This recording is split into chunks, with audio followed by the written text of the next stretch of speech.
The Bible. Is it hard to understand? When it comes to reading the Bible, the first thing that comes to mind is the fact that this is the Word of God. The seals have been broken, and the truth is here. And when we go throughout the scriptures, when we go throughout extra biblical records, we find that the language that God employed, that He used to create the heavens and the earth, was the Hebrew language. Christ said, I came for the lost sheep of the house of Israel. But yet no one, no religious leader, no religious church out there anywhere can now identify the 12 tribes of Israel. Can we? God is quite simple, but it seems as if man makes understanding Him hard. What are those mysteries? The truth of your book and the truth will make you free. The Hebrew and Bible Academy, you're invited.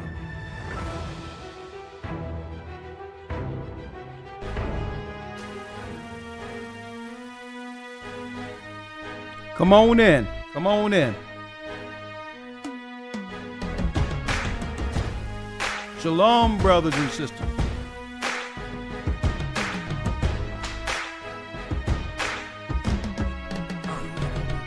I've been living at the bottom with my hand on your heel. When I want strong enough to put my hand on your ear. And nobody knows me better than my nostrils. So when I say something, come on in. Believe I prosper. Ariaga Ball came and caught him off a girl while you was drunk off of alcohol, partying like a star. That money tree scared cause he saw me with a star. Standing tall, time to cut you down. Sorry, I'm in charge. You messing with the line rat. This ain't no scaredy cat. Trying to catch me unexpected, baby. I'm expecting that. Bet you that you don't wanna come down to my level. I'ma humble you. You don't walk around with a shovel. You don't regard the poor, probably why they wanna jack you. Shalom, shalom. Scraps probably wanna crack around the earth for a work. You would think that this food's fine. Now you're traveling the space to go and still a moonshine, but I'ma bring you down. Shining for a while, living above the clouds, but I'ma bring you down. Ain't gonna stop till you're on the ground. With a lot of pride, try to live in the sky. Hit the like button. Rich folks got me walking like a madman. Never really wanna see your brother stand up. I'm posted up like a lampstand. I bring them down like a champ, man. By they pride, I see in they eyes that I'm the last man. I bring them down like the two twin towers. Run up on and introduce you to my two twin powers. Walking through the valley of the shadow of death. Worse than enemies, my enemies, so I be mad at myself. Come on in. Today is this day that nobody gon' stop me, y'all disable this fate. The queen of Babylon don't wanna play. On into the stars. Ready for war, you ain't gon' make an escape. Equip banana clip. Rise, Israel, rise. Come on. So you making a mistake. Trap tails prepared and heavy, ready for that day. Checkmate. Anybody that wanna step in my way, cuz they've been shining for a while. Living above the clouds. Ain't gonna stop till you underground.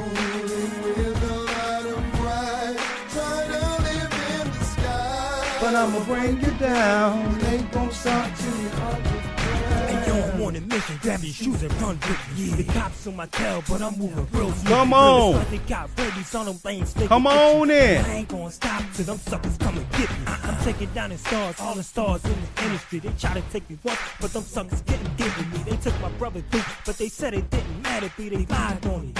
All the ish they said was tragedy. So bow down your head and get ready for a tragedy. I'm coming for your heart. That's gonna come dramatic. Yeah. I'm finna sling my big like Sice game. It's ecstatic. See you guys when I get there. You lambs gon' fit. So listen to the flow that I'm kicking in the air. And that's just part of my cross. I gotta hit the like button. Do we have a broadcast for you this evening? One into the stars. Come on. Shining for a while, living above the clouds, but I'ma bring you down. Ain't gonna stop till you're on the ground.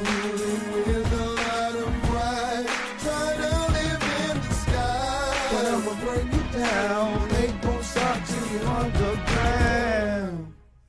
Oh, yeah. They've been ruling with a lot of pride. live in above the sky.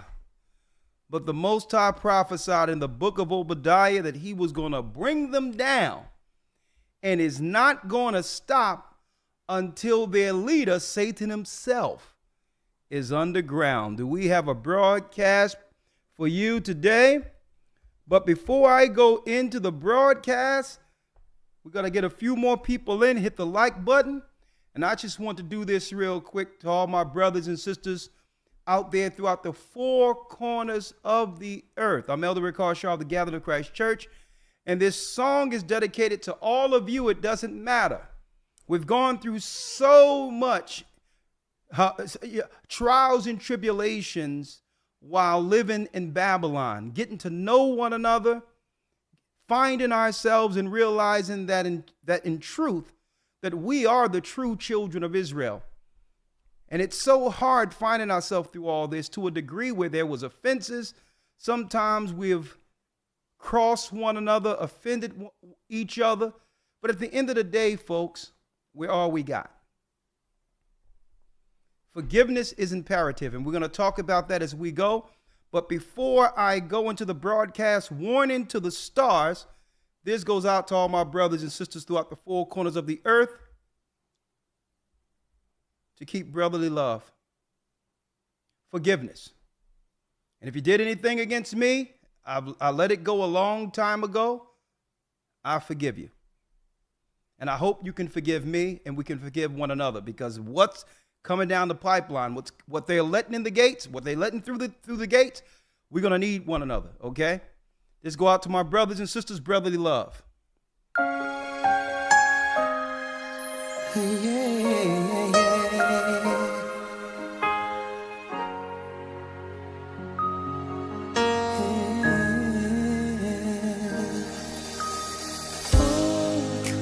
We've been through so much pain.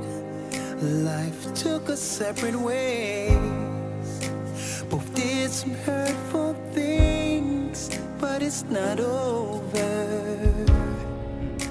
You know that we both care.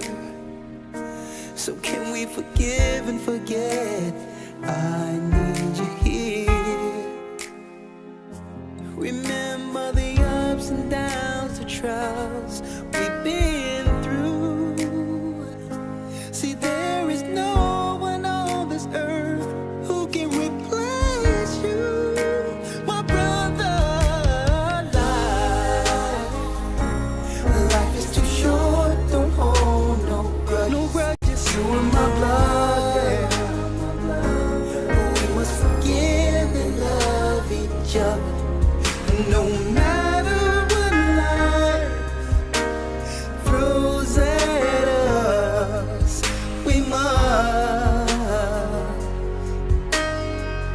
We must keep brotherly love. Searched high and low. Searched high and low. Where did you go?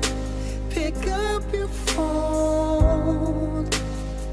Oh, brother, do you hear me calling?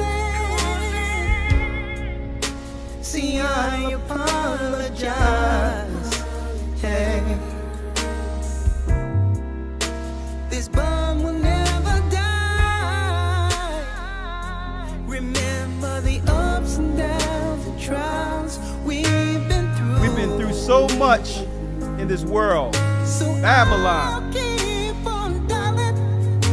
I'm going till I get through to you, brother. Life is too short, don't hold no grudges. No grudges, my blood. We must forgive and love each other, no matter what life throws at us. We must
goes out to the family, my brothers and sisters throughout the four corners of the earth.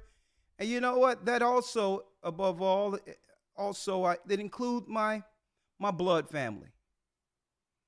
I mean, we've gone through so much as a people, hundreds of years being used and abused by the powers that be, building all of these empires. And if it wasn't for the Almighty, I don't believe any of us could have made it to where we presently are, understanding that according to God, that we are the people of the book. We are the children of Israel. But I'm going to tell you, looking around at our people and seeing the work they have done on us throughout the generations, I'll tell you, brothers and sisters, so many of our people are defeated. They're so defeated. And it's our position through the Almighty to stimulate that spirit, the Spirit of God in them, to remind our brothers and sisters that what? How important they are, that we are a prophetic people, and the Most High God never forgot us. I know sometimes things, we get in over our head and life seems too much. And we wonder, sometimes people out there, and I've never questioned God's existence, but many people out there have given up altogether. We must forgive. And I'm saying that going into the Passover next week, all praises be to the Almighty. And I'm praying that the Most High send forth His Holy Spirit, right? So that those present and those who are viewing who can't be there, I'm sorry if you can't, that it leads us all into Christ's Spirit, one faith, one Lord, one baptism, one Spirit. And to remember what this time of year is truly about. And while present at the Passover, right, frustrations might happen, trip delays and certain things aren't going to go exactly how we would expect, because you can expect anything that could go wrong would go wrong. That, brothers and sisters, that we remember the reason we're there. We never forget the reason the Most High have pulled us together in such a time as this, when the whole world is in preparation to come against the children of Israel. Okay? We never forget, and I'm going to say, it's going to be thousands upon thousands of people, right? We're celebrating this holy day. At the same time, it's recognized from the heavens. And regardless of anything, understand that the Most High prophesied that He would bring us together, and I don't want any of us to lose sight for no reason to why we're here. Okay? Always be grateful. Always appreciate what the Most High has done in us in bringing us together. Okay? And since I'm talking about that, before I go into the broadcast, I would like to say thank you all. Please hit the like button. They have us under a shadow ban. I have a lot to talk about, and I want to jump right in. If you're already reserved your place for the Passover and you're part of the church, please make sure, hopefully you can attend the Sabbath in your locale this coming weekend, because everything, when it comes to your tables and all these things, will be controlled from your locale. All right. And if there's any last minute information you need, it's best to be present this coming Sabbath. Okay. Before flying into North Carolina, we're going to try to make it where we have entertainment. There's a lot of accommodations. Friday night, I'm going to be giving out meat and to the priests who are in the leadership throughout the four corners of the earth. And then after that, the rest of the priests can get their metries. And I want to hug brothers and sisters, let them know how much I appreciate them. We have Torrance and others and many people working behind the scenes to make sure that the itinerary is in place, that the music is A1. Okay, we have multiple camera angles so that those who are viewing this from home can actually engage themselves as if they were present. We're going to have different camera angles. It's going to be a time to remember. It's going to be a time to remember. I mean, we're putting so much work into this, and to make this a day worth remembering, a day that from the heavens they would be proud that we're all coming together like angels on earth to celebrate the Passover in remembrance of Christ's sacrifice for our nation. Folks, this is what it's all about. It was through that crucifixion years ago, through the Holy Spirit from one generation to the next, that have led us to this awakening. And Christ from the heavens will be watching his people. He will be watching his people. All right. So please, if you are a part of the congregation, if you already reserved a seat, please go to your local church this week in preparation for next week's Passover. Okay. Passover is 2 weeks from the end of winter. Okay, that's the way it is. It's always at a fixed time. It always fall on what? You got it. Friday sundown to Saturday sundown. Okay. Now, I'm going to open up the lines in a few moments. Elder Lawyer, when you're ready, just text me and I'll bring you in. But in the meantime, let's jump in to the broadcast. Now, brothers and sisters, you know, a few days ago, I made an announcement, right? And as you can see, when I made that announcement Monday concerning the brother who did Adam and Eve animations and things of that nature, books or whatever the case might be, John Martin, as you can see, we edited that particular broadcast. Okay, we whittled it down to just speaking about the new year and how to calculate time according to the Bible when it comes to the true meaning of new moon, right? It have nothing to do with the moon in the sky, but it's only signifying a change of season, a new month, which is a change of season every intercalary day, okay? Every 91st day is an intercalary day from the new year. And I spoke about John Martin. Here's his picture right here.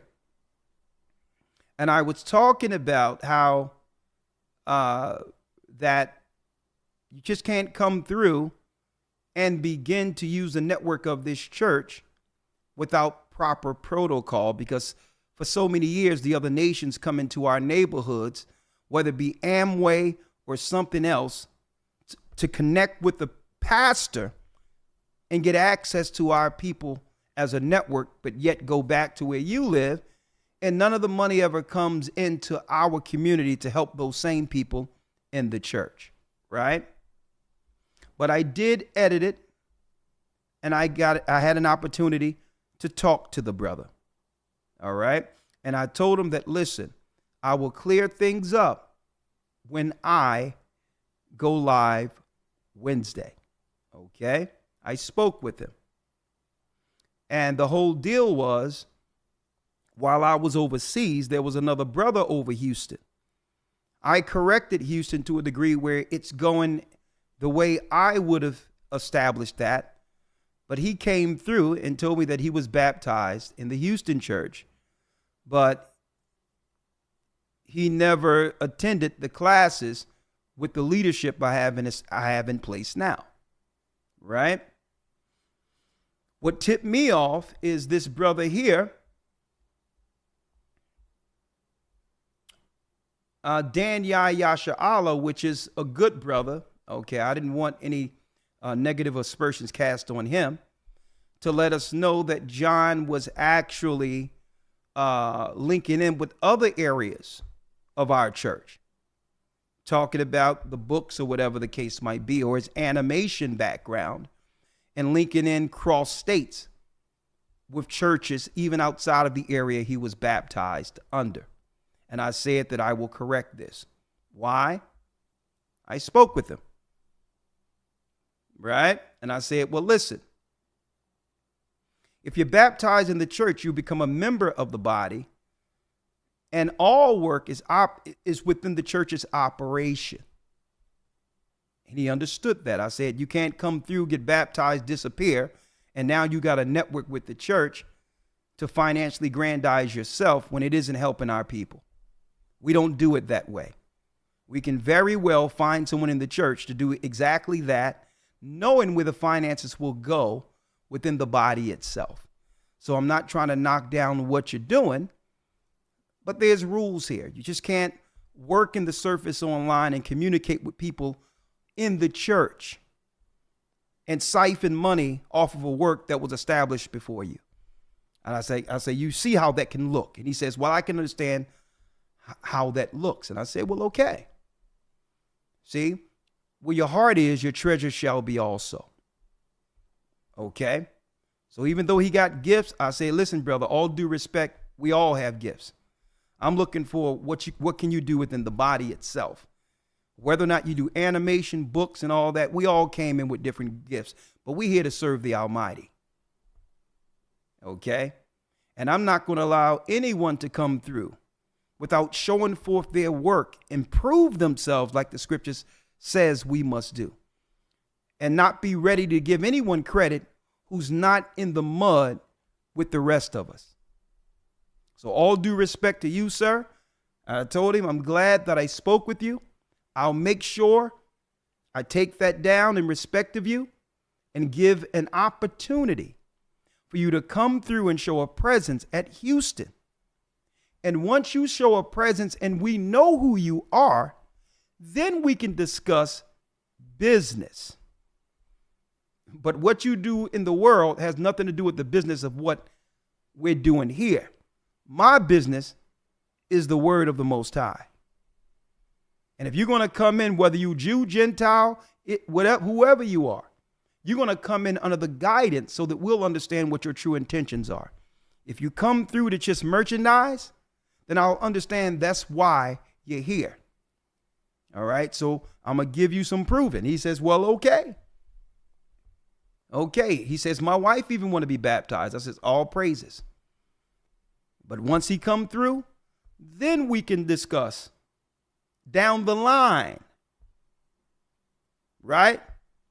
Then we can discuss Adam and Eve and anything else he would like to discuss.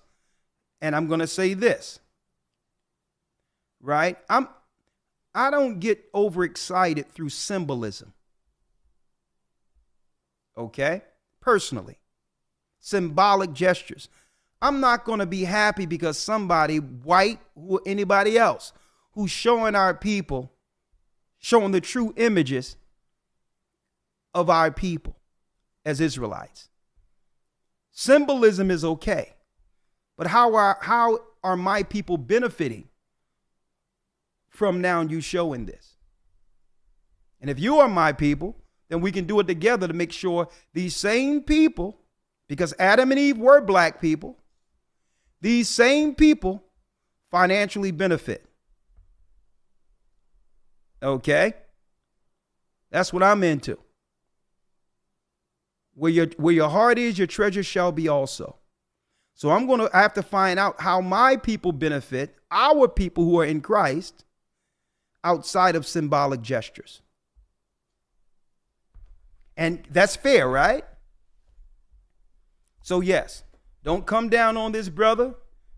He only did what he thought was right and was never told the proper protocol on how to market within a church or a body.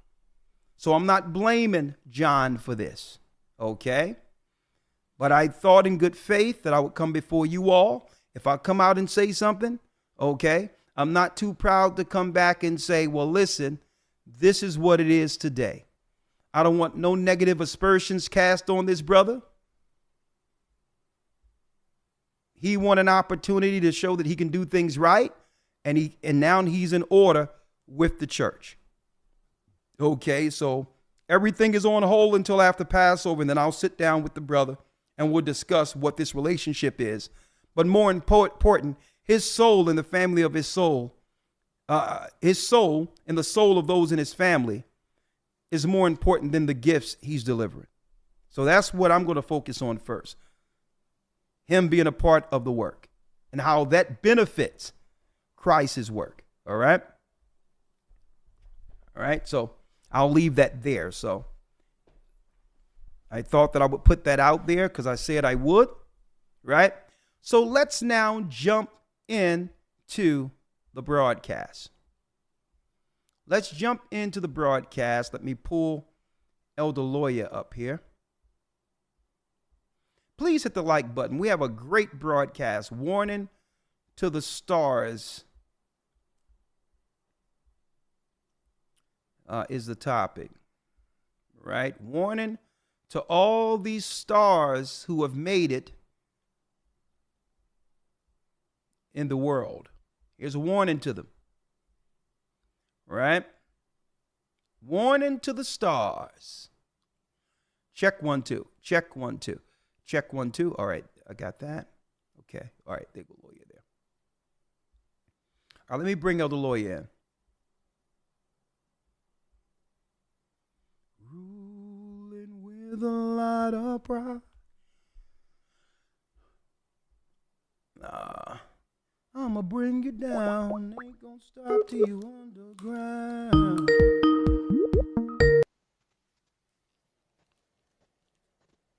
Yes, Elder Lawyer, how are you? I'm doing well, sir. How about yourself? I am blessed by the best.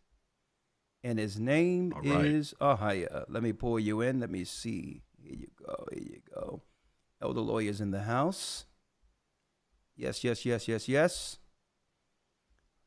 There you go, Elder Lawyer. Yes, yes. Good to see you, my brother. Good to see you. Likewise. Let me put on another light. One moment. Because it's bright where you are. Oh my goodness. I have to make sure see if I can come close to where you are here. Yes, sir. Ruling with a lot of pride. Hey, I just talked with Raphael. Oh, wow. Man, he's in the United States. And at the very end of the Passover, the whole crew, we're going to do a whole new rendition, a choir rendition of Zion. At the very end, man, you talking about ending on a serious note. I can't wait, but yeah. Ralph is here, and you know he have that strong, raspy type of, Jaheim type of voice, right? But yes, sir. Jaheim / Sam Cooke / Teddy Pendergrass. Mm-hmm. Yep. He said, "How you doing, Chief? What's going on, Chief?" He called me Chief. Right. It's going to be a bless. But yeah, Elder Lawyer, what I'm talking about today, warning to the stars, right? It seems as if our people have done so much going through the curse for, I would say, our slave masters' acceptance. And it would be at compromising our own spirit, our own morality, just to be recognized as a star. And I'm going to go there, right? Our people have lost our way because who don't want to be recognized to some degree if you if you are contributing something positive to society, whether it be music, technology, or whatever the case might be. But I believe the Most High, when I read the word, I think our people have lost sight. Let me put it this way, lawyer. We've lost sight to why we're here.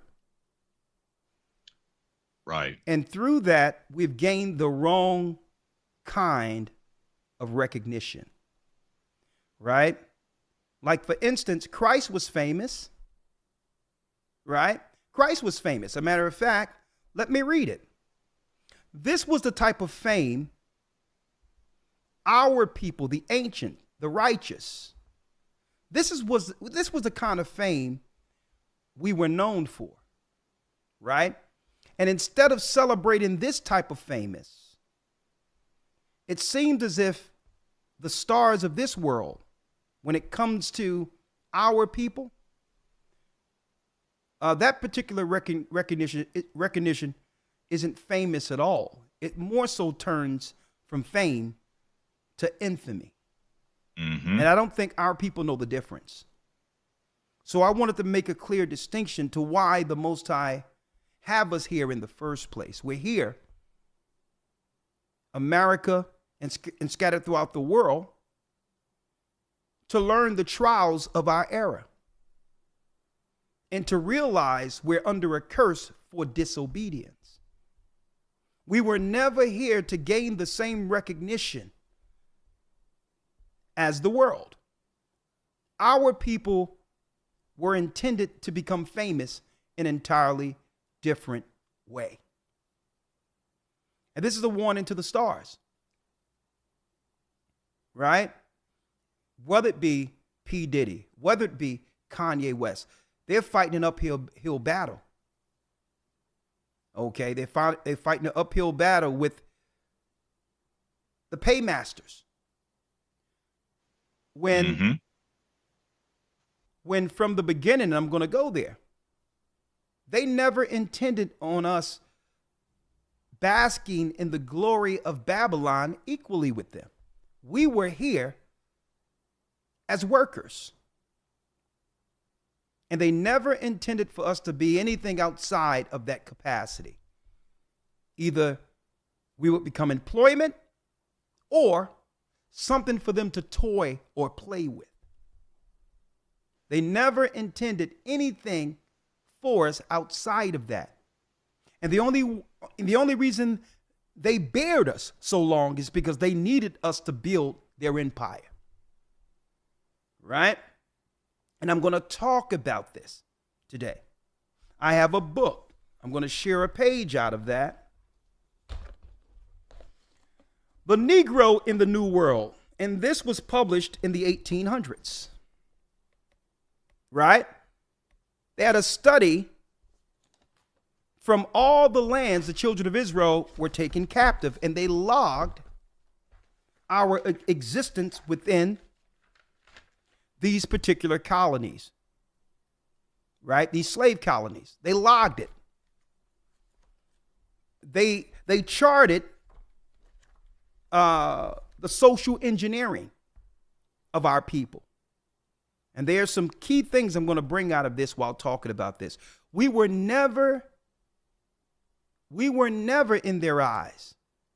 There was never an intention to make us equal or have us consolidate enough power to actually have a say, politically or otherwise. Now, let me talk about the famous in the past, the fame we were actually known for. Right? Right here, Elder Lawyer, I'm going to read it real quick. I'm in Matthew 4:23. It reads, in Yeshua, Jesus, they call him Jesus, but his name is Yeshua. There was no J's back then. No J sounds back then.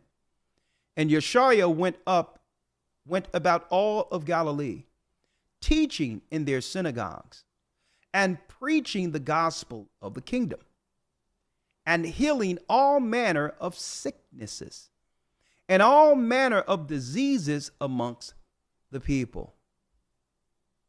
And his fame went throughout all Syria.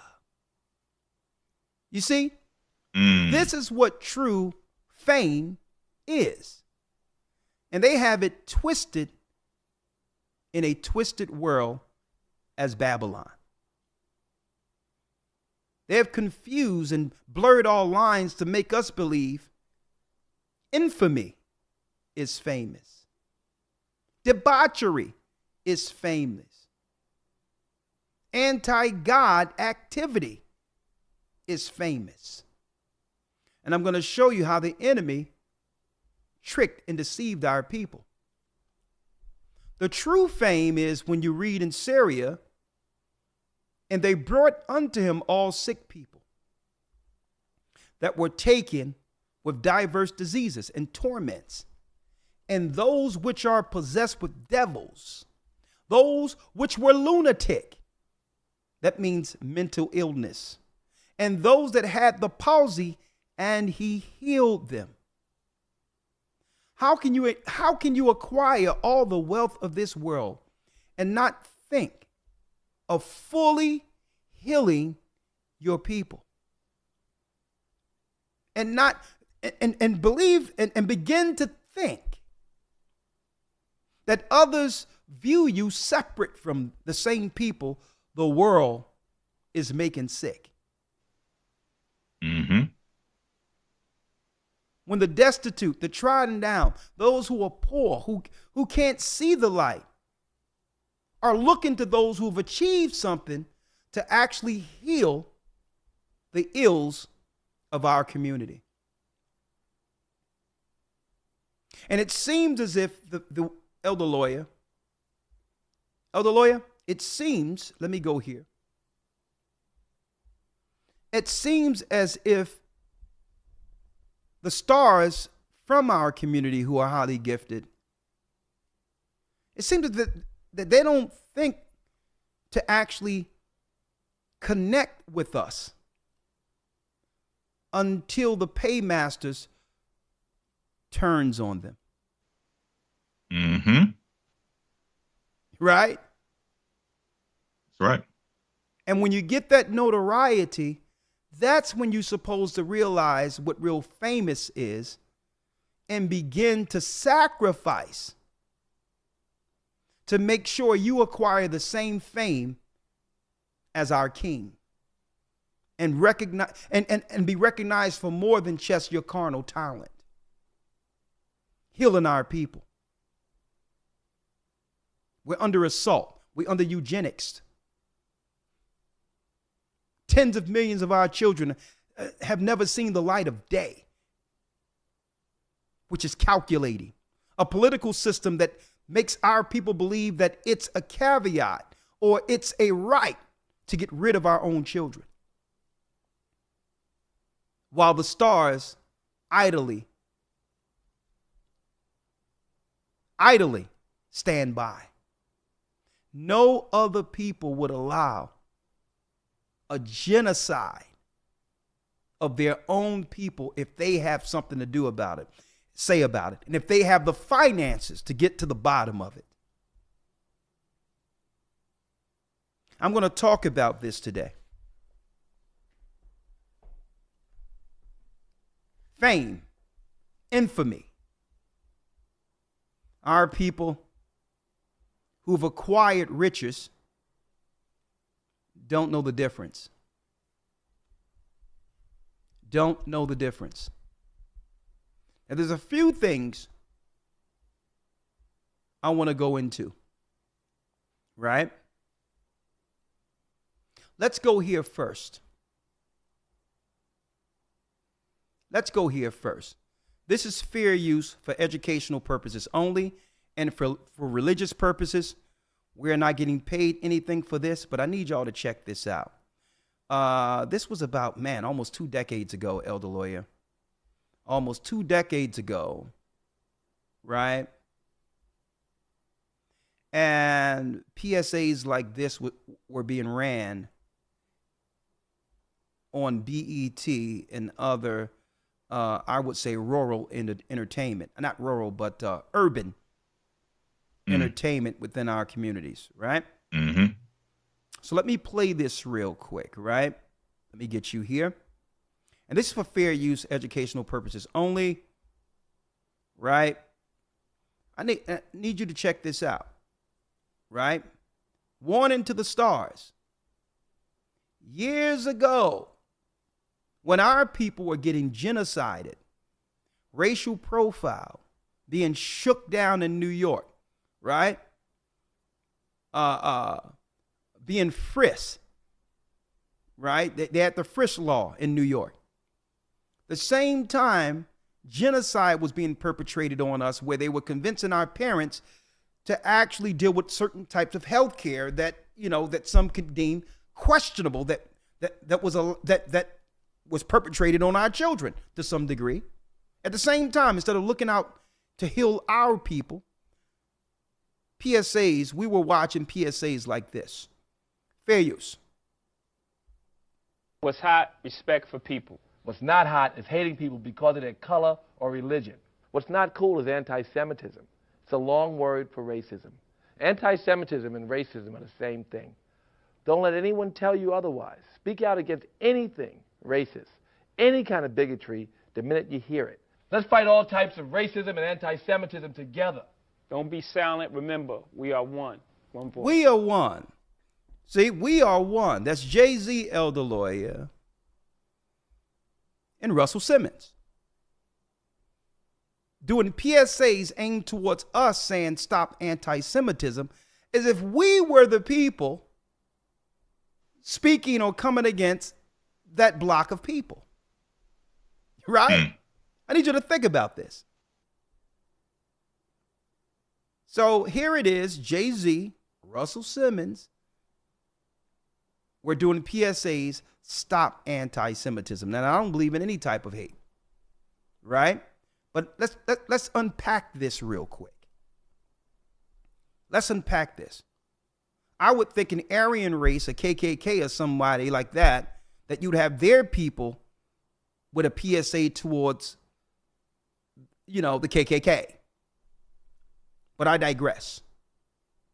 Here it is. They stood 2 toes down to protect the Jewish people. Okay, that's fine. Do what you will. But where was your PSAs to help your people? Right. Now soon, Jay-Z will be under the chopping block because they have every intention on taking away any generational wealth and disposable income that's in the hands of the stars, especially our people. Now, I don't think it's a coincidence now, right? If you go to YouTube, if only Russell Simmons knew. See, they get amongst these folks and believe they're safe. But now on YouTube, you can call it any type of tube you would like, but I'll call it YouTube right now. Right? You go to YouTube and you type in Russell Simmons, and what comes up? Russell Simmons breaks silence on allegations. Right? Just nothing but throwing him under with no, throwing him out to drown with no raft. Right? When you type it in, only thing it talks about is him spiraling out of control, allegations, all he have done wrong, or all he's allegedly have done to take away all that legacy and hard work. One of the founding fathers of hip hop. Look, Jay-Z and everyone else warning to the stars. Because what you have to think about, the fame elder lawyer, going back to the scripture, the real famous is why some folks wanted Christ dead. Mm-hmm. Right? The real famous comes without compromise. Yeah, I can do business with you, but not at the expense of my own people. Not at the expense of my own people. That means if I'm going to do business with you in this music business, I'm going to show my people in their greatest light. I'm a representation of their image. And I'm not going to compromise the image of my people for fame, for notoriety. You're not going to use me as a tool of self-destruction. Now let me show you this. A few more here. Right? Go through a few more. Right?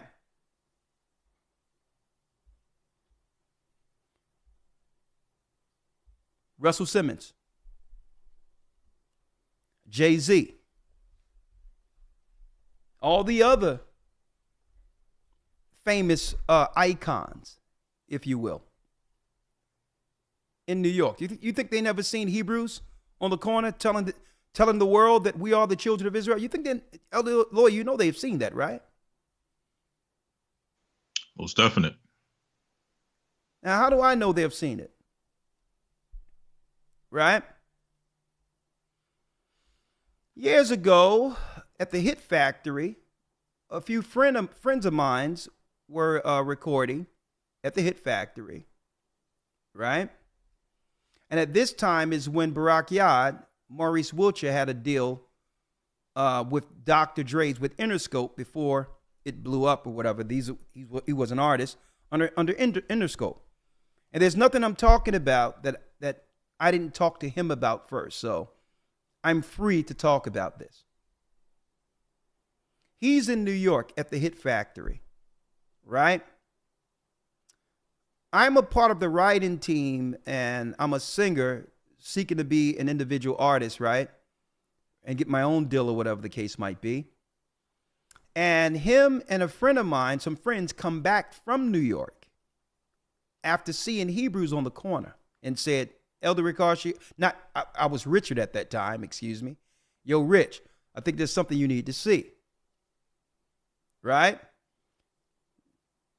He says, we're the children of Israel. And I'm like, yeah, that's deep. Okay. I'm here. I'm trying to get a record deal. What's happening here? What are you talking about, children of Israel? But to make a long story short, went down to Cheltenham Avenue, and there was some men dressed in what you would call, look like Western regalia with, fringes on and chaps on, looked like they just jumped off a horse. It was spaceship. It looked like Funkadelic to me, a mixture of old West apparel and psychedelic, funkadelic type thing, as far as I can see, like someone just stepped off a spaceship. But all in all, that I was a young man in my early 20s and found out that I was Hebrew, right? But they were able to acquire this information by just visiting New York, on a trip to the Hit Factory. So if they was able to bring the information back that allow us to know that we're Hebrews, you think Jay-Z, you think Russell Simmons didn't know this? You think they never seen the Hebrews on the corners? Disturbing the peace, as the world would say? Interrupting the ether, right? So they know we're Hebrews. And I'm going to tell you, elder lawyer, all of them know. Jay-Z knows. P. Diddy knows. Right? They all know. If you ask them privately, they'll tell you, I know. But they're not, but they weren't but they weren't going to disrupt their business, understandably so. But with understanding your Hebrew or an Israelite comes what? Comes accountability, because there's a law of morality attached to these people. And I'm going to tell you, Elder Lawyer, even though the enemy only seen us as workers, it was because of that law of morality and our belief in God. It was through that, being the moral compass of the United States, is why the Most High, to every degree, to some degree, sustained us through chattel slavery and allowed us to multiply beyond control as it was in Egypt. It was through that moral compass the Most High allowed us to be protected for generations, folks, without the enemy seeking to utterly destroy us like he's doing now. But going back to the stars, Elder Lawyer, they knew. P. Diddy knows. But it usually doesn't come out until what?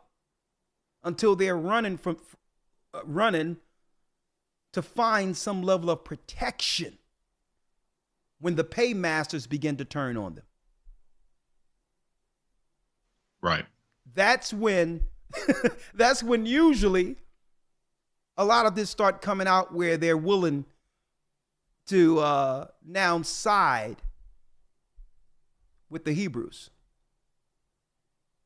Now, I'm going to show this real quick. Just a piece of it. Right? And this is fair use, right? And I'm going to show a still, right? Because if I do it this way, then I'm not violating people's content out there. So I'm going to show a still for this, Elder Lawyer. Right? Where TMZ stepped to Kanye West not too long ago after the Super Bowl. Excuse me. I'm going to talk about this. I'm going to really go into this today. Right? So I had to leave from those companies, and I was two months. I'm gonna just be honest with y'all. I was 2 months from going bankrupt. Really? And I put everything I had into it. We moved to Italy. We moved to the factories, and we survived. We survived through the cancellation. We're back number one. Do you think the controversy helped you? It wasn't about the controversy. It was about the ability to say how you felt out loud. And if I didn't have the various skill sets of music and clothing and the fan base, they would have been able to destroy me. But because we had all those skill sets, somehow I'm here inside of this universe, able to fight. Well, you can't be destroyed. Elder Lawyer, he says because he have the skill set of music, fashion, or what have you, if it wasn't for those gifts, that they would have been able to destroy him. Right? I need you to check this out. Mm-hmm. He said these skill sets is what help him overcome. Right? The paymasters who were seeking to bankrupt him. When it was our God who gave him the skill set. That's number one. Number two, it goes back to a lot of these guys don't realize what their part is within society and how they're viewed. They don't understand. The gifts of your music, the gifts of your clothing line and your sneakers line, they only see you as someone whom they can utilize for merchandise. You were brought here to work for them. Right. And that's the uphill battle Kanye has been fighting. He don't understand. You can't say you're Hebrew or you know you're Israel and don't realize what your position is in business. And they're constantly reminding him without being crass, without actually just telling him, listen, okay, what you're getting is your portion. You were brought here to work for me. And that's what he's fighting against. Here's the reality. Here's a reality. They made you famous. And none of them, elder lawyer, want to accept that. Yeah, you have the gift. But it's their machine that made you famous. Mm-hmm. Now, do I agree with the machine? No, but I understand the machine based on the word. And the enemy understands our position according to a curse that was placed on us. That they can only allow us to excel, but so high, without losing their dominion. Listen to me and listen to me good. That means if you're going to do business with them, you must do business with them understanding, and I know this hurts a little bit, your place. There's nowhere in the Bible that stated that you would have a position to overthrow or be equal to your paymasters. They won't allow it. They won't allow it. A matter of fact, they'll only let you get so high, and that's a difference between the fame that Christ received and the righteous fame and infamy. Listen to me clearly. Here it is, elder lawyer. They'll only let you get to as high as they would like you to go. But guess what? They'll also be responsible for your fall. And that's the difference between God's fame and Satan's infamy. You have to become infamous to become an idol in this society. And that same infamy, the enemy collects a dossier to crash you back to the ground, back to the place from whence he got you, like a phoenix. A phoenix that have crashed to hell, to the ground. And this is the struggle that stars have. They lose their way and not realize it was the Most High who have gifted them. And the true gift is to use what the Most High have given you to free your people. And I'm going to talk about that, elder lawyer, because there was no greater man when it comes to popularity in ancient times than Moses. And it tells us what Moses had to sacrifice to become really famous. Okay. And we're going to talk about that at the tail end. And I'm going to need you to get that out of Hebrews a little later, elder lawyer. Yes, sir. That there's a responsibility that comes with popularity. And this is the warning to the stars. Hence the reason, elder lawyer, that when you actually make it in Satan's world, they won't allow you to go anywhere without handlers. Handlers. To make sure that you are within the construct of the business. And you're not supposed to use your fame like Moses, like Christ. You're not supposed to use it to benefit your own people. That's a law you're breaking by choosing to save your people. Listen, after you've signed to work for the other side. This is why they put handlers on you, to make sure that you stay in line, because they understand the power of your influence and what would happen if you decided to use that influence for your people. You'd have the power to free them, because why? They would listen. Now imagine if you began to speak, Elder Lawyer, with the boldness of the prophets, with all these gifts before thousands. Kanye. Something like that can change the world. You think they don't know this?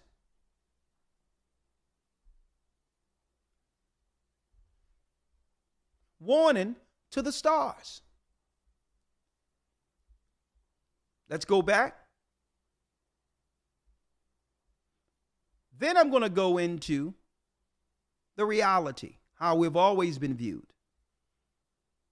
And it doesn't matter the fact that we're in so-called 2024 right now, right?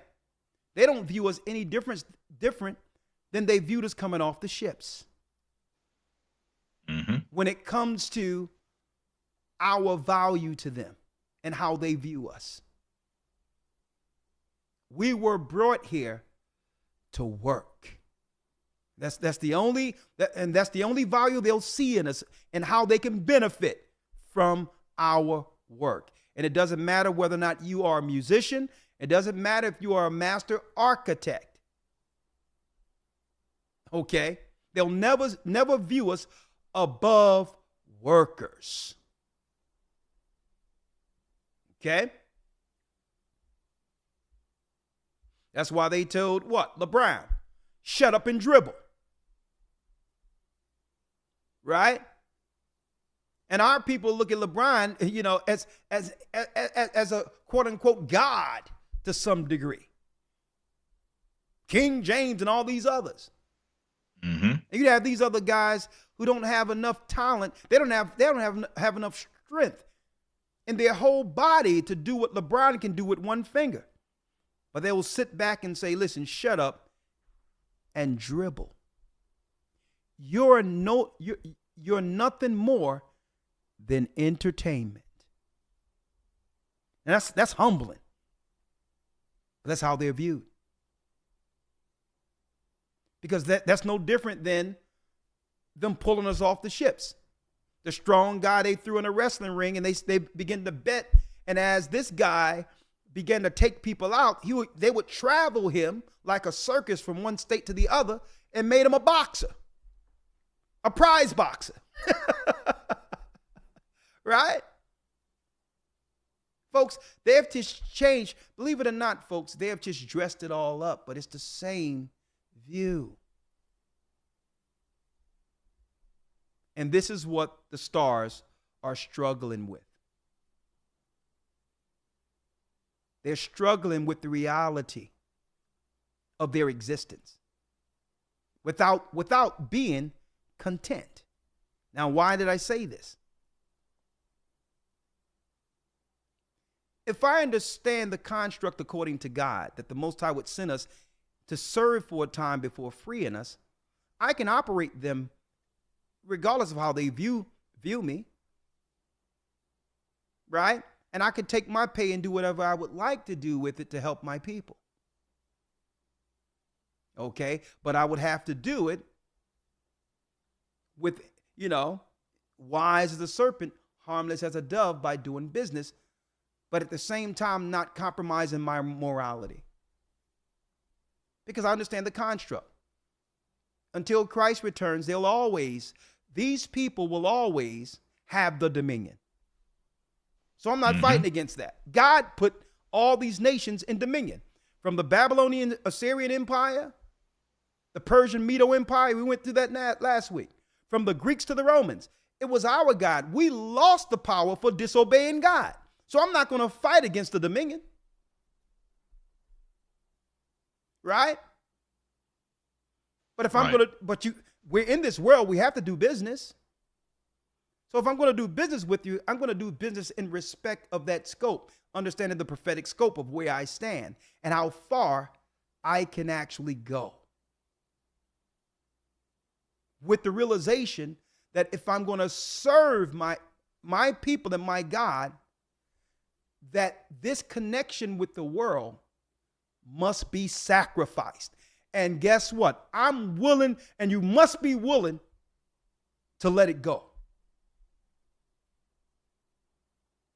Because before the world seen your fame, it was God.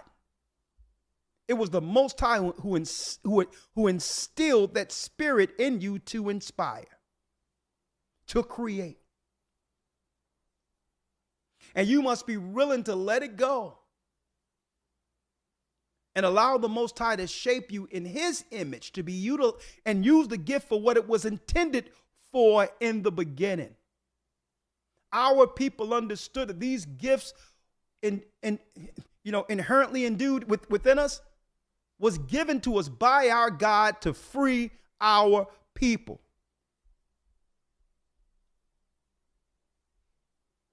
To help our people. Right? Let me go back here, Elder Lawyer. Warning to the stars. Fair use. Would appear. Thank you. Love you. I love all the people that support it. And you know what I'm saying? We needed to have something that was Apple level.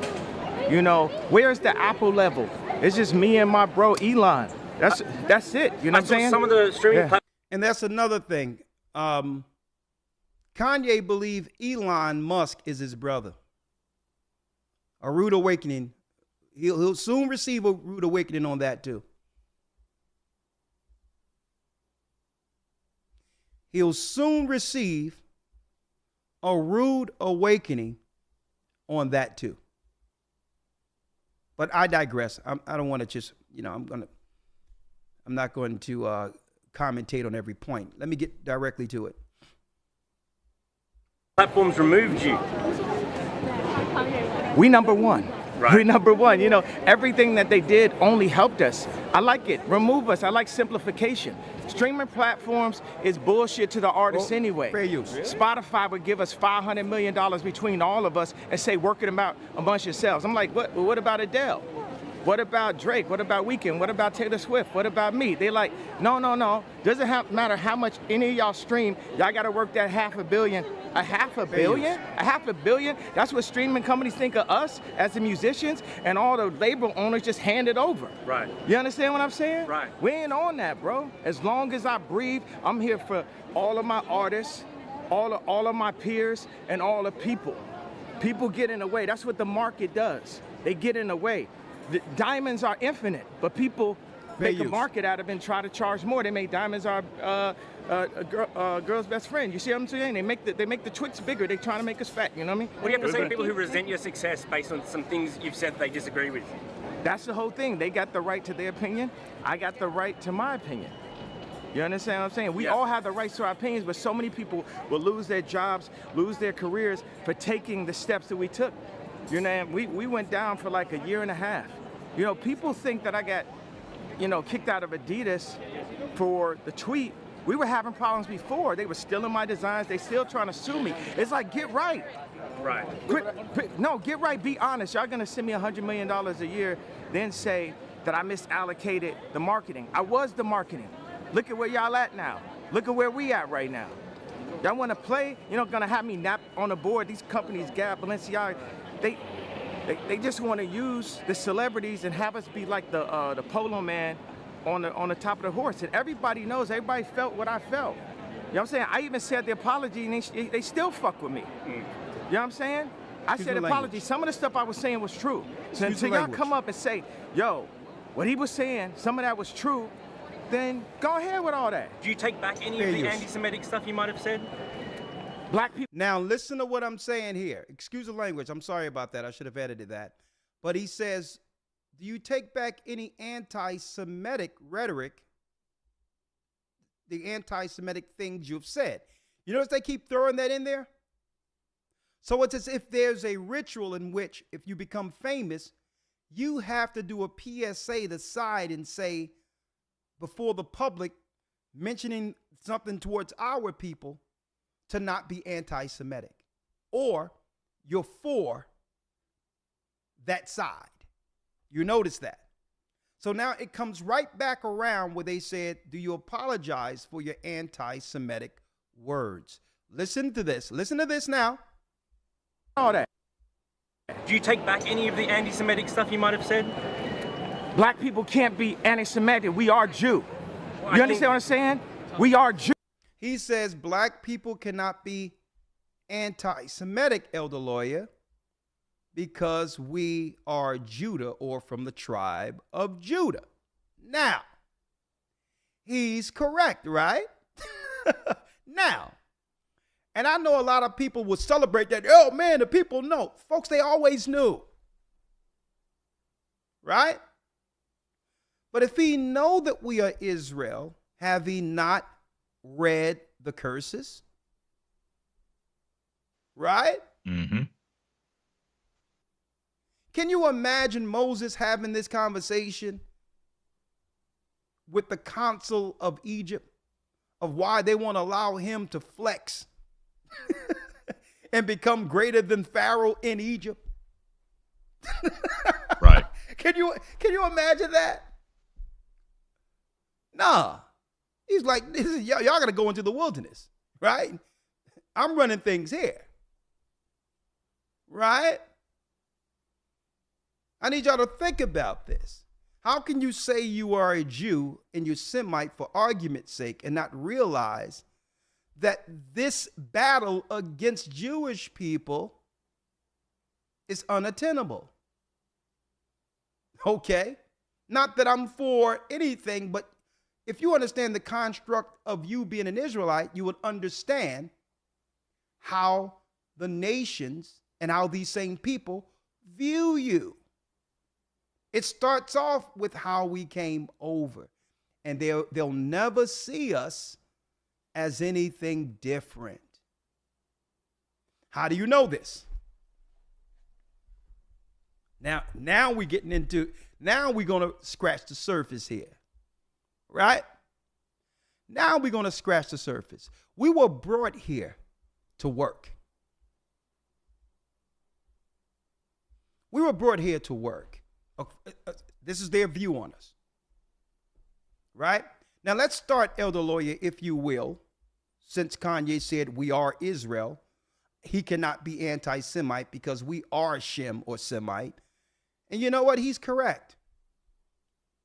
And the definition of being from the seed of Shem, I would be against myself if I was anti-Semitic, right?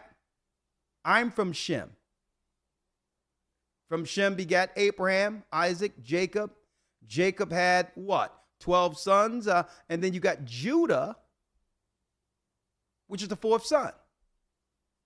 All right? So yes, we are Shemites. So it's good for the argument, but now how do you now transfer that realistically? How do you transfer that in life to understand how to coexist with the people you're battling? And this is where he's making a mistake. Elder lawyer. Yes, sir. If you are from Shem, Kanye West said he was, then we have to understand how the other nations view us, right? But let's start off with it from a famous viewpoint, right? When it comes to recognition. Let's go to the book of Hebrews real quick.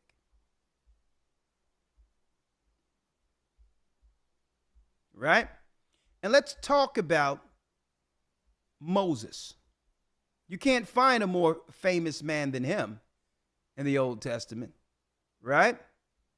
Let's go to Hebrews 11, and I need you to read that with me real quick, elder lawyer. Yes, sir. When Hebrews 11 and 23.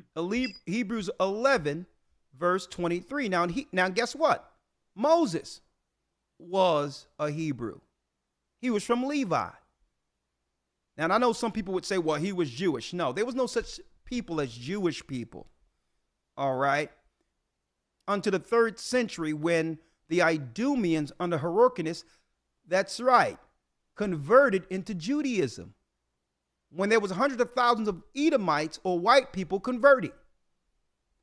So when you hear about the patriarchs and you hear people say, well, yeah, Moses was Jewish. He wasn't Jewish. Moses was an Israelite from the tribe of Levi. Okay? Hebrews 11, verse 26. Let's read that, Elder Lawyer, if you will. Sir, I started at 23. Yes. Okay, let's get it. Yes. Hebrews 11 and 23. By faith, Moses, when he was born, was hid 3 months of his parents because they saw he was a proper child, and they were not afraid of the king's commandment. Come on. By faith, when he was come to years, Now, refused. Hold up. We at 24, right? Yes, sir. Verse 24. Yeah. By faith, when he was come to years, refused to be called the son. It says by faith. Yeah, you're right. I'm sorry. Go ahead. Yes, sir. By faith, Moses, when he was come to years, refused to be called the son of Pharaoh's daughter. He refused to be called the son of Pharaoh's daughter. That means it doesn't matter the notoriety and respect he received amongst the elite of Egypt. He's like, no, let me make it clear. I represent my people. Moses stood on his people. Doesn't matter the circumstance. He didn't change himself and compromise his mission or the love of his people just because he was amongst the elite of the Egyptian government. And this is what happens when our people leave Goshen, which is the ghettos, to find themselves amongst the elite. Mm-hmm. They tend to understand their responsibility with success when it comes to their own people. There's a responsibility there. So Moses wasn't going to say, hey, I got it going on. I'm Prince of Egypt. I can rule many lands, and now nix my people in Goshen. Moses wasn't in Egypt talking about, we got to learn how to just play the game. You understand? I just want to be able to play the game, you know what I mean? And, he wasn't going to those Egyptian freak parties. And that's where the freak parties come from. Mm-hmm. Okay? Let me tell you, all on the walls of Egypt, it goes into Pepe and his homosexual relationships and all these other things. That's why when we left Egypt, the Most High gave us a law and say, well, listen, you've seen how they rolled up there in Egypt. You don't do that. Right? So these same parties, you got to understand that they're now coming down on P. Diddy with and all these others. These were the same freak parties in Egypt. Moses wasn't dealing with none of that. So if you're going to know you're a Hebrew, the brother's been speaking on the streets of New York forever. And guess what? P. Diddy and all of them have come by and dropped money in front while Cass was out there with our brothers out there with Mitris and all that, and just put their fists up. Decades ago, they would be down there, even if they didn't stay. There was a teaching right around the corner from the Hit Factory. They would still put money in it. But then you go amongst the elite and not realize there's a responsibility with it. Right? Mm-hmm. And the other nations, how do they roll? They'll do business with you, even Jewish people. They'll do business with you and all of that. But they know there's a responsibility. They're representing the whole. Even though they'll do business with you, they go to the synagogues together. Their family come up in their communities together. They understand that there's an overall objective when it comes to the responsibility they have to the group. When Asians people come together, they Buddhists or whatever the case is, they come together, whatever they do, and they understand there's a responsibility to the group. And you don't got to disrespect someone else to know that there's a responsibility to your group. Mm-hmm. And that's why I had to do this, warning to the stars, because I know a lot of them, even if it's for a moment, some of them run into our videos. They run into our videos. And some of them, they think about it, and, Elder Lord, don't think they don't. Sometimes they look inward and question how can they help our people without hurting their own urn. It's not as if they haven't thought about it. Right. Absolutely. Right? They think about it. Like, if I do this and they see I'm connected to this, are they going to throw me away? Mm-hmm. They think about it. But now I thought that I would just roll out the scriptures. Right? Mm-hmm. By faith, Moses, when he was come to years, refused to be called the son of Pharaoh's daughter. Hebrews 11:24. He wasn't going to now identify himself as an Egyptian and forget the struggle of his people just because what? He was famous, powerful. Right? Because at the end of the day, guess what? When the Egyptians have no use for him, eventually they would throw him back with his people anyway, knowing that he isn't them. Mm-hmm. See? These people never look at you any different than work. Now, of course, there's some relationships outside of just the work thing where, okay, there is some friendships and mutual respect that should be had that across race lines. That's a gimme. Not to say you don't have some real friends that aren't a part of anything.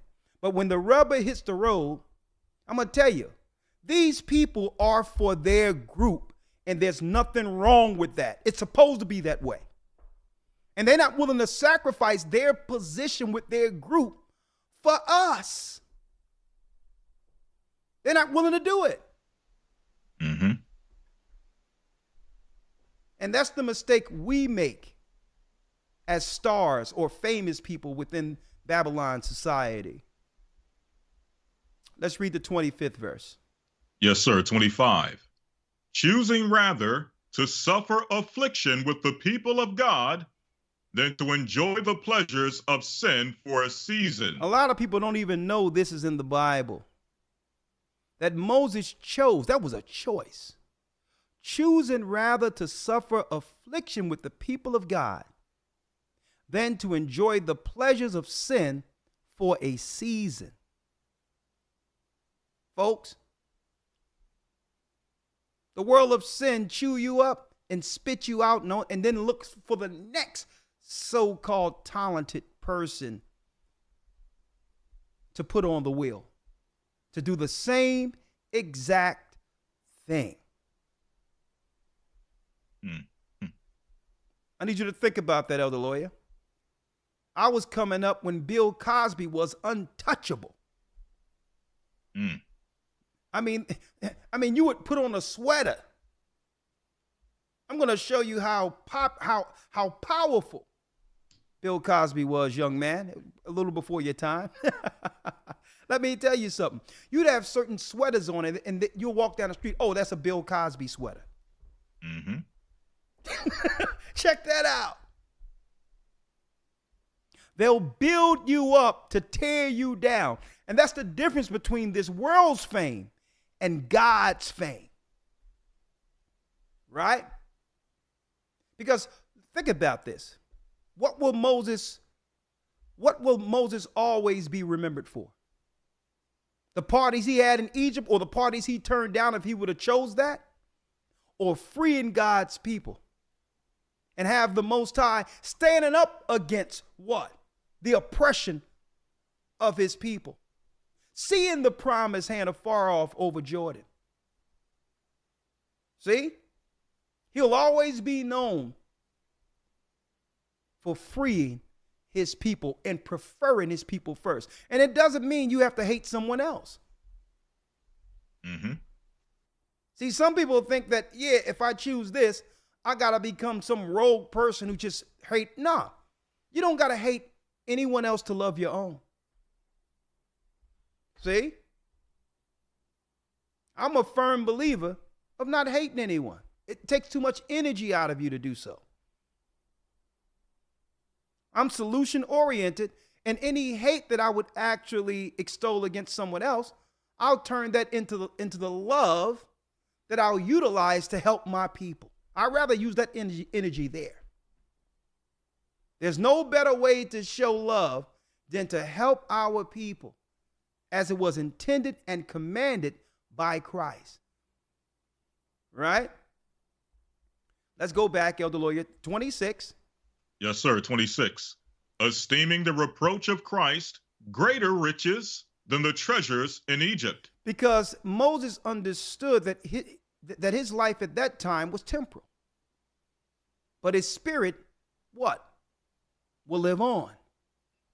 And that there was a what? There's a promise well beyond our current time in which we will actually benefit through immortality on earth. And the Most High showed him what truly being famous is. When our people are free without hurt. The Most High showed Moses the beginning and the end. He showed him at the end of this, our people celebrating in rulership, in power. After the judgment of this earth, it was all showed to Moses. And that's why he says, esteeming the reproach of Christ. He was willing to sacrifice his life like Christ would. Mm-hmm.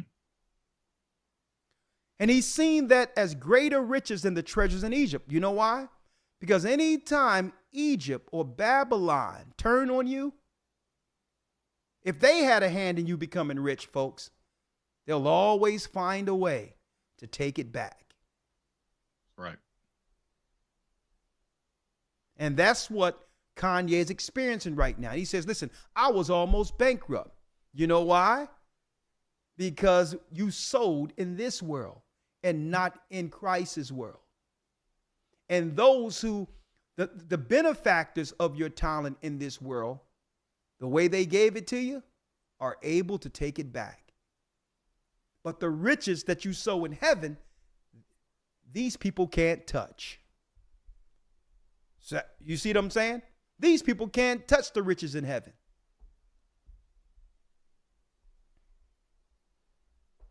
Esteeming the reproach of Christ greater riches than the treasures in Egypt. Go ahead, Elder Lawyer.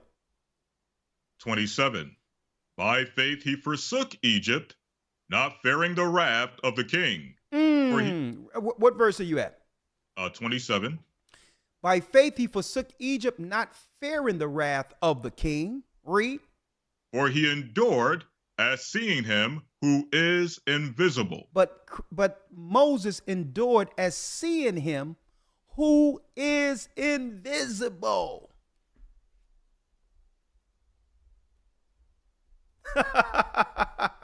And this is where we're going into next week.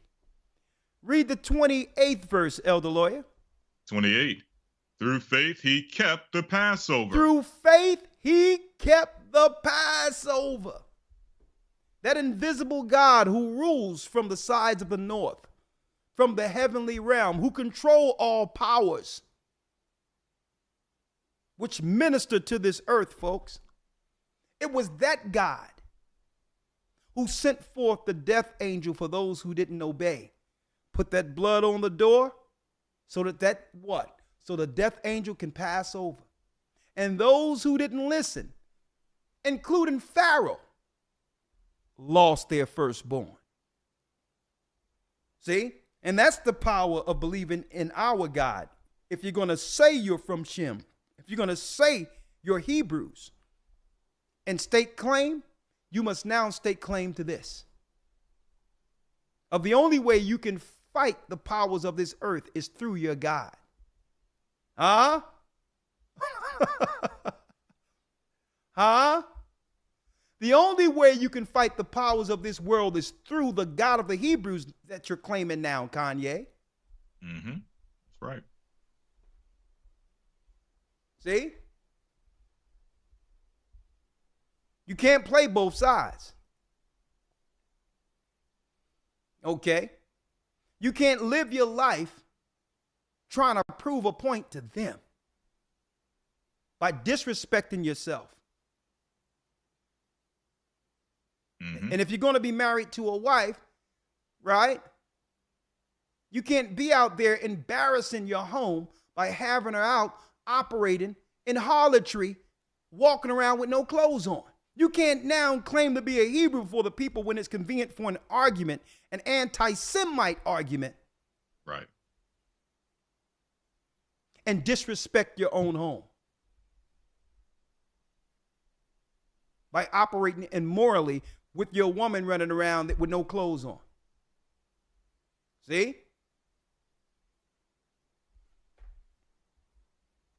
If you're going to know and claim to be Hebrew, and they all know and guess what? Now that the paymasters are taking them down, other lawyer, all of them, I'm sure they are reflecting. I believe they are reflecting on those interactions they had with Hebrews decades ago. And one thing I can say about this, and if they're actually watching, you noticed when Kyrie did the unthinkable by not saying anything wrong, elder lawyer, but posted some information that would have the world understand our true history as Hebrews.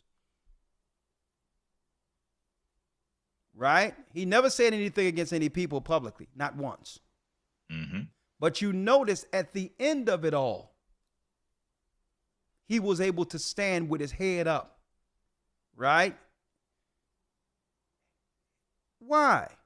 And others aren't looking at how Kyrie was able to make it through. He never fought against the powers. He never said anything negative against the powers. But he never did what? He never backed down on what was posted. He know we're Hebrews. And what the whole world seen is our people throughout the earth rallying to his defense without him having to reach out, without him having to say anything. Right? It was us who held him down to a degree where he can still make earn when most people would have been utterly destroyed by now. And guess what? That's what you get. That's the kind of love you get and receive when you operate without actually separating yourself from your people. Kyrie has never separated himself from us. And that's an example of a person who can actually do something, right? Who actually has a gift which would allow his family to have generational wealth. He's a perfect example that they should have looked at to take some cues from. Because under any other circumstance, that man would have been utterly destroyed. But the whole world of our people who are Hebrews came to his defense. And on top of that, our God stood with us, with him on the side of right, to let the whole world understand. We would put it out there, weren't we? We put it out there. Hold up. All he did was put up a post. You all have done way worse to us as a people without any lash, without any repercussion. So, you know what, elder lawyer, they pushed that away. They're like, listen, let's just push this away before, before other conversations arise. This thing is spiraling out of our media's control. Let them go ahead and work, and let's stop this conversation about the blacks in America being Hebrews. Mm-hmm. But that show you the strength when you don't separate yourself from your people. Huh? Now, Elder Lawyer, I'm going to jump right here and I'm going to show this. Here's the reality of our purpose viewed by the paymasters, right? They'll never view us, I'm speaking of, as a whole outside of who we are under the curse. We lost our identity. They didn't. I've never met a rabbi that I've conversed with privately or publicly. I've never met one who denied, not once, who have denied the fact that we are the children of Israel. Whether I conversated with them publicly or privately, I've not had one rabbi state that the blacks in America aren't from the lost tribes of Israel. Not once. So obviously, they view us as Israelites, but as viewing us this way, they understand our place as of now, according to the curse. So when we seek to operate on the outside of that position, this is when they begin to flex their muscle, having the dominion. Even though their dominion is coming to an end, they still have the dominion nonetheless. And they'll always view us, knowing we're Israelites, as these people of the curse. So what have they done? They've set up a construct in the earth to monetarily benefit from those who are under the curse. So they set up their construct businesses knowing, okay, these people aren't going anywhere until their God take them out of this. So let me set up a business model to benefit from it. Right. All right? We're not going anywhere until God gets us out of this. And they know this. So they set their business construct accordingly. See? So this is what they recognize, knowing we are Hebrew. They'll never deny it. They'll never deny it. They know we're Israelites. I've had conversations publicly and privately with high-level rabbis. And guess what? There must be an oath amongst them not to say it publicly on media. Or just to not say it at all. Okay? Publicly. But privately, they'll tell you. If they come public, they have to throw in the Ethiopian thing. That's the only line they can use publicly. But privately, they'll tell you, oh, yeah, we know y'all Hebrew. We know y'all the Israelites. It's in Torah. We gave y'all the Torah. I had a rabbi tell me, yeah, you're Israel. But is it my fault your people don't follow the law? Don't blame me. Don't blame me. He says, listen, there's Orthodox Jews, there's Orthodox Jews, there's atheistic Jews, but we all keep Passover.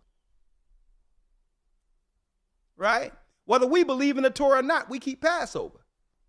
And he says, well, listen, and I was on Peace FM with a rabbi, and he says, well, listen, is it my fault your people don't follow the law?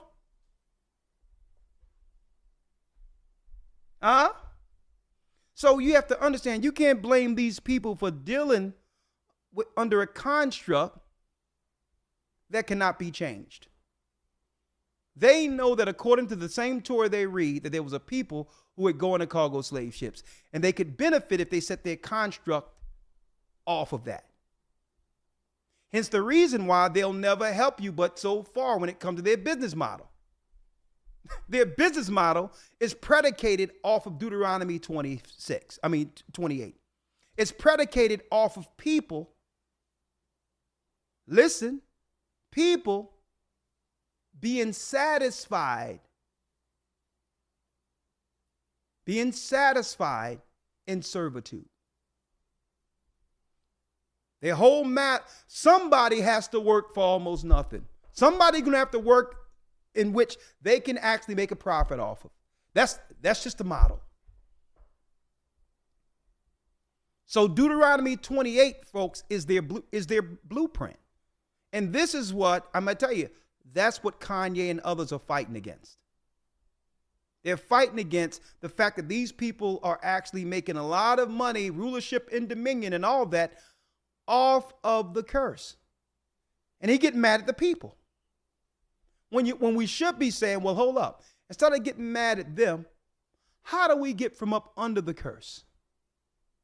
Right? How do we as a people gain favor with the God who gave these other people dominion for a time? Right? Because I'm not going to change the position of the Gentiles who are in rulership. Right? Now, what must we do as a people to change our position as Israelites?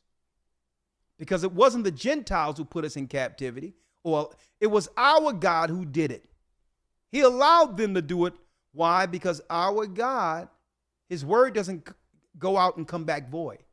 He told us in Deuteronomy 28, if you begin to act like freaks and do all this atheistic, evil activity, paganism and sacrifice of the Gentiles, hey, if you're going to be like them, I might as well put you under them.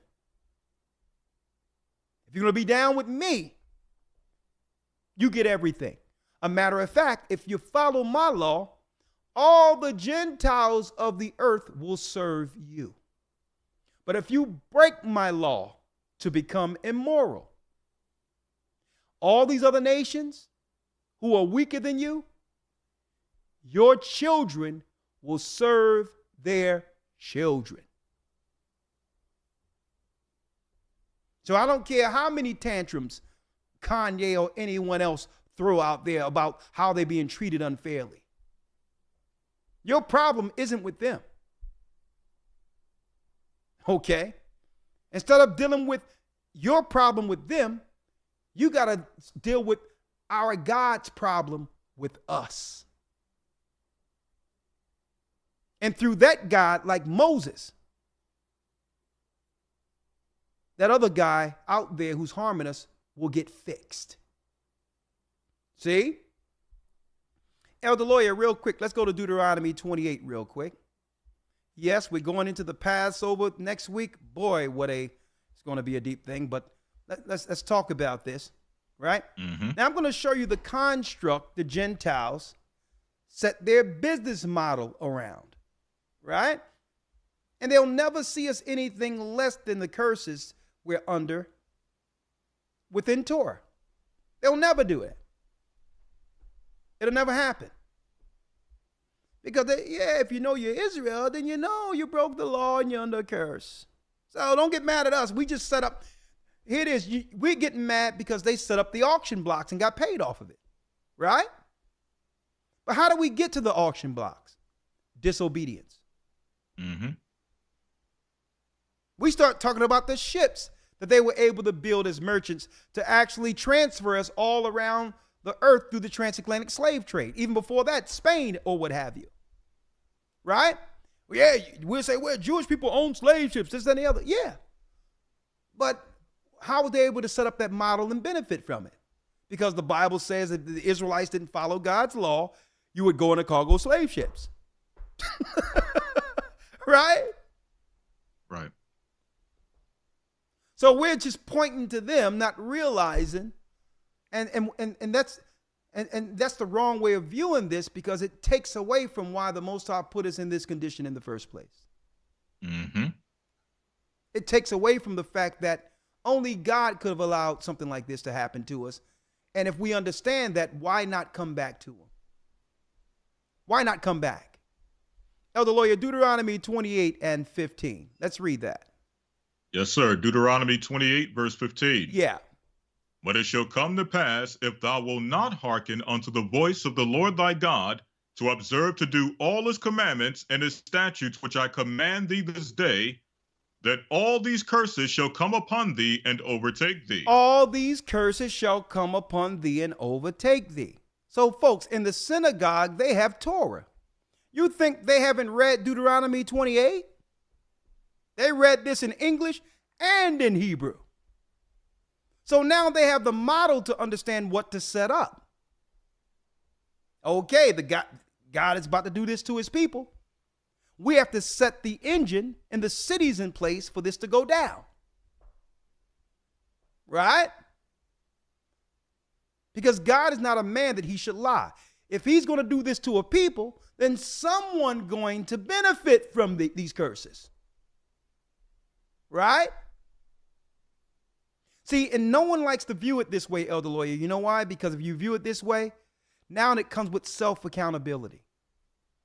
That's right. Now it comes with us owning our stuff instead of always blaming things on other people. Right. How did Jewish people or white people get access to actually take advantage of our servitude? What did we do wrong with our God put us in the hands of these people? And then, if he put us in the hands of these people, how do we reverse the curse? See, if I take accountability at this point now, I can own up to how to get up out of this, because the same God who said how to get in it, how we would get in it, gave us a way out. Mm-hmm. Right? Read. Yes, sir. 15 again. But it shall come to pass, if thou wilt not hearken unto the voice of the Lord thy God, to observe to do all his commandments and his statutes which I command thee this day, that all these curses shall come upon thee and overtake thee. So all these curses, so if I'm another nation like the Edomites are or the Jewish people are, I'm like, well, okay then. All right. These people had a shot. And now they're under curse. Right? So the whole thing is, if I own Adidas, if I own this or I own that, right? I will never give this person power to control my company. Mm-hmm. Because I'm on the other end of this. I'm not the people of the curse. I'm the benefactors of the curse. See? And that's how they're looking at it when they open up Torah. And this is why, Elder Lawyer, and I'm going to go there, this is why the music industry promotes and allow our people to promote and be represented through sin and debauchery.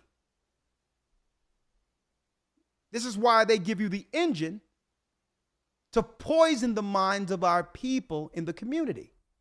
Because by doing so, it keeps the next generation under the curse. It's quite that simple. Right? Leor Cohen said on the Breakfast Club, when Charlemagne asked him, well, why do you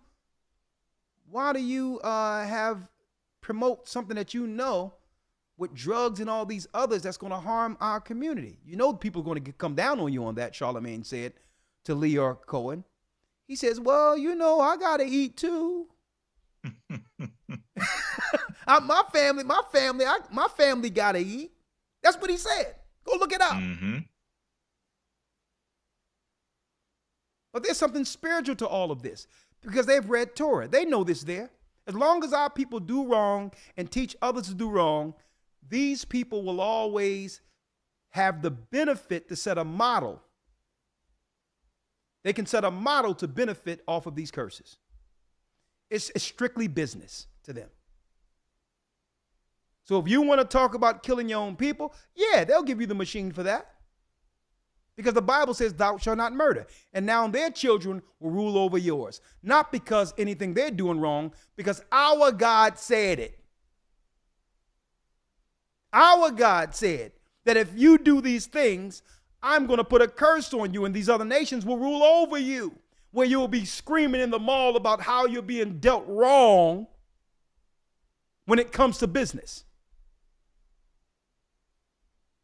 See? Read the 16th verse.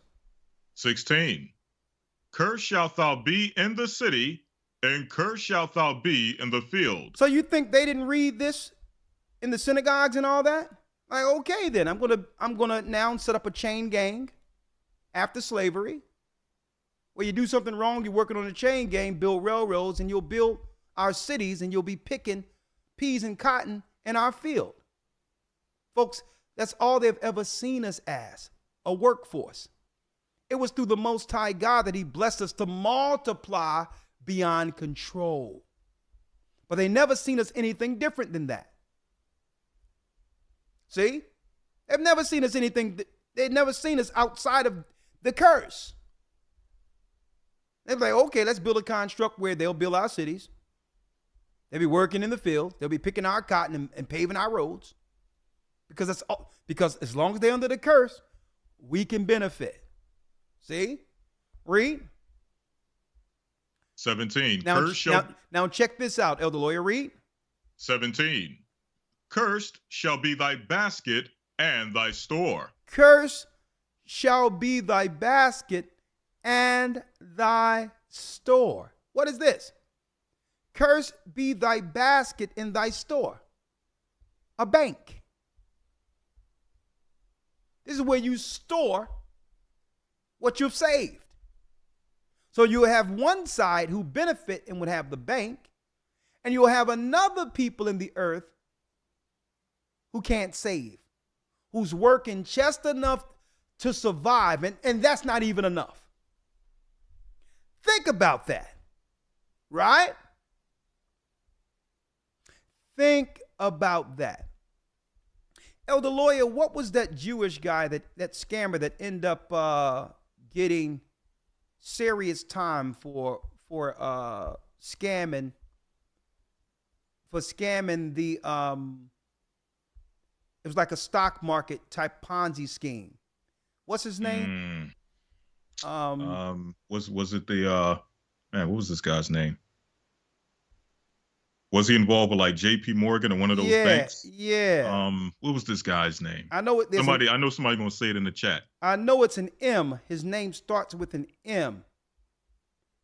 If y'all know him, somebody put his name in the chat. The guy. Someone said Bernie. You know Bernie Madoff. Bernie Madoff. That's it. Bernie Madoff, Elder Lawyer. Bernie Madoff. Now, why am I bringing up Bernie Madoff? The Bible says, cursed shall be thy basket in thy store. Right? He was scamming his own people. And you notice, think about this, folks. You notice, even though he was Jewish, right? They got him up out of the paint. They got him up out of there. Why? Because that was setting a precedent. That there's a law when it comes to how they operate with one another. And they had to make him an example so that if others, even on the outside of their people, think to do something against them, they have what? They have set a precedent. That according to Torah, now you can go, now if you go, you can go, whatever. If the Talmud, they can do whatever they want to do in the inner city or whatever the case is. But you're not going to do that amongst us. Why do I set that precedent? Because some people out there, Elder Lawyer, I've seen a guy, I think a woman, put in our chat, why do you always come at that scammer who probably not even a doctor and all this crap, this Umar Johnson guy from where I grew up, Philadelphia. And you know that in Philadelphia, no one really see him as, everyone understands he's a scammer in Philadelphia. You can only do this on the internet. And they wonder why I keep on pointing him out. And the reason why I keep pointing them out is because our people are suffering all together, and our people know that he's a thief. They know that he's a scammer. They know that he's been destroying our community. And he's doing it because he can. But if he was doing this amongst their people, he wouldn't have gotten to Bernie Madoff's level to do that. They would have been had him out of the paint. Because there's a law, there's a code amongst them. That you can do whatever you want somewhere else. But we have to set an example when you start scamming out your own people. That's why I wanted to use him as a to parallel that to how the Jewish people operate opposed to our people that have no law. Our people don't have a basket or store. Anything we've sent people. It was our hard-earned suffering money. Right? So when we say we're going to do something and someone give us something, we're supposed to do what? We are supposed to make sure they get that and more if necessary. And this is why I pulled him out, because he can go around and talk about relationships that he don't know nothing about. He can do frolic all online without any law according to God, because no one can hold him accountable. Because why? We've left off from a code. We've left off from a law. And Jewish people, they're not going for that. They're not going for that. There's a rule. How you deal with somebody else, okay, but you're not going to be all up in Manhattan and all this shaking our people down. You done broke code. But yet we'll have a guy just floating around the whole world destroying our people without any pushback. And this is why the enemy allows him, Elder Lawyer, to float around, because they know how damaging he is. If he was doing this to any other people, they would have been had him out of the paint. They'd have been moved him out of here.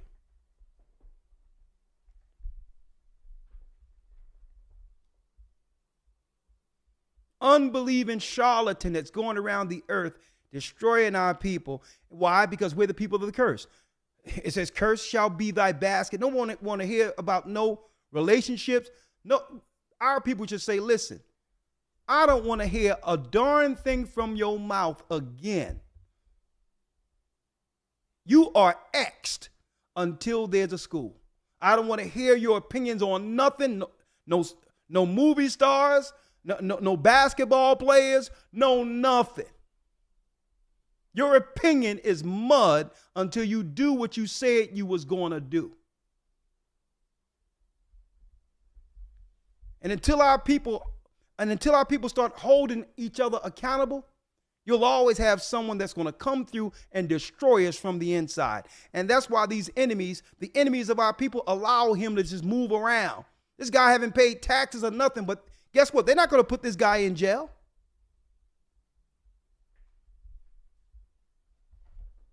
Okay? Because it benefits them allowing him to operate and just break everything without any rules, without any accountability. Cursed be thy basket in thy store. Read. 18 of the lawyer. Yes, sir. Verse 18. Cursed shall be the fruit of thy body, and the fruit of thy land, and the increase of thy kind, and the flocks of thy sheep. So the other people, they have the Torah. So they would set everything up to understand that cursed be the fruit of our body, which means they'll benefit from our children more than we will. Mm-hmm. Because what? When our children get old enough, we go to their schools and we do what? We join their workforce and work for them. And they have never seen us anything outside of this curse. Their children don't go to school to come work for us. That's what a curse is. See? And that's why when anybody, Israelite, whether you be a Gentile, elder lawyer, we don't care who you are. When you come amongst us, it's going to be equitable according to the law, and we're going to know what's your purpose for this mission. We're not going to let nobody just come in and pillage and benefit from the network as if we're some regular church. No, we don't roll like that. You got to come through and be proven. And whether you're black, whether you're an Israelite, or whether you're white. Doesn't matter. And this is how we do what? This is how we begin to move from the curse. Where the standards are set from this side. Right? We weren't born to just financially aggrandize and benefit other people. That's a cursed people. And this is why I'm not down with symbolism and someone, giving me, some symbolic gesture to make me feel like, yeah, that's good that we showing black people. I'm not into that at all. We set the standard now. We have the right to do so. Right? That's how you reverse the curse. Right? Well, no. It's about you giving. You bringing forth and building the kingdom without taking. That's how you reverse the curse. Curse be the fruit of thy body and the fruit of thy land, the increase of thy kind and the flocks of thy sheep. So these other people looked at the Torah and said, you know what? We're going to set the model to financially benefit from the people who are suffering these curses. It's really that cut and dry. Right? Let's go down to the 68th verse of the lawyer. Let's read that. Yes, sir. And before we go there, verse 48. 48, yes, sir. Let's get it here. Thank you. Yep. 48, thank you, other lawyer. Read it. Yes, sir. Deuteronomy 28 and 48. Therefore shalt thou serve thine enemies, which the Lord shall send against thee, in hunger, and in thirst, and in nakedness, and in want of all things. Now, before we go to the yoke in the neck, here's the curse. Therefore shalt thou serve thine enemies for disobeying me. This is what God said to us, Israelites, from the tribe of Judah, Benjamin, Levi, right? All of us, the 12 tribes, right? Therefore shalt thou serve thine enemy, which the Lord shall send against thee in hunger and in thirst and in nakedness and in the want of all things. Right? And the lawyer, guess what? The merchants set up stores. And our people are complaining, man, we need Walmart. Right. Are we not the people of the curse? They're gonna shut down Target, and where are we gonna eat? Where are we gonna get our clothes? We need Walmart. You notice this? All around the United States, you hear about our people complaining about them shutting down the stores. Right. Think about it. So guess what? These others knew that we would what? Serve the enemy, which the Lord sent against us in hunger and thirst. We would be at the behest of our enemies for our daily bread. They would own the stores. They would own the clothing. And listen to this, Kanye, if you're listening, and in nakedness, which means they would be over the fashion industry when it comes to clothing and sneakers. Right. And they're not going to relegate that to you regardless of your designs. It's against the agreement. They'll always see us as the people that we must come to them to survive based on this curse. So they'll work that machine that way, and then they'll work it on the other end and use the music industry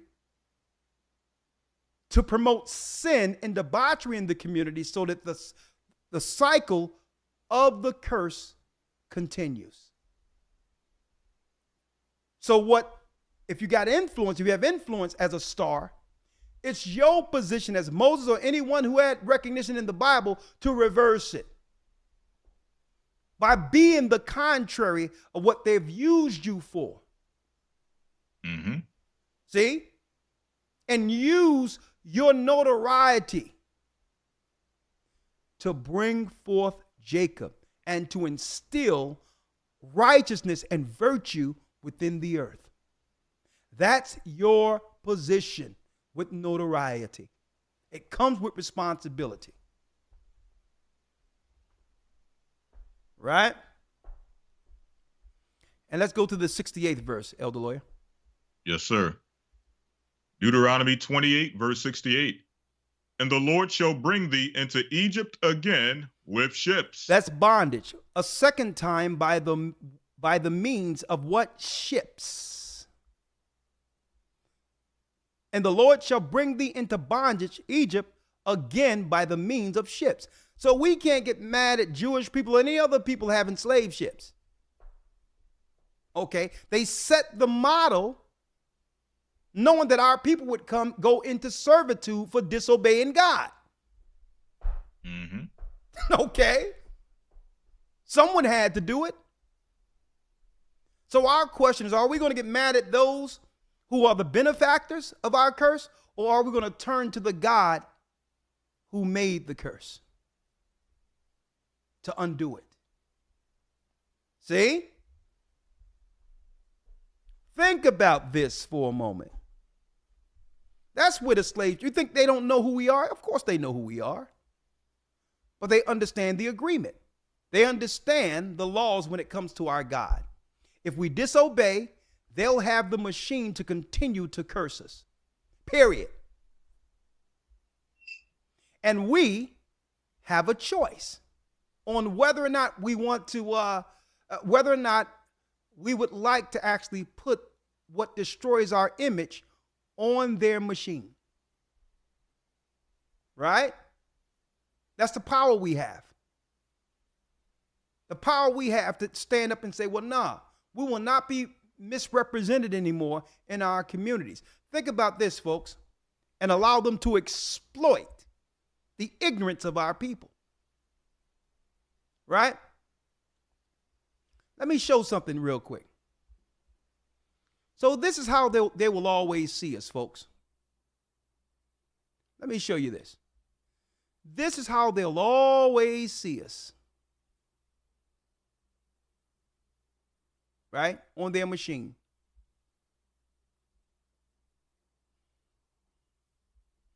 There's a reason. I want y'all to see this. And I'm not gonna show all of this, right? Only a few things. Here. Why do you think right now this is how they promote our sisters? Right? Think about this.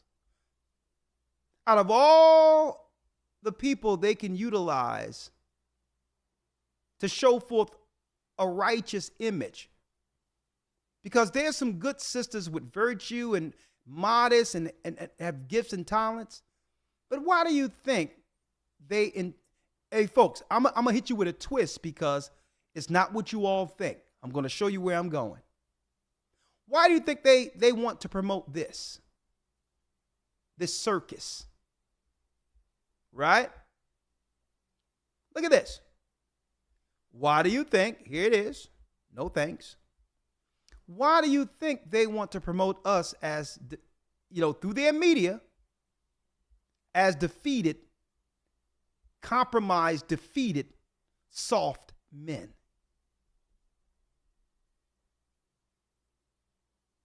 Well, folks, I'm going to drop this on y'all real quick. I'm going to bring you back in a second, Elder Lawyer. Mm-hmm. Sisters. Then I'm going to go to the brothers. Sisters. They never seen you let me tell you, they never seen you in our society, in America, or any place we were taken in captivity, outside of when the Bible says in Deuteronomy 28 that you will be betrothed to another. You will be betrothed to your husband, and another man will lay with you. Right? So we started multiplying in the South, Elder Lawyer. Let me drop it up. Let me give you a quick history lesson. In the 1800s, we started multiplying beyond control. Now, here's the problem. When the plantation owners' women would begin to age, they begin to age past 30 or 40. There was what? There was just an innumerable number of beautiful black young girls who worked every day, strong, virile, right? They had to stay in shape because they worked. And then they were seamstress in the house. Folks, it's all in this book too. The Negro in the New World by Sir Harry. This is an 1800 book, and I reprinted it, and I'm going to pull some of this out in the academy. But it's all in the book. So when the plantation wife started aging out, brothers and sisters, the plantation owner and others, the high elite, couldn't take their eyes off of these beautiful, black, virile, shapely women. And there was a serious jealousy amongst the white women. Listen to what I'm telling you. Their bodies couldn't compete. To a degree, listen to me clearly, to a degree where there was a law in place. There was a law in 1669. Check out this law, brothers and sisters, right? Virginia slave codes made in parallel to those in Barbados, with individual laws starting in 1667 and a comprehensive slave code passed in 1705. In 1667, the Virginia House of Burgess enacted a law which didn't recognize the conversion of African Americans to Christianity, despite baptisms in 1669. Virginia enacted an act about what? An act about the casual killing of slaves. Listen to me good. Virginia enacted the casual killing of slaves, which declared that masters who killed slaves deemed resistant were exempt from felony charges. And in 1670, they enacted a law prohibiting free Africans from purchasing servants who weren't also African in 1680. A lot of you may have never heard of the casual killing law. The casual killing law. It's in this book here. Now think about this, folks. These sisters are working. Shapely, beautiful, natural. The white women, not only that, they're gifted singers, seamstress, making dresses and all these things. Right? White women are beginning to age out, and the plantation owners and all the elite cannot keep their eyes off of these beautiful young black girls. And guess what? Under the casual killing law, when a plantation owner really was falling in love with a sister before he got a chance to, and she found that out, you know what she would do? Miss Ann would tell him, How you doing, Sophie? How you doing, Sophia? I need you to go out and just grab me something from the line real quick out there in the bushes near the line. And just grab me some. Matter of fact, go get me some fruit and bring me some fruit in real quick. The girl would run behind the bushes, and the plantation, the jealous woman, the white woman, would get her ambushed, and she would die under the casual killing law. Only for her to sit back and he's like, well, what? Hey, what happened to Sophie? What happened to her? That girl tried to escape. That girl tried to escape, and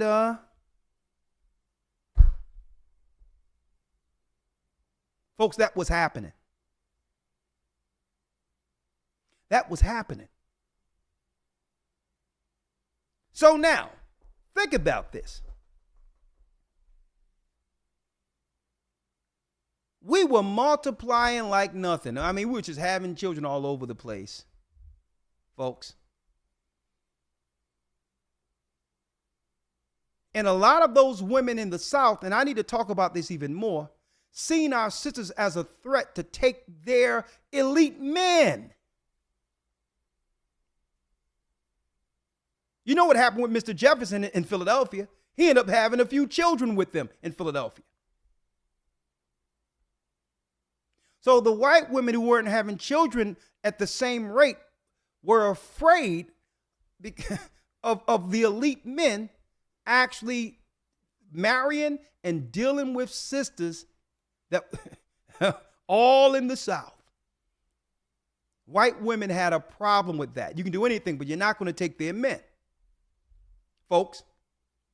So they worked for a long time, folks, within society with feminism and all of that, so that they can attempt to make an uncomely, unattractive model of the only threat they deemed in the United States, the black woman.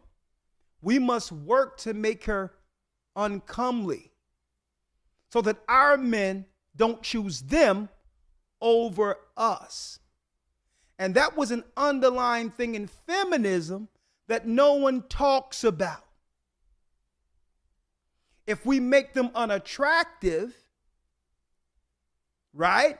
Now there's no worry. Now we become the standard of beauty because we've convinced them into becoming unattractive.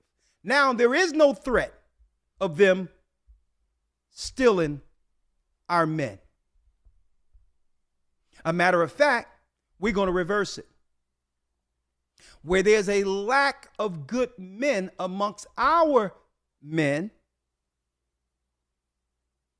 we'll work to make their women uncomely, so to have the elite that comes from out of their community, and they'll choose us over the women we convinced to become less attractive.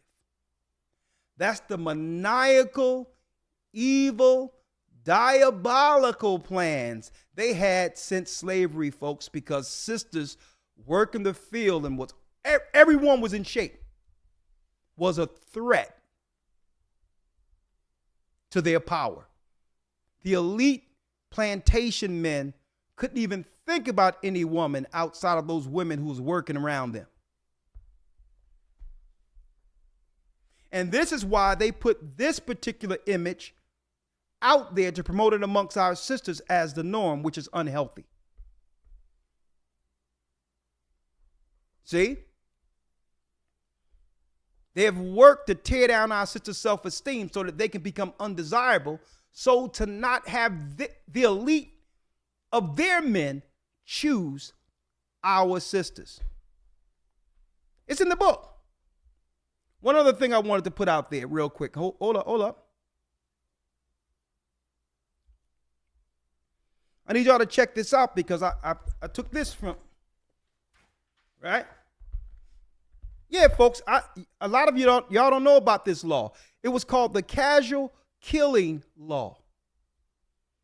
It was a casual killing law where they can get away with doing anything as long as they came up with a good enough reason. The casual killing law, it was on the book, 1669. Look it up. Because, man, and not only that, our sisters was natural, they were humble, they were submissive, and absolutely gorgeous and spiritual. So these young girls were a threat to Miss Ann. And Miss Ann would say, listen, girl, go get some oranges real quick and get her ambushed, and they'll go bury her somewhere because that was a threat to her urn. This was going on all in the South, folks. This is why they use the music business and others. And I'm going to tell you, to make sure they give a negative image of our sisters and place a negative image of her on the machine. Let me read this real quick. I was informed, now this happened in Cuba, right? I took this out of the book. I was informed by every resident of or official whom I questioned that case of Negro assaults on white women were practically unknown in Cuba. Right? And it says, but on the other hand, young colored Negro women and girls were never safe. Look at this. Negro women and girls were never safe with men of their own race. And it was speaking of also the other races, that rape or independent assault was the commonest charge which Negroes were arraigned. But further inquiry elicited that those attacks were generally made by young unmarried men or young unmarried women, were in fact a rough and ready courtship, which we be more frequently followed by a formal marriage were it not for that marriage fees. This is where the marriage license came in at. They started making marriage licenses, but when you break it down and go, I don't got the time to go all the way to it, but folks, they were committing crimes against our sisters and blaming it on brothers, and then the woman would end up having these mulatto children and all that. They were doing all types of stuff to our sisters have been under psychological assault since we came into America. Psychological assault. Why am I bringing this out right now? I'm bringing this out because warning to the stars, folks. Jay-Z and all these others, money ain't a thing. Showing them throwing money up. Luke, who came from the islands in Florida, started dealing with all that straight debauchery on stage that happened during the late 90s. I mean, the mid 90s, going into the 2000s, where it was about what? It was about just straight debauchery and fornication. And guess what? That's when they begin to promote us as less than a people throughout the earth. And who had a hand in this? P. Diddy, all of these, Jay-Z, right? So here it is. The business was able to use these people to actually destroy anything wholesome left within our people. Think about this. After all we suffered through chattel slavery under the curse, they're going to now set themselves in position to be utilized by the enemy in promoting our people anything less than God's people, but won't take ownership with that. I've never seen any of these guys go public with NWA saying that they're going to shoot people and kill their own brothers and sell drugs to their own brothers. I've never seen any of them come public and apologize to what they've done with the influence of their music. I never seen Jay-Z. Money ain't a thing, and showing our women on yachts and all these others, halfway clothed and all that, being shown as harlots publicly. I never seen him come to apologize to us and to what they've done to our community. Right?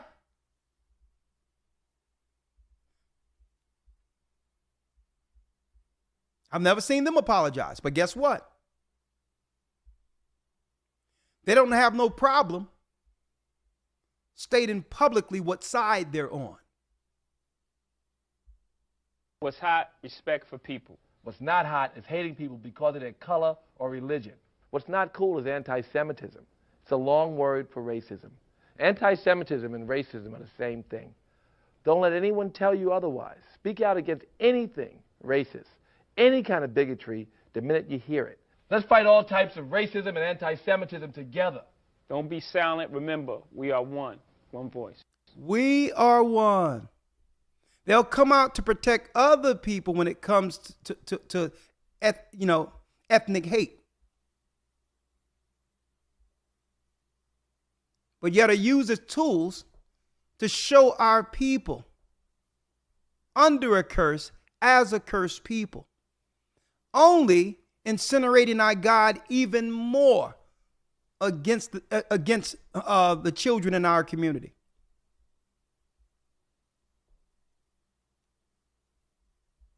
Right? Sexy Red, Sukiana, right? What about the anti-Semitism that's being executed against us in destroying our image?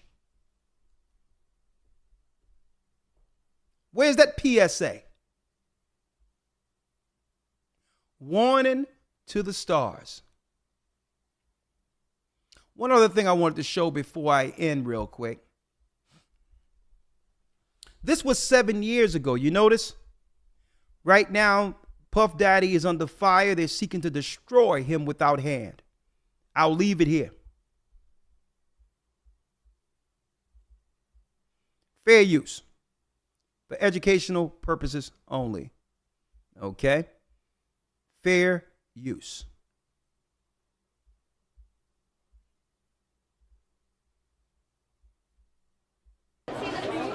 Seven years ago. You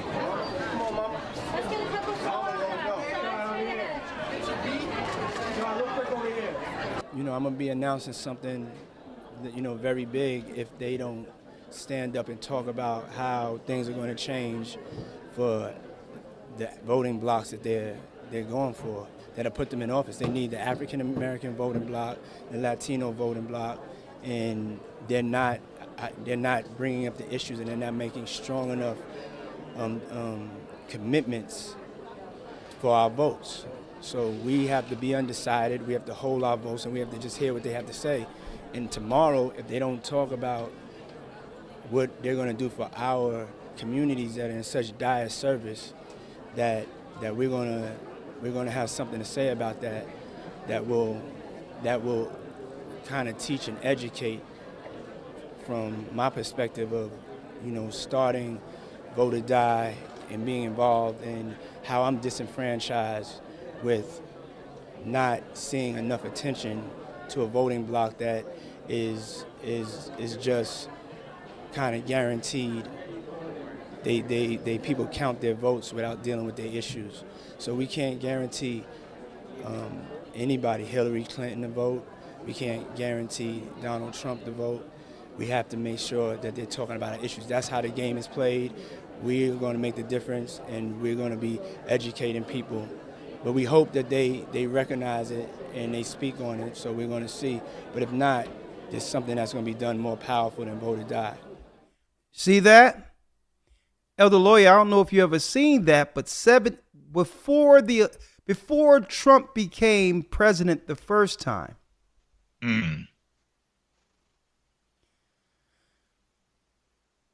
Puff Daddy, Sean Combs, issued a threat. He said, unless somebody going to do something for our people, he's going to have to make a change. So he wasn't committing to Hillary or Trump. I believe they got the wheels turning on Puffy at that time. He said, you're going to have to do something for our people.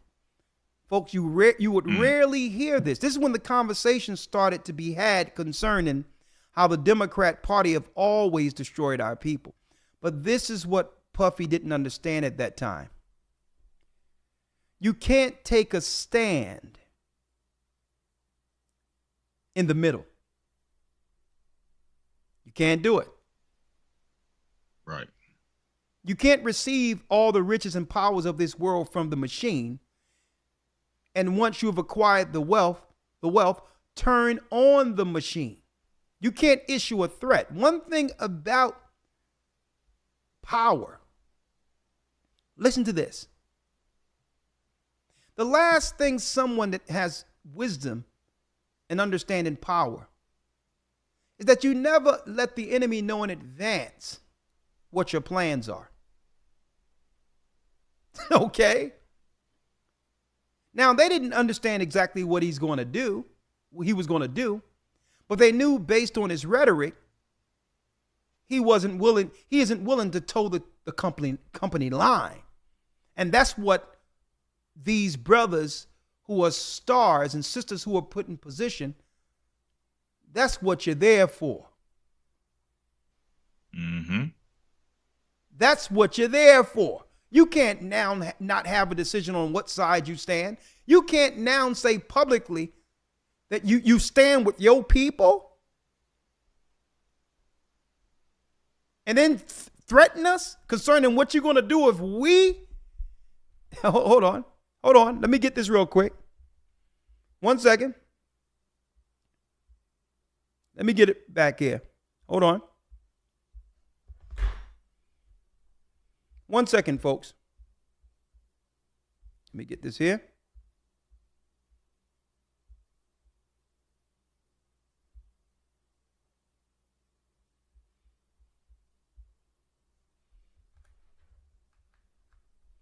One second, folks.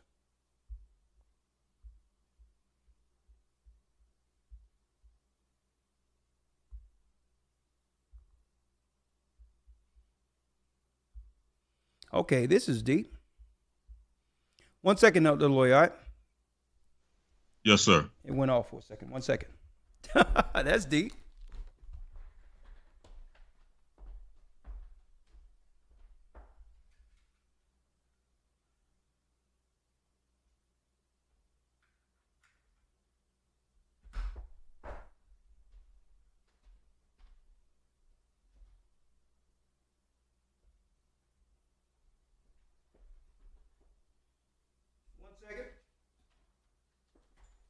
Interesting.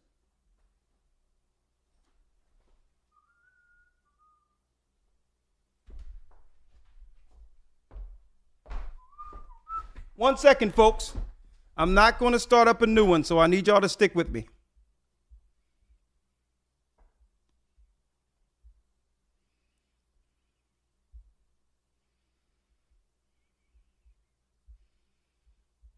One second. This was deep, Elder Lawyer. This thing just went blank. Hey, we must be hitting some buttons here. Yeah, Elder Lawyer, going back into this, right? Hope you all can see me. 1 second. There you go. We're back.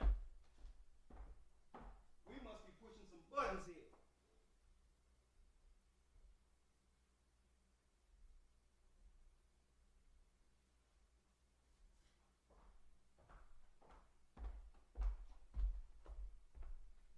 Oh, there we go. There we go. Thank you, thank you, thank you. Elder Lawyer, you're still there, right? Yes, sir. All right, excellent, excellent. What I was saying, Elder Lawyer, is that you cannot make a claim that you're not going to support either side after the Democrat Party have already established vote or die to get our people to support the Democrat company line using the celebrities within our communities, right? Mm-hmm. Right. So here we go. Sean Puffy Combs started putting out some threats. Let's hear it once more. Fair use.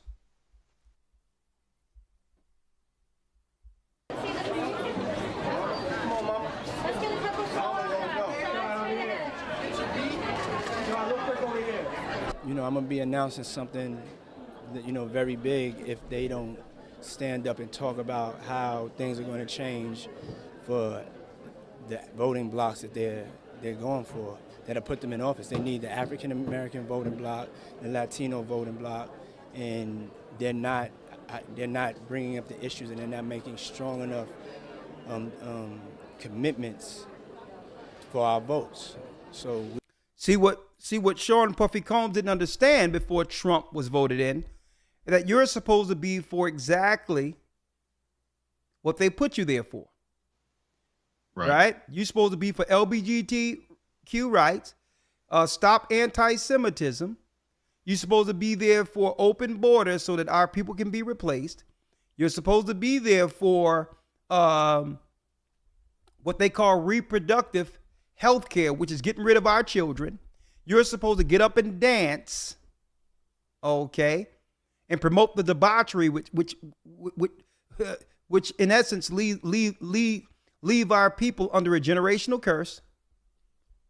You're entertainment. And they don't see you anything less than that. Or, I'll tell you what, go sell the vodka.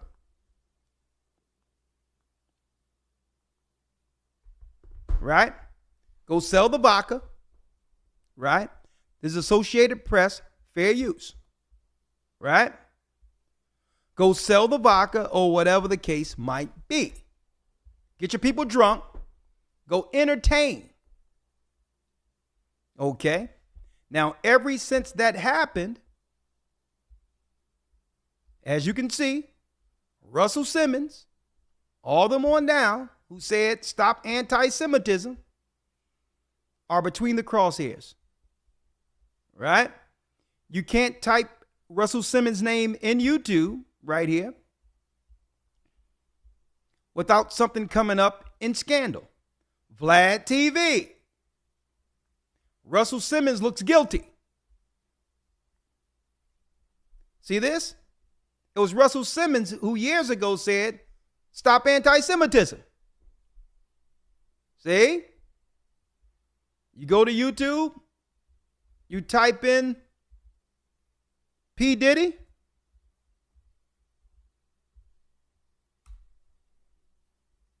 and look, you can't get nothing but what? Explosive lawsuit. Right? Look, on and on and on. Who do you think behind tearing them down? The same people, Elder Lawyer, who built them up. Mm-hmm. That's right.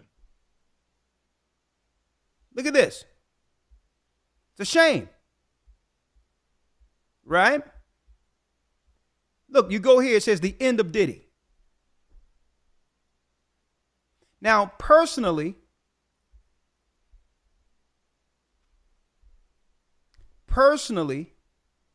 I feel for all of our people.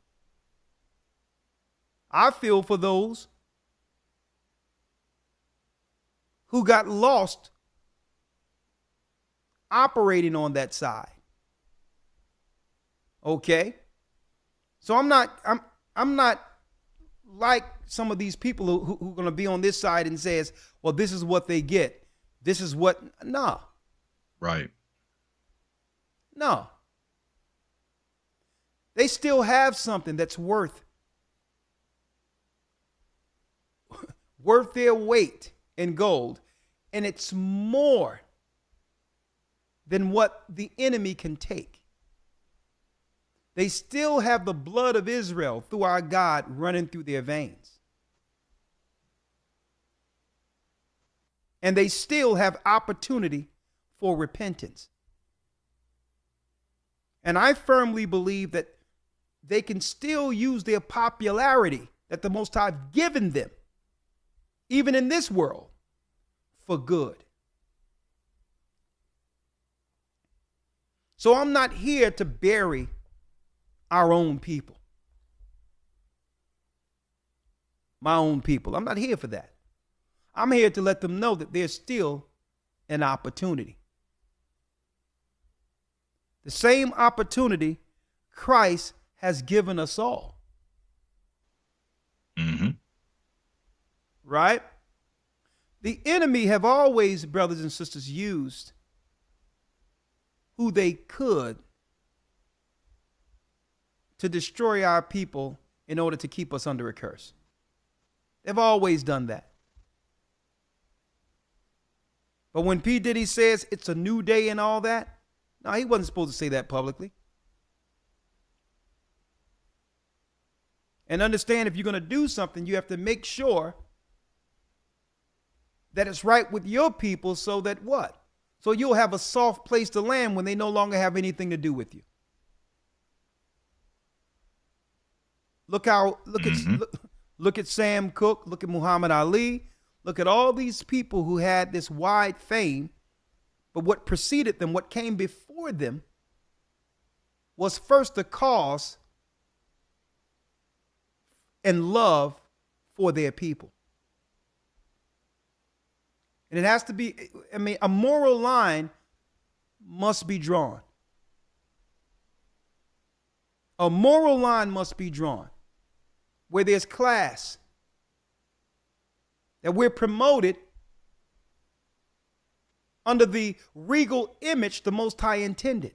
And if you have the power to do so, make it happen. Fall to your knees, repent, ask Christ, ask the Most High to forgive you. Allah can't do nothing for you. Ask Christ to forgive you. And I'll tell you, our people are a forgiven people. Stand on the right side. You've chosen the dark side, and guess what, folks? They're trying to run this man into the grave. All of them. They built them up to destroy them. So I'm not here to dance on top of these brothers who has fallen. I'm here to say that there's opportunity. Opportunity. They built all of their, I would say, their star is up. I have to watch what I say here. They built all of these people up only to tear them down. They don't care about Lizzo. They don't care about Nas X. They don't care, Elder Lawyer, about P. Diddy. They don't care about Russell Simmons. Mm-hmm. They didn't care about Whitney Houston. They don't care about Michael Jackson. They didn't care about Prince. Right. All of these brothers and sisters with God-given talent, whom the machine exploited, knowing that we're the people of the curse.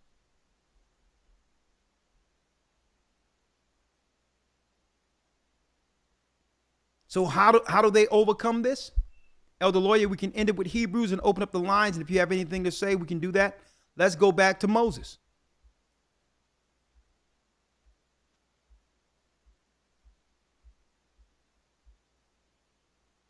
Let's go Let's go back right back to where we were. Yes, sir. Hebrews 11 and 23. And I'm going to say this. Brothers and sisters, it's upon us to take back our image. I'm looking at this book here, The Negro in the New World by Sir Harry. Look at this book here. Look how big this thing is.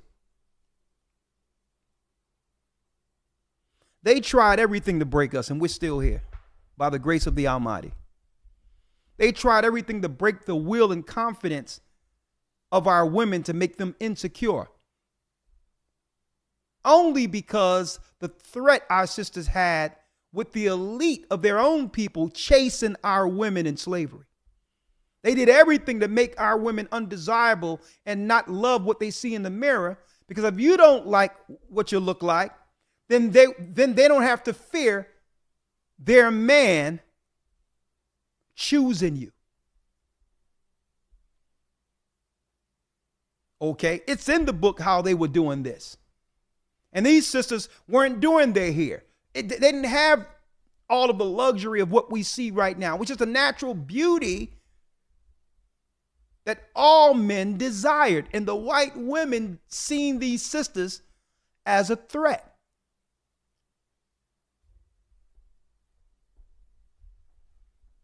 It's time for us to own who we are and love what the Most High have made. And if that's not good enough for the world, so be it. And take pride, sisters, in your natural beauty.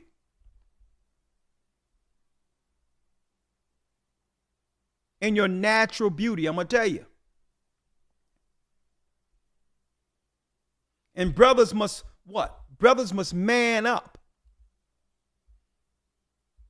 Brothers must man up, because let me tell you, even if they haven't turned men all the way to what we see here in Nas X, right?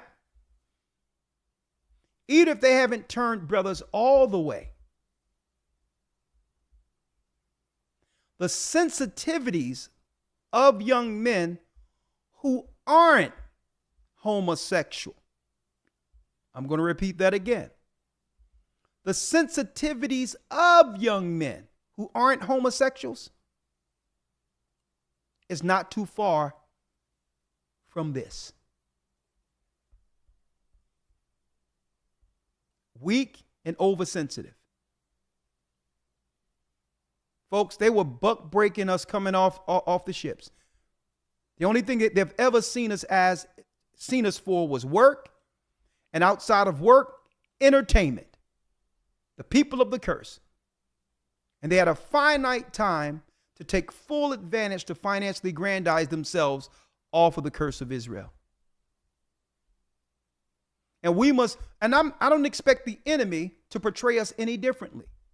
It's up to our people to change the image and change how we're viewed. And it's in the power, and it's in our power, to do so. Hold on, who we got here?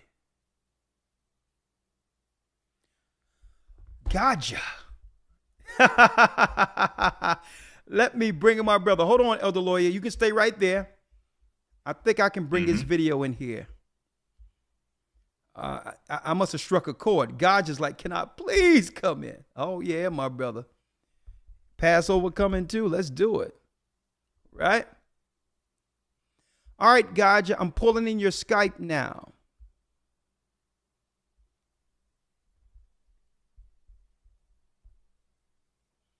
Hold on. Let me see. Gaja. I cannot please come. Okay, Gaja. Where's your video? It's right here. Can you see me? Oh, brother Elder Gaja. How you doing?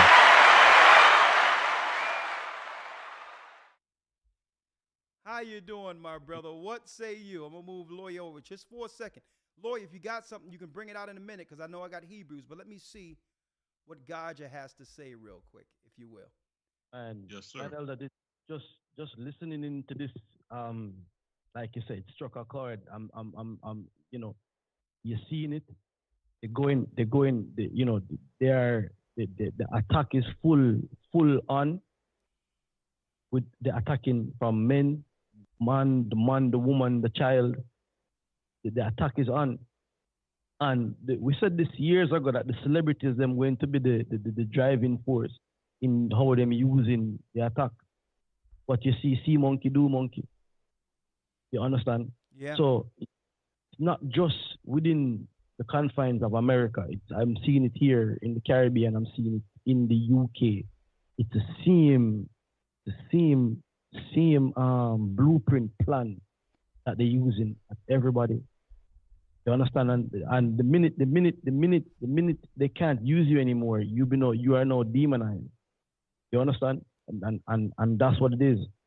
We see, I'm not defending anybody, whatever. If anybody has done anything wrong, then yeah, they must suffer the consequences of what they did. Own up to it. We see the demonizing of certain entertainers and how they use that once they were no longer able to use them. A few years ago, Lauryn Hill came to the UK, and she was performing her music to a different track. She never owned she never owned the music behind her songs, and she had to perform her entire set on a different track. And I remember she came out a bit and was speaking up to the awakening of the people, and they shut her. You don't even hear from her anymore. Lauryn Hill, exactly. Yeah, Lauryn Hill, and it's the same thing we see repetitively. I don't know if you saw that interview. Well, probably most have seen it. The Cat Williams interview. That 50 million hits. Oh yeah, he broke the internet, right? Yeah, Cat he Williams? did. Yeah. He came out and he said a lot of things that's going on within the industry, and we saw Monique. She came on as well, and she had a back and forth with Steve Harvey from before. And I remember there's a video out there with Steve Harvey going before the integrity game. This is we in the money game. So this brother here willing to sell out. This brother willing to disregard anything to do with integrity over money. You with me? And I'm like, yo, does this? Well, Elder God, if I know anything, after watching what they have done to the greatest of our talented people who are Israel, it won't be too long before it's Steve Harvey's turn, unfortunately. It won't be too long before it's his turn to get ran through the mill. But go on. Yeah, man. So it's just it's what they're using. Every demography of people that they approach to for votes to come into election. I mean, Jamaica having elections going on right now, and it's the same thing. Nobody is saying what it is that we want as a community of people, as a demography of people. Politicians come and then they play. I'd have to send it to you so you can see to understand for the culture of the people. You see the politicians come out and him act as if him one of the locals. Him come in and him play some music and dance and wear a certain type of shoes, and the people go, yeah man, yeah, we want him, we're going to vote for him, and that's what they vote on. It's like I see something where Joe Biden talking about, okay, if you're not black, if you don't vote for me, you're not black. And we're gonna have some chicken, eat some chicken. It's like, yo, come on. It's the same narrative, it's the same thing that the people them using and the people them right through. Nobody's saying, yo, listen, we need this is what we need. We need water, we need proper roads, we need education, we need you to come out of our lives. We need no vaccines. Nobody is saying none of these things. And then every time somebody come up and say something, then we know that the time coming for them. It's gonna happen for them. So, like I said, this one here sparked me here. I'm sat down listening and say, let me come in and jump in on this. You with me? I had some stuff written down and just, it sparked me, this conversation here. So, because I'm seeing it real time in front of me right now. And I tell you what, man, people actually hate you for talking against the system like that. Really, the cipher mentality is real amongst our people. That they don't want to hear it. You understand me? They don't want to hear that. Yo, listen, you are being used, and the minute there's no more use for you, then you're going to be spat out and demonized. So it's like you have to choose your side. You have to pick a side right now. Who you going to? What are you? Are you part of the beast? Understand? It's like you say, you can't be in the middle of it and make a choice. You know? You have to be either you're hot or you're cold. Anything else going to get spot out. Well, here's a question I have, Elder Gadja. Right. They have seen what happened to Sam Cooke, right? They have seen what happened not just to Sam Cooke, Otis Redding, Jimi Hendrix, Michael Jackson, right? Whitney Houston, Prince. What is it about? Just name it. Bill Cosby. I mean, what is it about them that makes them believe that they are above reproach? If this can happen to Michael Jackson, to get ostracized by the same people he financially grandized, no one's safe. I need you to think about this. Right. And I believe Oprah believes she's safe. When the examples that have been shown proves they don't leave any of these so-called stars from our community unscathed. Elder, check this out. I'm saying, but what do you think they believe? You think they believe Jay-Z and all these others? Well, it happened to others, but this can't possibly happen to me. Well, I think this is the thing, Elder. I think some people have known. All right. There was a president one time in Africa, in Zimbabwe, called Robert Mugabe. Yeah. Right? Robert Mugabe is actually Sir Robert Mugabe, meaning he's a member of the British Empire. Sir, he was knighted Sir Robert Mugabe. Okay. Robert Mugabe was the British puppet, right? He was the British puppet in Africa until he said no. So all of these guys right now are puppets until they say no. So everything will go on fine for them, and I believe in it. Your Steve Harvey's, your Oprah Winfrey's, everything is going to go on fine for them until they say no. Bill Cosby, from what I'm hearing, had some land that they wanted to buy because oil on it, and he refused to sell it. And that led down to what went on with him. R. Kelly gone broke, asking for his royalties. That what happened to him. Michael Jackson, same thing with Sony, same thing with Prince. Every time they say no, this is what happens. You understand? And check this out. In the Caribbean, a few years ago, about 10 years ago, you know, there was a billionaire called Alan Stanford, right? Alan Stanford came back into the West Indies and started to pump money into cricket. Cricket is the only sport within the Caribbean that is played by all the islands. Everybody said that's the only thing that they do together is cricket. And in the 70s, the West Indies cricket team was unbeaten for 15 years from I think 1979 all the way to 1995. 15, 16 years they were unbeaten. And what that did for the Caribbean people at the time, it brought back pride, it brought back culture, it brought back a lot of things for them. They were, they spoke against the oppression. In the same period of time, you had people like Bob Marley coming up, talking about, I shot the sheriff. You know what happened to Bob Marley? Bob Marley, they killed Bob Marley. They said Bob Marley had cancer. The lifestyle that Bob Marley was living with health-wise and all that, there's no way he could have cancer. Okay? They destroyed the West Indies team, and then this billionaire comes along and says, "Yo, I'm gonna pump money into this team." Right? He kept a tournament with the British cricket team and the West Indies cricket team, and he gave the winning team got $20 million US. No sooner after he did that, they brought up fraud charges against him. He's now in prison. So anything that comes out, right?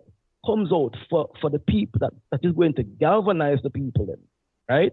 Once, like you said earlier, once you have taken the money from that system, once they have bought you, sponsored you, then they are going to come back and take what they have given to you.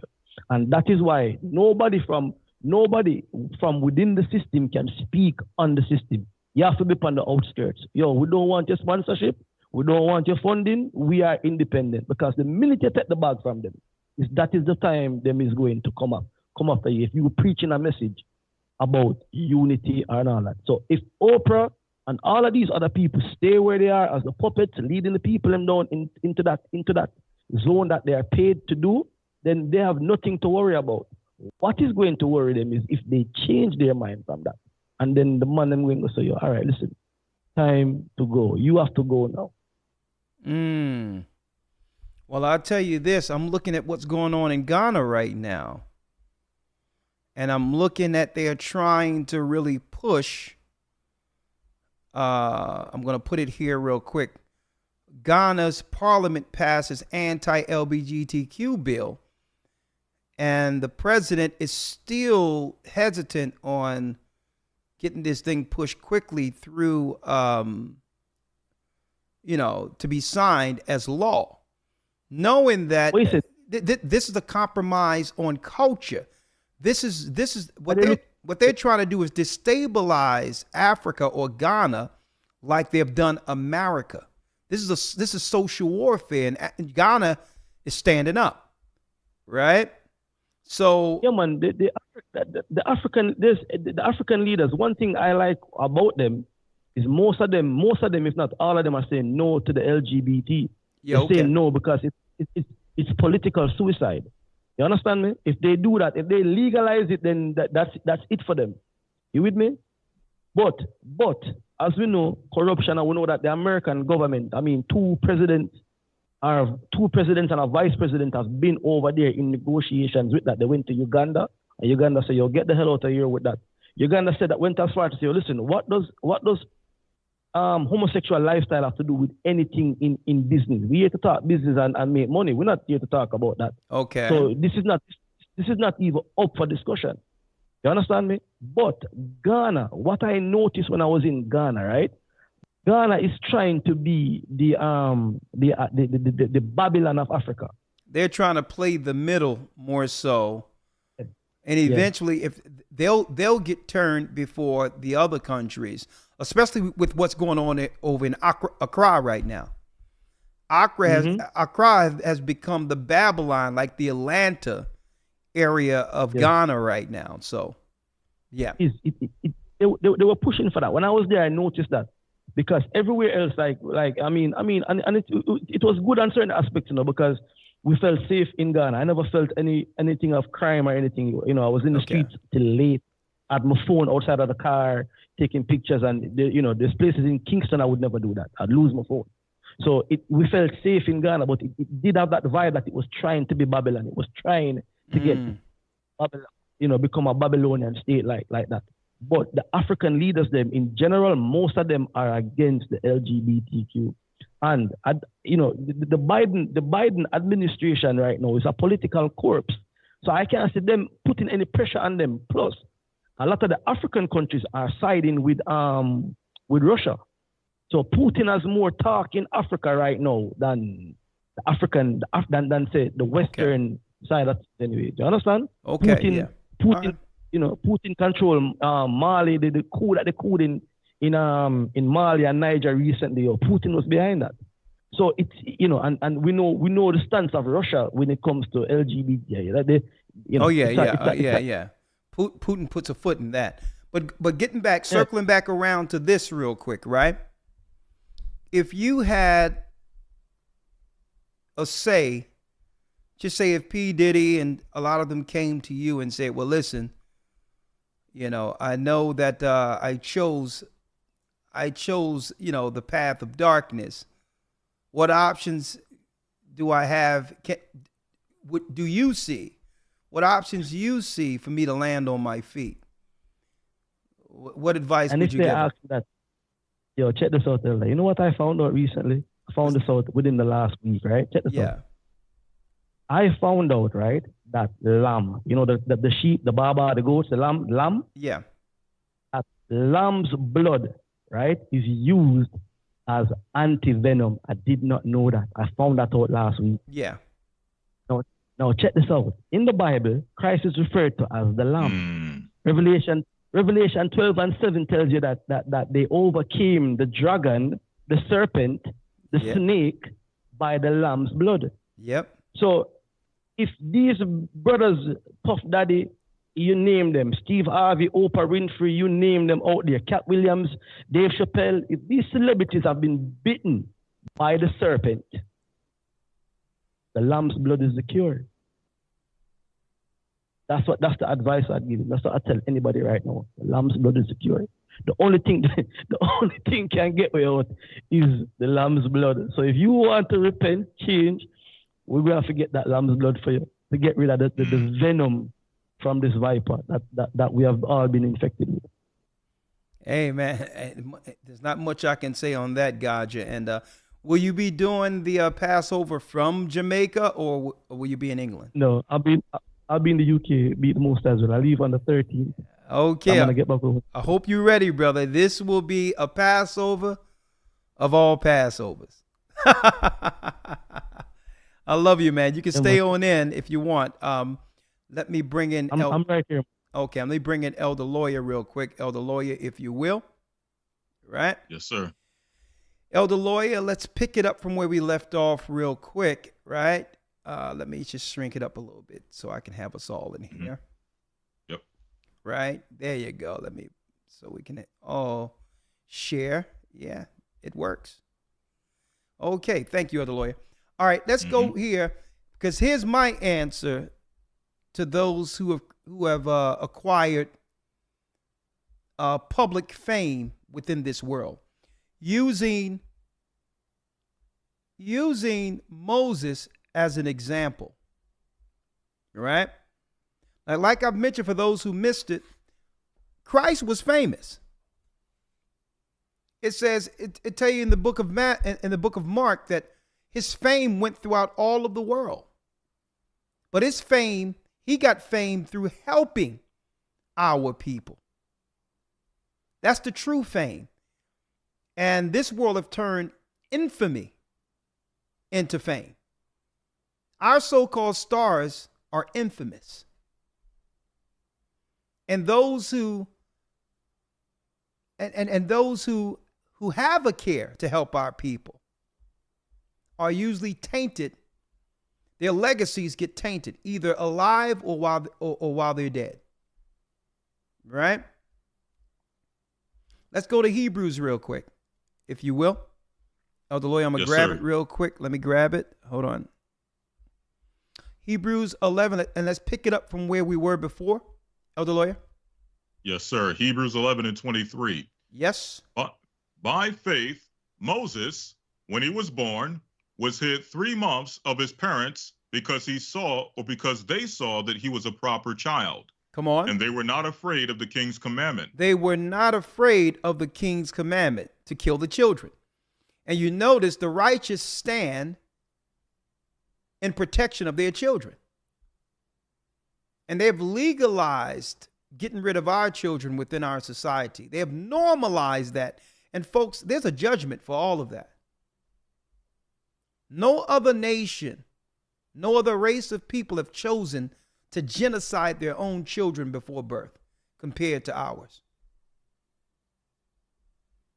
Read, by faith. Yes, sir. 24. By faith, Moses, when he was come to years, refused to be called the son of Pharaoh's daughter. So even though he was raised amongst the elite, he didn't get amongst them only to claim that, he have nothing to do with his own people. And see, and this is what happens with those within our communities. Our people get amongst the elite and forget where they come from. Here's the example right here. If anyone could have bragged about, not having nothing to do with Hebrews, it could have been Moses, who was raised in Pharaoh's house. But he remembered where he came from, right? He refused to be called the son of Pharaoh's daughter. And guess what? The Pharaoh took that as disrespect. You don't want to be recognized as prince? Like, nah, I'm good. I'm a Hebrew. Right? It was to a point where he was extradited out of Egypt. Folks, he didn't come to save Egypt until 70 years later. Okay, understand this. He was extradited. He was willing, he was rejected out of power, humbled before the world. And I'm going to tell you, so many of our popular stars, I'm going to tell you, they just aren't ready to start from the bottom. They don't have enough faith to say, you know what? I renounce all of this. I renounce it all and stand before my God, and I will allow the Most High God to shape me in his image. Okay? I'm willing to lose it all. See? And this is what these guys, a lot of them, aren't willing to risk. And I'll tell you this. At the end of the day, they end up losing it all anyway, because the agreement is for you to get. Hold on, elder lawyer. What happened here? This thing is wigging out here. One second, elder lawyer. Mm-hmm. 1 second. Oh, I think this camera is on a clock. I got to tell AC about it. One moment.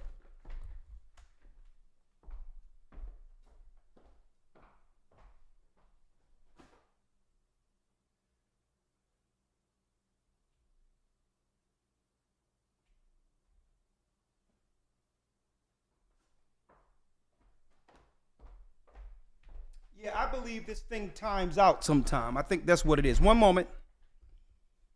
1 second.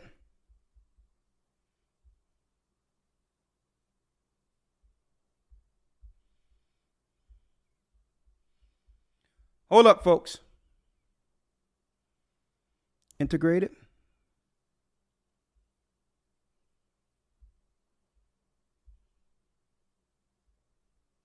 Okay. It's on a clock, so I'm going to do it this way. Y'all can see us real quick. Right? Hold on.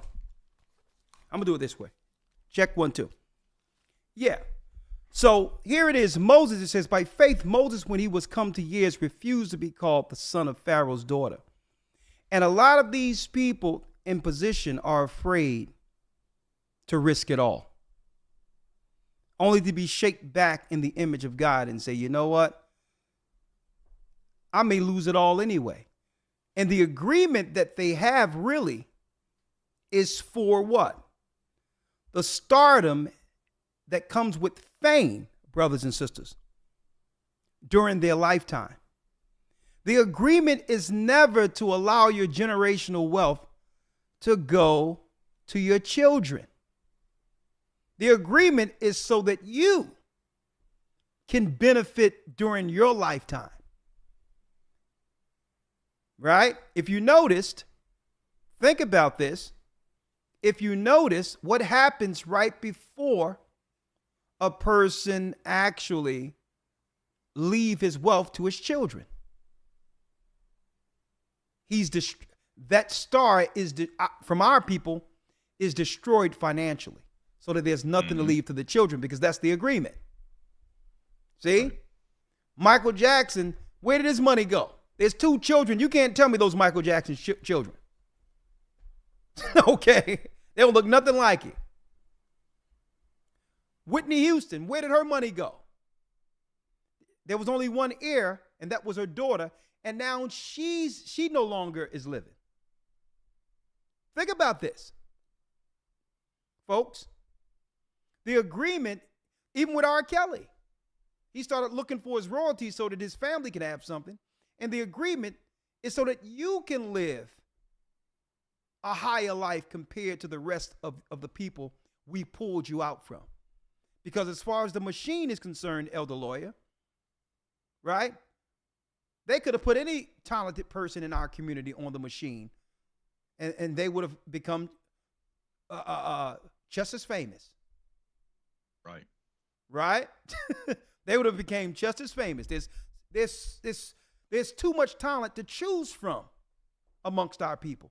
So if they put you on the machine, the agreement is for your wealth, not for that wealth to continue like it does for them and their children.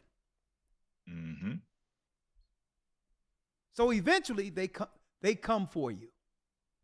And that's one thing when the Bible says that we must build our riches in heaven where there's no moth. that the world cannot take what's in us, what's prepared for us when it comes to the promise that comes through Christ. Us being on code with one another so that if they do reject us one day, there's a soft landing where our people would actually still look out for us. See, but that can only happen if we keep our ties amongst our people like it was in the past. Okay? Now, finish reading what you got there, Elder Lawyer, real quick. Right? Let me get back here. Hold on. Yes, sir. Let's read it. Choosing rather. All right. Choosing rather to suffer affliction with the people of God than to enjoy the pleasures of sin for a season. Moses was willing to suffer the affliction with his people. He was willing to be recognized as a common man amongst his own people. Renounce his fame and popularity amongst the Egyptians, then to enjoy pleasure for a season. Pleasures of sin for a season. And a lot of these so-called stars out there, they get an opportunity to do as thou will for what? A finite amount of time. To sin and do all of that. And the elite does what? Collect a dossier of negative against them to use at the end of their careers. Right? So it says they enjoy pleasure for just a season. Right?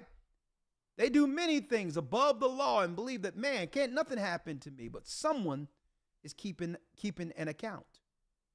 Right. And that's what they don't realize. Right?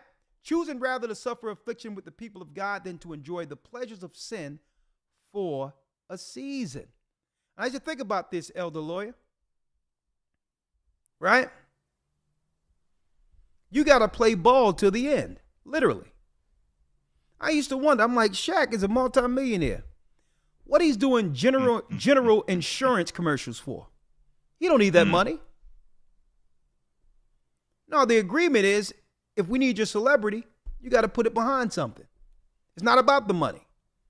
Right. As long as you have your celebrity and popularity, if I have a business I need to get off the ground, you ought to use your celebrity for it. Mm-hmm. Right? That's the game. Right? You must play into the end. Choosing rather to suffer affliction with the people of God than to enjoy the pleasures of sin for just a season. Read. Esteeming the reproach of Christ greater riches than the treasures in Egypt. So here it is, esteeming the reproach of Christ, which is to sacrifice yourself for your people. Taking more pride in suffering with your people, for your people, than the temporal treasures you get out of Egypt. Because eventually, Egypt or even Babylon takes everything back. Because they'll only see us as the people under the curse. There is no equality. As far as they can see us according to the word, the Torah, we're their workers. And they'll never see us anything. They'll never view us any way on the other than that. Esteeming the reproach of Christ greater riches than the treasures of Egypt. Read. For he had respect unto the recompense of the reward. Because he had respect unto the recompense of the reward. There's a greater reward. Seeing at the end of this, the children of Israel free. Mm-hmm. And understand that all the gifts and talents that were bestowed upon us came through the God of Israel. And what the Most High have given us is to be used to free those same people. You can still do business and operate with the world. You must.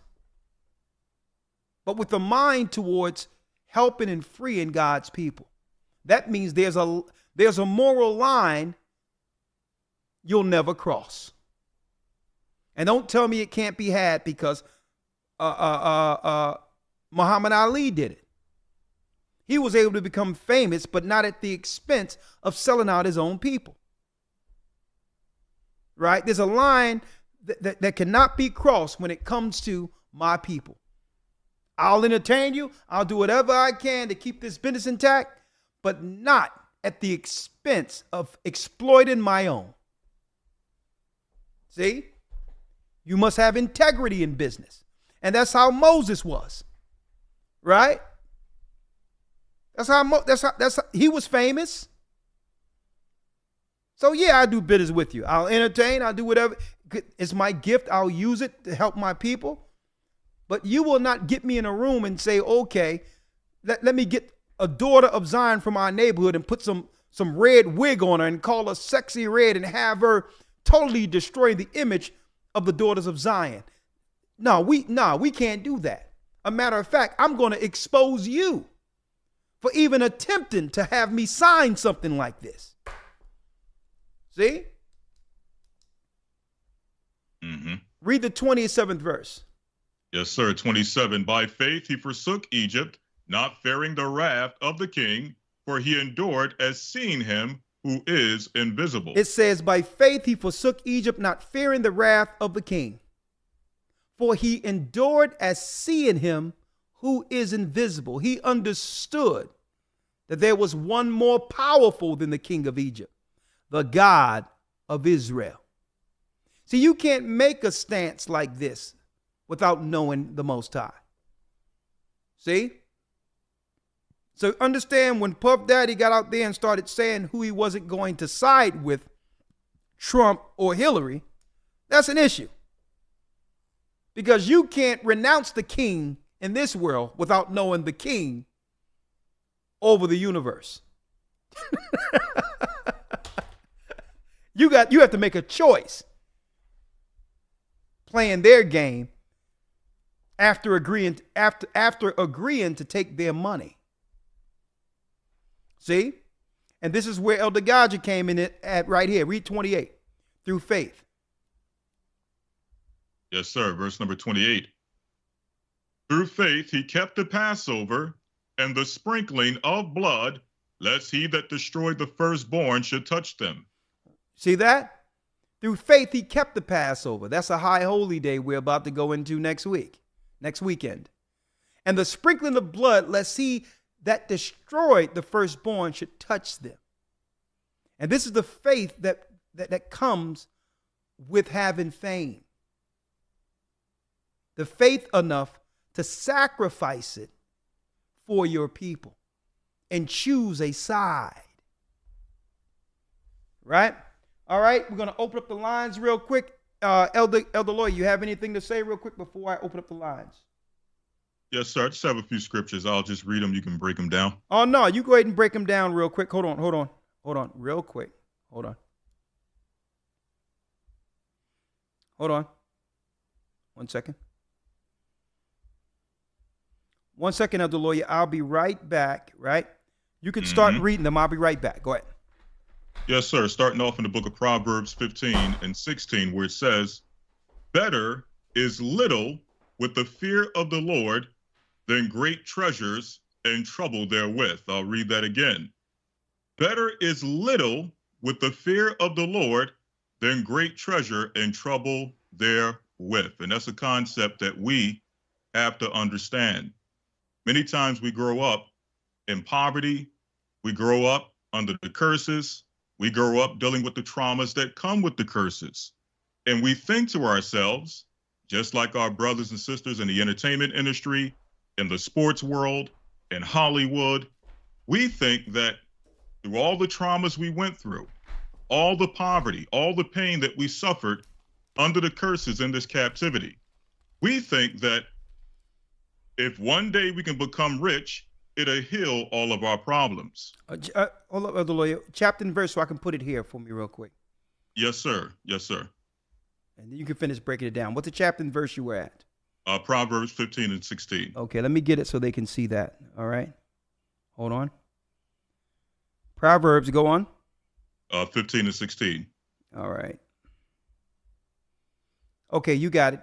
Yes, sir. It says here, better is little, by little meaning little substance, with the fear of the Lord. It is better that you have little substance yet fear the Most High than have great treasure to be a multi-millionaire, a multi-billionaire, a so-called famous personality, a so-called famous entrepreneur, and trouble therewith. As I was mentioning, many times we grow up in this captivity and we think that if we just get a little bit of money, that'll fix all of our problems. The issue is that the problems we have through these curses cannot be fixed with money.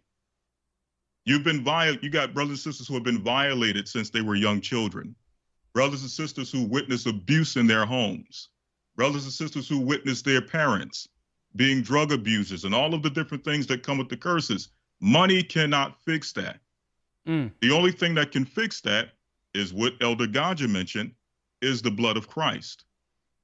So a lot of our brothers and sisters in the industries, they have the money, but they never overcame the traumas that came with the curses. So a lot of them are alcoholics. A lot of them are dope fiends. A lot of them are junkies. Why? Because they're trying to fill a void with money, with fame, with pleasure that can only be filled with the blood of Christ. So again, the Bible says, better is little with the fear of the Lord than great treasure and trouble therewith. Proverbs 22:4. All right, I'll get I don't know if you want to elaborate. Oh, no. You hit the nail on the head. Proverbs 22:4. Let's go. Yes, sir. I'll just read a few more. It says here, by humility and fear of the Lord are riches, honor, and life. So this is how you obtain true riches, true honor, true fame, and true life.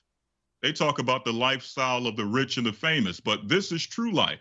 It says, by humility and fear of the Lord are riches, honor, and life. This is how you obtain true riches and true fame in the Most High. Speaking of fame, one quick precept of the book of Sirach, chapter 44, verse number 1, since we're talking about fame. And as the elder stated earlier, Christ was a famous man and still is a famous man, so famous that over 2,000 or so-called 2,000 years later, obviously we know the calculation, but 2,000 some odd years in the past, or 2,000 years later, rather, we're still talking about Christ until this very hour to show you the fame that he possessed. The question is, 2,000 years from now, will we be still talking about P. Diddy?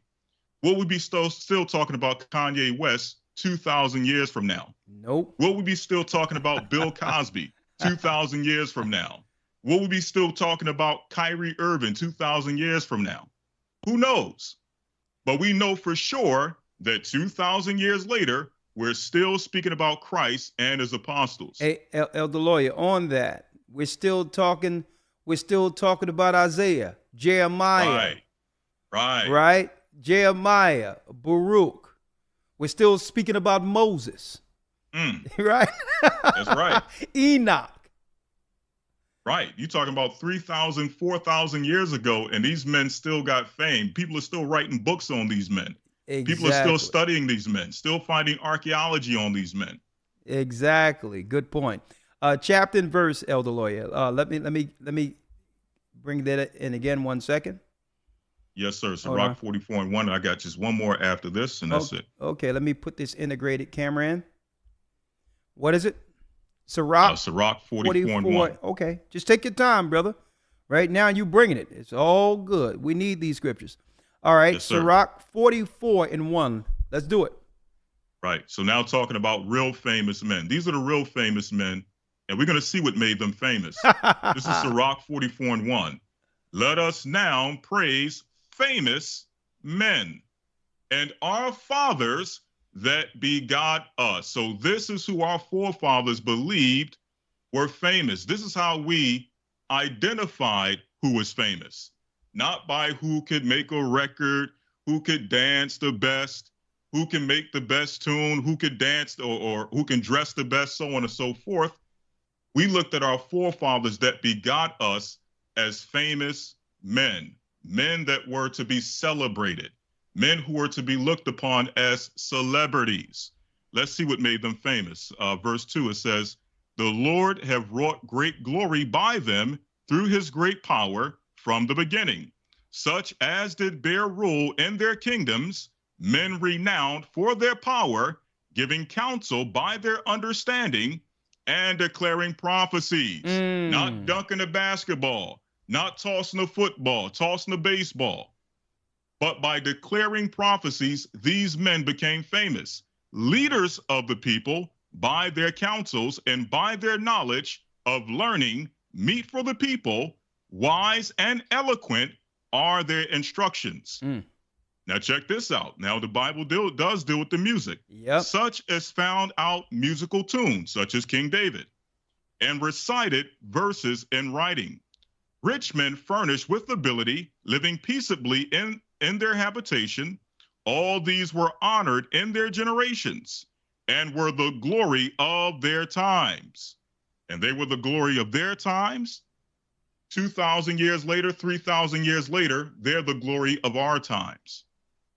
There be of them that have left the name behind, that their praises might be reported. I'll just read one more verse here.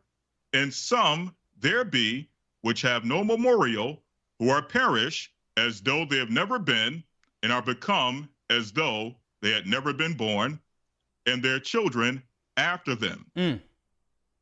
So last scripture in the New Testament, ending it with Christ, Matthew 16:24.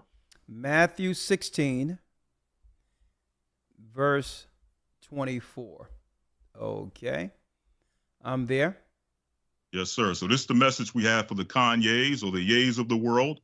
This is the message we have for the P. Diddy's of the world, the R. Kellys of the world, and all of those in the entertainment industry who, whatever reason, at some point or another, have been railroaded. And yes, I'm saying railroaded. Not that these men are innocent men, not that they have done things that I'm pretty sure they are ashamed of, but understand that the world they're in, Hollywood, the entertainment industry, is a shameful world. It's full of shame. So what they have done and what they do in that world is like child's play compared to some of the things that, you know, the elites deal with. It's child's play. But nonetheless, this is a message to them. Matthew 16 and 24. But Elder Lawyer, I want to say on that, we have to ask also, where did they learn it from? Exactly. Because they weren't like that before they were in the industry. A lot of them came out of the churches. They were in they were in our neighborhoods, and they must have learned about these elite freak parties and its freak offs and all that by the likes of those they were associating with.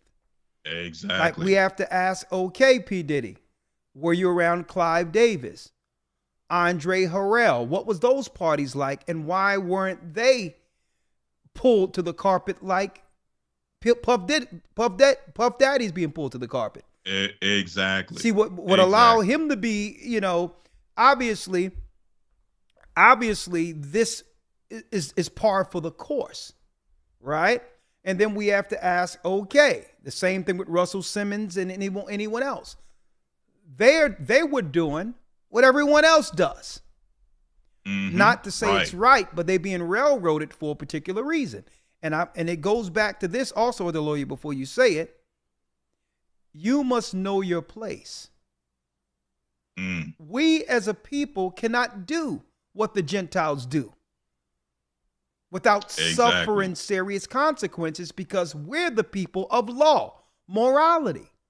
So guess what? Yeah, they're being railroaded, but there's a double standard. That's right. There's a double standard. Okay, the Most High, our God, didn't give these people the law. He gave it to us. So there's a moral responsibility that comes with the blood that runs through our veins as the children of Israel. Let me put that out there. But let's go. Absolutely. Yeah.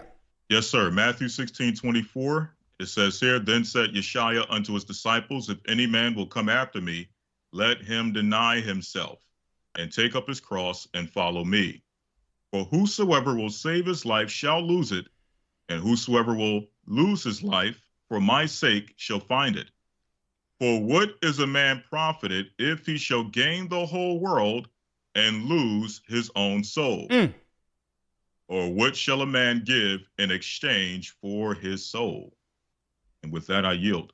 Hey, that's a mic drop right there, young man.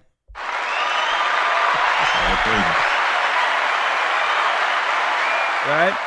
So we're not going to take calls for too long, but I wanted to really emphasize this particular in this particular broadcast, because it's a warning to the stars, but it's still an opportunity to come back under God's covenant. Okay, this world will sell you out. Let me tell you, they'll sell you to death in this industry out there. But you know what? Regardless of anything, the Most High will always accept us. But at the end of the day, repentance is necessary. I mean, I even look at Little Richard at the end of his life. Let me tell you, it took a lot of humility, a lot of pride, well, swallowing of pride, for Little Richard to come before the world he entertained, to say publicly, I was living a life of sin. And Little Richard told everyone, my life was sin. Okay, I've done things that I was ashamed of. It was celebrated. You notice they rarely, guess what? I'm going to tell you, even LGBTQ and all that, they celebrate all people who were openly gay. You rarely hear them talk about Little Richard. Because Little Richard came back and said, well, listen, I came out of the church. God gave me this gift, and it was used for sin. I abused my body against the laws of my God, and I sinned against the Christ who have gifted me.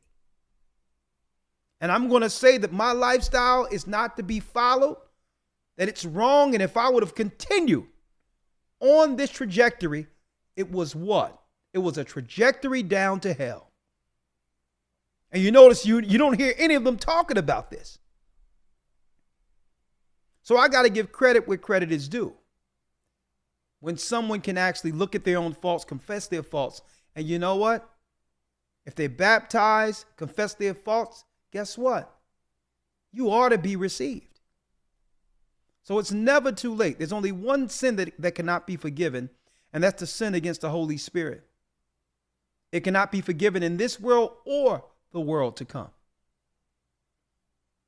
So whether it be P. Diddy, listen, everyone gets their turn in this industry to get raked through the coals. That's what it is. Mm-hmm. Right. And it's just a matter of time. Jay-Z and all them, Jay-Z is just wondering what I have to do, for it not to happen this year. Okay. Right? Because what? Hey, Satan is batting 1,000 when it comes to not letting our people leave this industry unscathed. He's batting 1,000. So it's just a matter of time. It depends on whose turn it is. You notice, real quick before I open up the lines, Elder Lawyer, Elder Gaja, you notice when this thing was coming out against Kyrie, and this thing was coming, it all happened the same time during the pandemic, so-called pandemic. The Kyrie thing happened. And then what happened? The Kanye West thing happened, right? Back to back to back. Right? And you notice P. Diddy, they was talking about how much money Kanye West was losing. It was being reported on a regular basis. Man, he just lost $500 million. He's not a billionaire anymore. Remember that? Yep. And then a week later, it was announced through Forbes that Puff Daddy is a billionaire. Right. Right? At first, he was saying things, saying that, listen, he don't agree with how Kanye was going about things. And at that point, Puff Daddy could do no wrong because what? The enemy of my enemy is my friend. Mm-hmm. But it was only a matter of time after they got focused. They stopped the focus on Kanye West. It was only a matter of time before they was going to circle around back to P. Diddy. And I hope that that's a message to all people that are out there, whether you in the industry or not, or seeking to be in the industry. You cannot leave the world when you make an agreement with this industry unscathed. There's nothing they're going to give you that they're not going to take back. They're not going to allow your children to have generational wealth. The agreement is only with the performer. They'll find a way to get all of that wealth right from up under everyone else. And guess what? Michael Jordan, you think they're going to allow that money to go to Jordan's son? I'm going to tell you this right now. The only way out is for them to be willing to walk away from everything and choose the Almighty. Excuse me. That's Elder. Yes, sir. Just on what you're saying right here, right? There's a video out with Steve Harvey.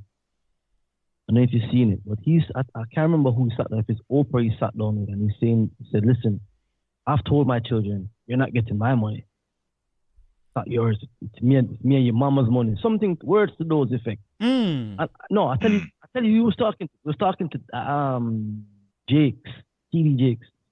And they say, yeah, I've told my children, they're not getting my money. And I'm like, but that don't make any sense. Who you working for? You understand? Right. They know that they can't hand no money over to nobody. They know where that money needs to go back. It goes back to a trust, whatever, and then who controls it and it plays out because it's not theirs. Like you said, it's all right there.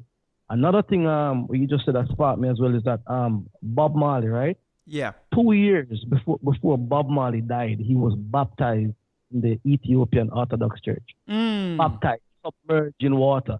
That's something that they don't put out. Everybody's saying, oh, it was his deathbed, a deathbed conversion. But Bob Marley got sick within a couple of months and died. You understand me? Yeah. He got sick at the end of 1981. It became bad. 1980, and he died about May 81. So he had 2 years prior to that, he had been baptized as an Ethiopian Orthodox Christian. They do not want you to know about that. They push the narrative. They push the Rastafarian narrative on as if that was his legacy. No, it wasn't. He had grown up a bit. With me, Rasta was when he was younger. As he got older, he started to see things different, and you can hear it in his music. You understand? He saw it different. They're not telling you that.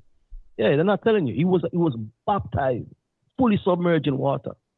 You understand? Through the Ethiopian Orthodox Church. Went and got baptized. So that like we said earlier, like these guys can change, people can change, anybody can change under Christ. Right. Christ, you with me? It don't matter the infection, it don't matter the disease. You with me? You understand me? It's like you said, Moses, Peter, not Peter, excuse me, Paul was persecuting the church. Paul was killing members of the church. Yeah. And he got turned around. He got turned around Yeah. and got used. So this can happen to anybody. You understand me? It's not that you have to want it. You have to want that compunction and want that repentance. God, I'm going to tell you, man, I thank the Most High for sparing me that industry. I'm going to tell you this right now, Gaja. There's nothing I wanted more throughout all of my life growing up than to be a famous singer. I was living that life, that dream since I was like 5 or 6 years old, and I was on my way. Man, was I on my way. Man, I thank the Most High that he spared me from that. I mean, the brothers come back from Hit Factory. It was Barak Yard, Ramakad, and he says, man, I think we the children of Israel. I had on my gold suit or whatever the case is. You know what I mean? S-curl, whatever. Just tripping out of my mind. You couldn't tell me I wasn't going to do it. And I'm saying, man, I mean, what do you mean we the children of Israel? What are you talking about? I'm in my early 20s. Man, the Most High stopped me dead in my tracks. Right? Dead in my tracks for this industry. Don't forget, Barack Yard was signed to Interscope before all these acts came out on Interscope. We were the team working that would have been the team with Barack Yard in California. Maurice Wiltshire. All you have to do is type in Maurice Wiltshire on YouTube right now, Wilcher, and you will see a video come up with Dr. Dre driving in front. That's Barack Yard. He's the one who did the track. Ahia's calling back Israel. Ahia's gathering Israel. He did the track. He did it, and Managun, Lamont, the one that's in the films now, that's dealing with the echoes of the Ramapo, mixed it. The Most High stopped me dead in my tracks and was like, well, nah, you need to check out this here. And I remember standing on the corner in all black, 15th and Market at the clothespin, where there's a brown clothespin there. Folks, you know that was the place where that was an auction block. Years ago, during the 1700s. In the 1700s, this place was a place where they would auction off our forefathers. And they would hang people in the public square. I'm now standing in a Majim Shabbat, sitting there and ready to go up to teach on that corner. And my manager come directly to me. He has an office right up the street, and I was a young man. He says, Rich, you're going to throw your whole life away. You're going to throw your whole life away. He says, I'm working day and night for you. What about your mother? And I'm just sitting there looking like this. Couldn't even speak to him. And you can see the pain in this guy because he really man, I love him till this day. He's a friend. I would consider him a friend. He genuinely cared about me. He says, Rich, you're going to throw your life away. And I remember Johanna came down and looked at him and says, who the hell is you, man? Get away from my camp. Take your behind up the street, cursing the guy out. And manager's looking at me like, Rich, you're going to throw your life away. What you doing? I don't agree now with how Johanna handled that. But I'm sure glad the Most High intervened. My life, hey, Elder, when I met you, man, my life have taken an entirely different road. I was going another way. But go on. Elder, I'm listening. Elder, when I met you, Elder, and I told you this, when I met you, man, I had 100 pounds of weed waiting for me, waiting for the phone call. Hold up. When you met me, you had what? I had 100 pounds in weight. That's about 50 kilograms. 100 pounds of marijuana? Of marijuana, high grade ganja, waiting for my word to say yes, go. And I was waiting on the phone call. The phone call never came until after I met you. And I remember I said, yo, listen, let me tell you, I'm gonna be real with you. I got some weed thing going on. And you said, what, weed? Nah, man, leave. So you remember that conversation? I'm saying, Gaja, this is the first time I heard you in detail tell me about this. So in actuality, there was a deal of 100 pounds of weed when I met you that you could have had access to sell to our people. And look at what you're doing now. Yep. I never forget it, man. I told you, I was like, yo, and you was like, yo, and you said it to me. You said like, nah, man, just leave that alone because I tell you what your words were. You said, yo, listen, that can come back and affect the work. Yep. That's what you said to me. And I was like, all right, cool. Look at that. And you know what? Cool. Like I'm mentioning what I went through, I don't regret one moment of not taking part in this business. Now that it's all coming out, what's really behind that door and what they have to sacrifice, even their own bodies. Mm-hmm. They have to sacrifice their own ends to actually be a part of this. I had no idea all of that stuff was going on like that. I'm looking at the music business innocently, like just to go and make some money to help my family out, to get them out of a drug infested area. I'm thinking, I'm looking at it from a church guy's view. I'm a church guy, you know, I can sing, I'm not going to harm anybody, to need some money to get my mother a house. That's what I'm thinking. And man, and now I'm hearing about freak offs. Man, boy, the Most High have spared me. And guess what? It's not about the fame, nothing. But I would rather be recognized for the word of the Almighty right now. I wouldn't change it for the world. I'd rather be, let me tell you, most people didn't even know I sung. So I didn't get recognized for being a singer. Even when we were over there doing Zion and all that, the people over there, Mike Allah, Raphael, they just knew me as a teacher. And one day it was on the piano and I wrote Zion. That's when Mike Allah knew that I could actually sing and write. So it isn't the music at all. The music is just a gift. I wouldn't change it for the world. I would rather be remembered for standing on the word of God. And I thank the Most High that he interacted. And now I hear your story. Man, let me tell you. You know what, Gaja? I believe that this would be a very, very good, especially the traveling part of it. This would be a real good mini-series. Mm-hmm.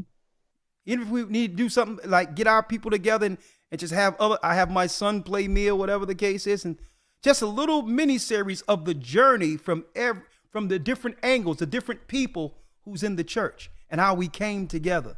Man, listen, you got me thinking right now, man. I'm gonna tell you. But yes, man. Listen, yes. Let me tell you, Ella, right? Yeah.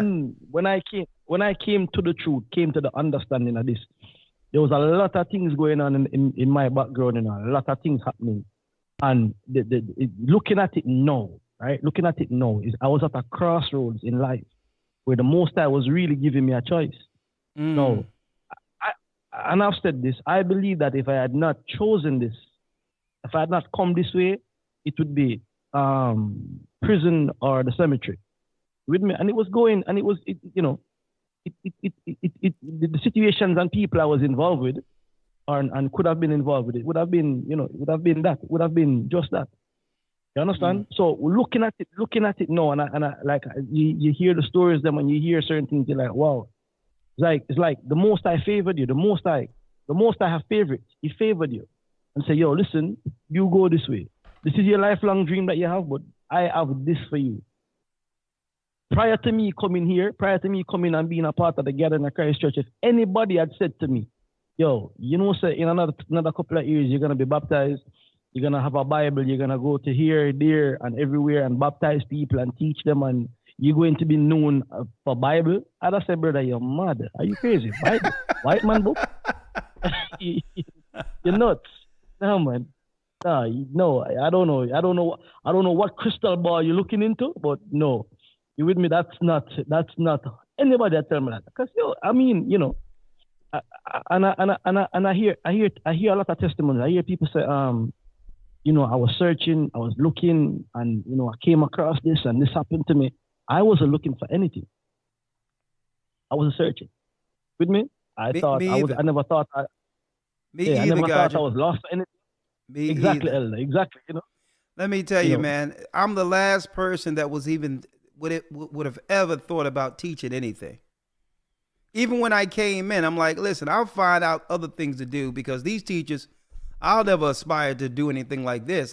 Listen, I'll sow some meat trees or something. Right? So I'll tell you, the Most High, man, he's when that statement is made that he works in mysterious ways, I'll tell you, Very mysterious. But go on. Yeah, man, and I never thought of it. It would never cross my mind at anything like this. And I would not have changed it. I wouldn't change it. I wouldn't go back and change any of it. I thank the Most High that you came into my life with me, showed me what was up, and I am thankful. I hearken to the message that the Most High gave. I am grateful for it because it has changed my life. I tell you what, Elder, just before I came into this onto the broadcast, right? So I'm in a WhatsApp group with my high school friends and all of that. So, yeah. We link up back and we all in this group, and we're talking about children.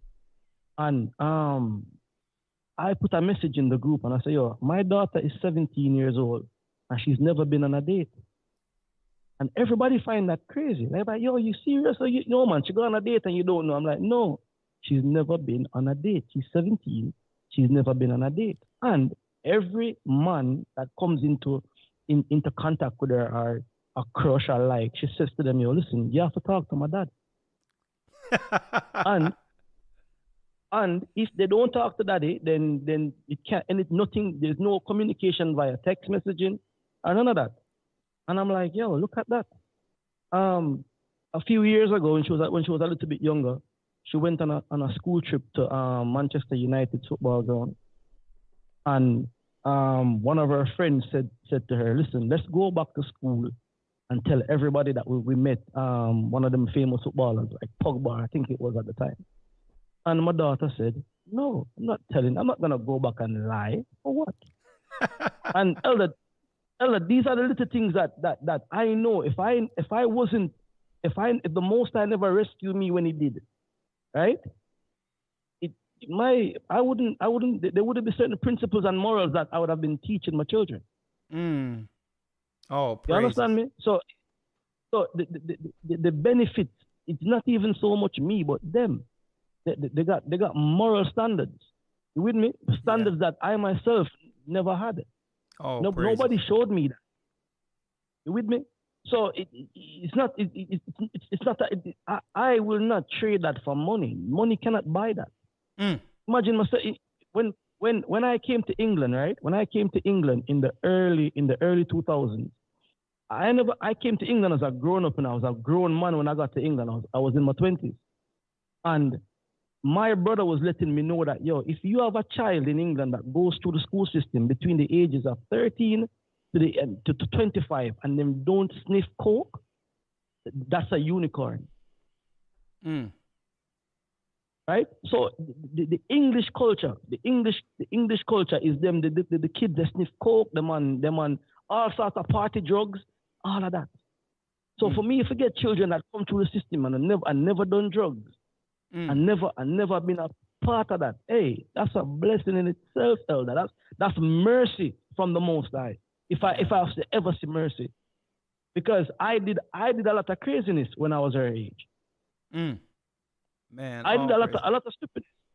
So the truth, man, I would not choose anything different than, looking back at it, I would not choose anything different because I see where the benefit is not just me. It's not my benefit. It's my family. Looking at my kids, children, my son is, you can't even get him a drink that's pink. Okay? You can't even give him a drink with the color pink on it. Yeah, don't even come with that pink stuff, huh? Yeah. Don't even come with it. Yeah. Don't even. I want that purple drink. Give me that purple drink. Give me the pink drink. You with me? And it's like, yo, listen, this is the thing that I'm saying that's mercy, man, because they could be into foolishness with everything going on right now.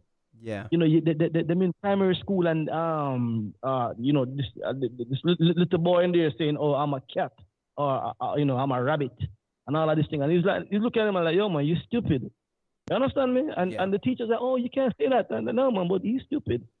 You with me? Yeah. And like I said, Elder, that for me, that's mercy, man. That's the Most High having mercy on me for me to see this.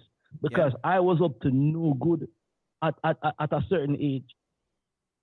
Total nonsense with no guidance. Yeah, and then so the most. And then on top of that, you weren't even on the path to find what we're teaching. I mean, you were at a radio show in the midst of the conscious community, a bunch of confused conscience, from Nuwabics to Egyptologists. The whole station was anti-Bible. And then everybody, I'm going to show you how deep this is. It wasn't until we came on that light began to shine over there in England. And on top of that, to let you know who's really behind a lot of things, it was the JDL, the Jewish Defense League, that got our teachings taken off of the station. And that in of itself tells you who's really controlling the Black Conscience Radio. They're still teaching that consciousness stuff as it was before we left, as if we weren't there. Think about that. Hey, Elder, remember this, Elder. Remember this. When I got the first rabbi to come onto the program, right? Yeah. When I had called their headquarters, they had heard about you. They heard about me.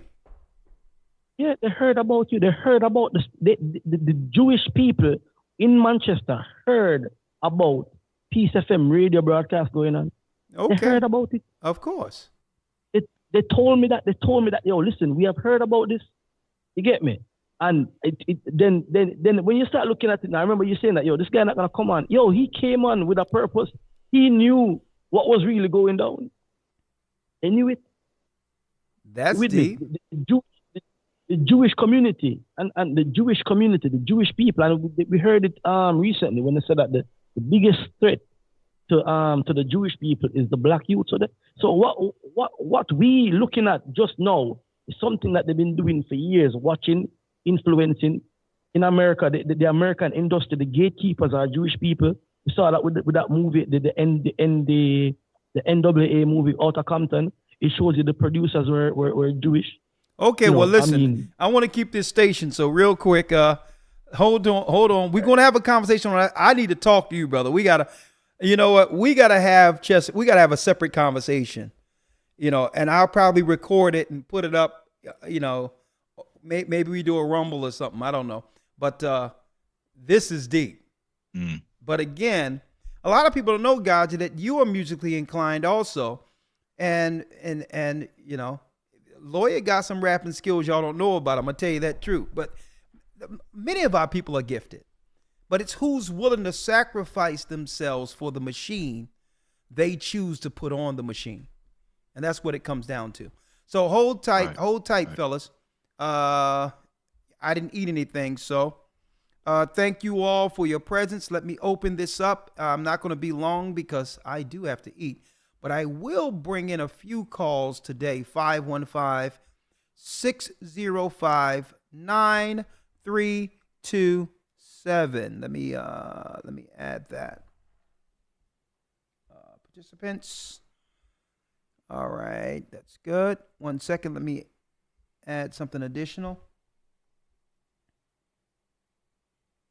Invite. No. Come on, let me see if I can find something here. Hold on.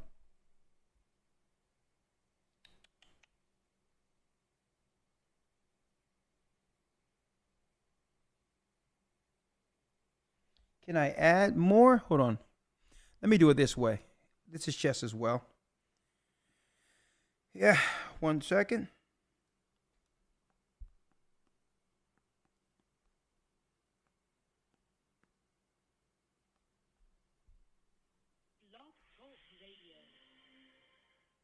Welcome to Blog Talk Radio. Please hold and you will be able to listen to the show. Okay, where am I? Here I am. Unmuted. Unmuted. This is Elder Ricard Shaw live. Thank you, Elder Ramar, for keeping the queue. Let's start off with 347 area code. 347 area code.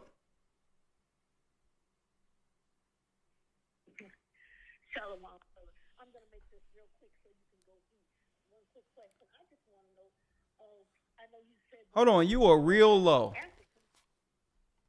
Oh, I am? Let me see if I can turn my volume up. Okay, is that better now? Yeah, go on. Is that better now? Okay. I know you said once before that the Africans were just as clueless as we were. I was wondering when you plan to go over there and tell all the rest of the Africans, who we all are. And because,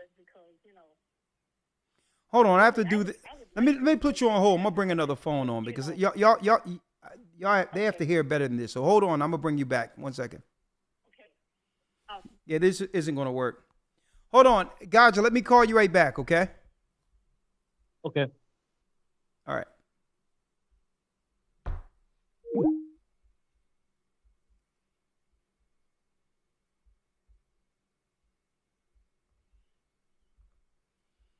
Yeah, that wasn't gonna work. No way, no way.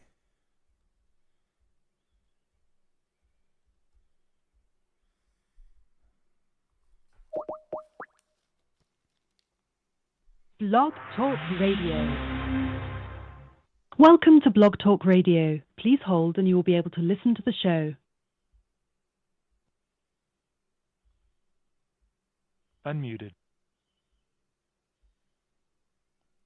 All right, I am live. Hold on, let me get also yep, there it is. Add both of you. All right, we live 515-605-9327 347 area code. Let me bring you back in. Thank you, Elder Ramar. How you doing? I have you now. You were saying something about Africa. Okay. So, yeah, I was wondering, I know you said once before that the Your Africans name? were just as clueless as we were. And I was wondering, when are you going to, go tell the Africans all around Africa who we are? Your name? Maybe kind of get some. This is Cora Corrigan. Cora, we have churches all through Africa. Oh, you do? I know you have one in Ghana. Well, what other countries in Africa do you have churches? Zimbabwe and the word spreading. Yeah, South Africa. Zimbabwe. South There's one Africa. in, South Africa. Yeah. Yeah. So we have South Africa, Zimbabwe. We have Namibia. We have Ghana. We have Nigeria. And where else? There's one more place. It's escaping me. There's a few churches around.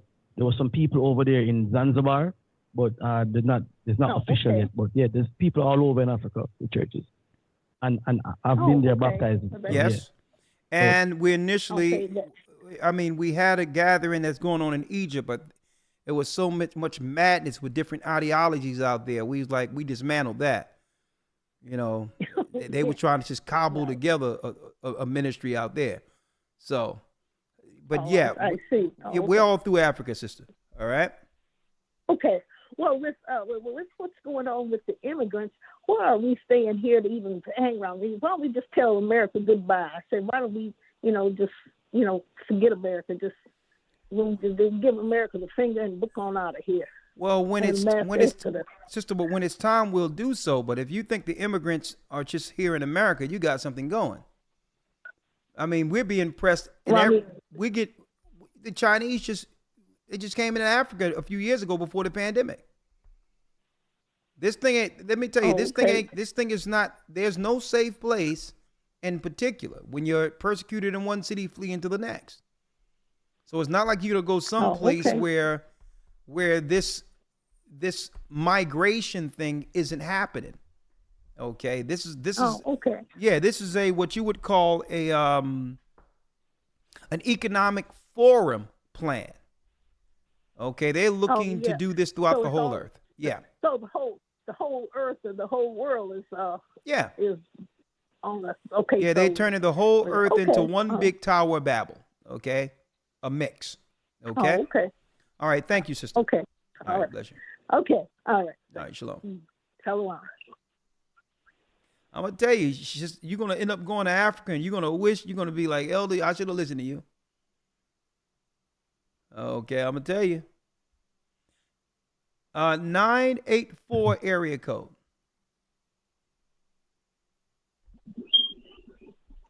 Hello, can you hear me, Elder? Yes. How are you? Who's this? Shalom. So I'm doing good. I'm doing good. I just wanted to be quick. It's been years that I've been listening to you. Off the strength of my sister Kathy from the Charlotte Raleigh body. Okay. I have, as we all have a story, and we all done been through some things, not to go down that road too deep, but I was going through some things years back in the streets. I was actively gang banging and stuff like that. And when I came into this truth, Elder, when I tell you I was dealing with some things that I can't say on this live, of course, but your truth, the truth of the Most High that you was revealing to me, it stuck with me and did something to my spirit. I was having premonitions of things that was like happening, and I was foreseeing the energy of like the serpent type of people I was around. Being in the streets, you can't do both. I had to realize you can't do both. You got to be with Christ or you got to be with the devil. And I just want to thank you so much. I have spent days, weeks, months shedding so many tears when I pray for y'all. When I realized that y'all really trying to help us, it did something to my spirit, and I want to say thank you. You are an amazing man, and I do look at you as an uncle. I would like to say that. And I know we're not blood related, but through Christ, you and Elder Lawyer, y'all are my uncles, and I've been bringing so many people to the truth, like as many people as I can, and not to hold you up, Elder, but I'm dealing with a situation right now. Not to go deep into it, but I had to defend my life to the fullest extent, and I'm dealing with going to trial and all of that. So, and my name is Hebrew Israelite BJ, by the way. I'm in North Carolina, and if you could please just pray for me and just pray that I walk in that courtroom with the energy of defeat this. The evidence speaks for itself, and I just get my life back together. And I pray one day I can be a part of the body wherever in Charlotte and Raleigh and meet you and Elder Lawyer and put my mark or put my work in to achieve the goal. And that's bring people closer to the body, and we try to seal that number. Okay, So, well, brother, okay, you can pray for me. I wrote your name down. I'm going to pray for you. I think you mistakenly stated that you're going to pray to us. No, you pray to the Most High. Oh, pray for you. Oh, okay, yeah, pray to the you Most pray High to the for Most us. High Yes, in the name of please. Christ. But brother, Yes, oh sir. yeah, you just misspoke. But all in all, it's okay. I'm going to pray for you, brother, that the Most High, show grace and mercy through that judge. Yes, sir. That can have you walk free, especially when you did nothing wrong. And there's nothing wrong with defending your life when someone is seeking to take yours. You can do so. Yes, sir. Yes, sir. I have to get a call. Okay. But what I can do is I can write your number down, right? But in the midst of Yes, this, sir. stay in the spirit, stay out of trouble. I'll be in Charlotte next week for the Passover. Hold on. I'm on house arrest, so I can't move now. I Oh, wish I Lord, could. in the morning time. I You're pinned know. down. Okay, I got you. Yes, sir. All right, so I'm going to write your number down. I'll give you a call. Yes, sir. Thank you so much. And shalom to everybody, the Water Elder Lawyer. And y'all keep doing this great work that I know you're going to keep doing, but I'm behind y'all any way I can be. And I just want to say thank you, and I love y'all. Thank you, brother. And I thank the Most High that he saved you from those streets, brother. I thank the Yes, Most High sir. for Shalom, that. brother. Too. All right, bless Shalom. you. Stay strong, all right? Yes, sir. Stay prayed up and sin not. My brother from the same mother. Bless Yes, you. sir. Yes, bless you. All right. Water. All right, we have Providence with a comment. Shalom, Elder. This is Sister Providence.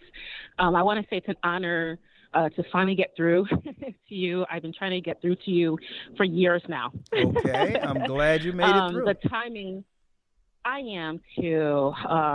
I wanted to get through due to a lesson that you had. This was shortly after the pandemic,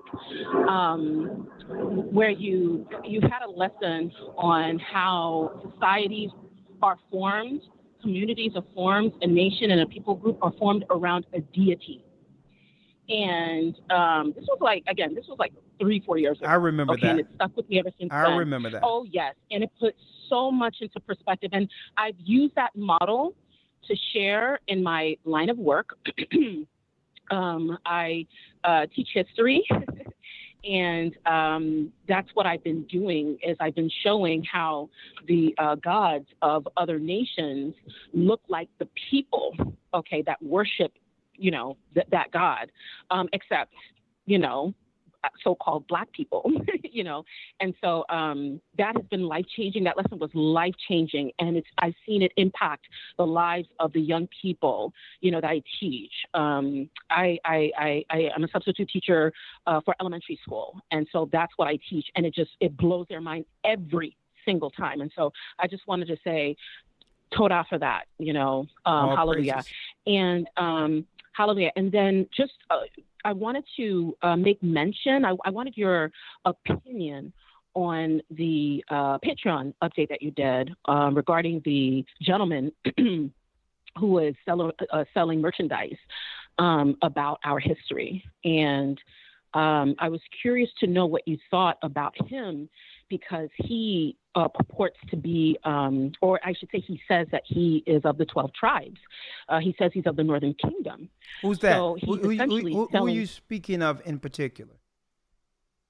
The gentleman, I forgot his name, but I've seen him on Facebook. I've seen him touting.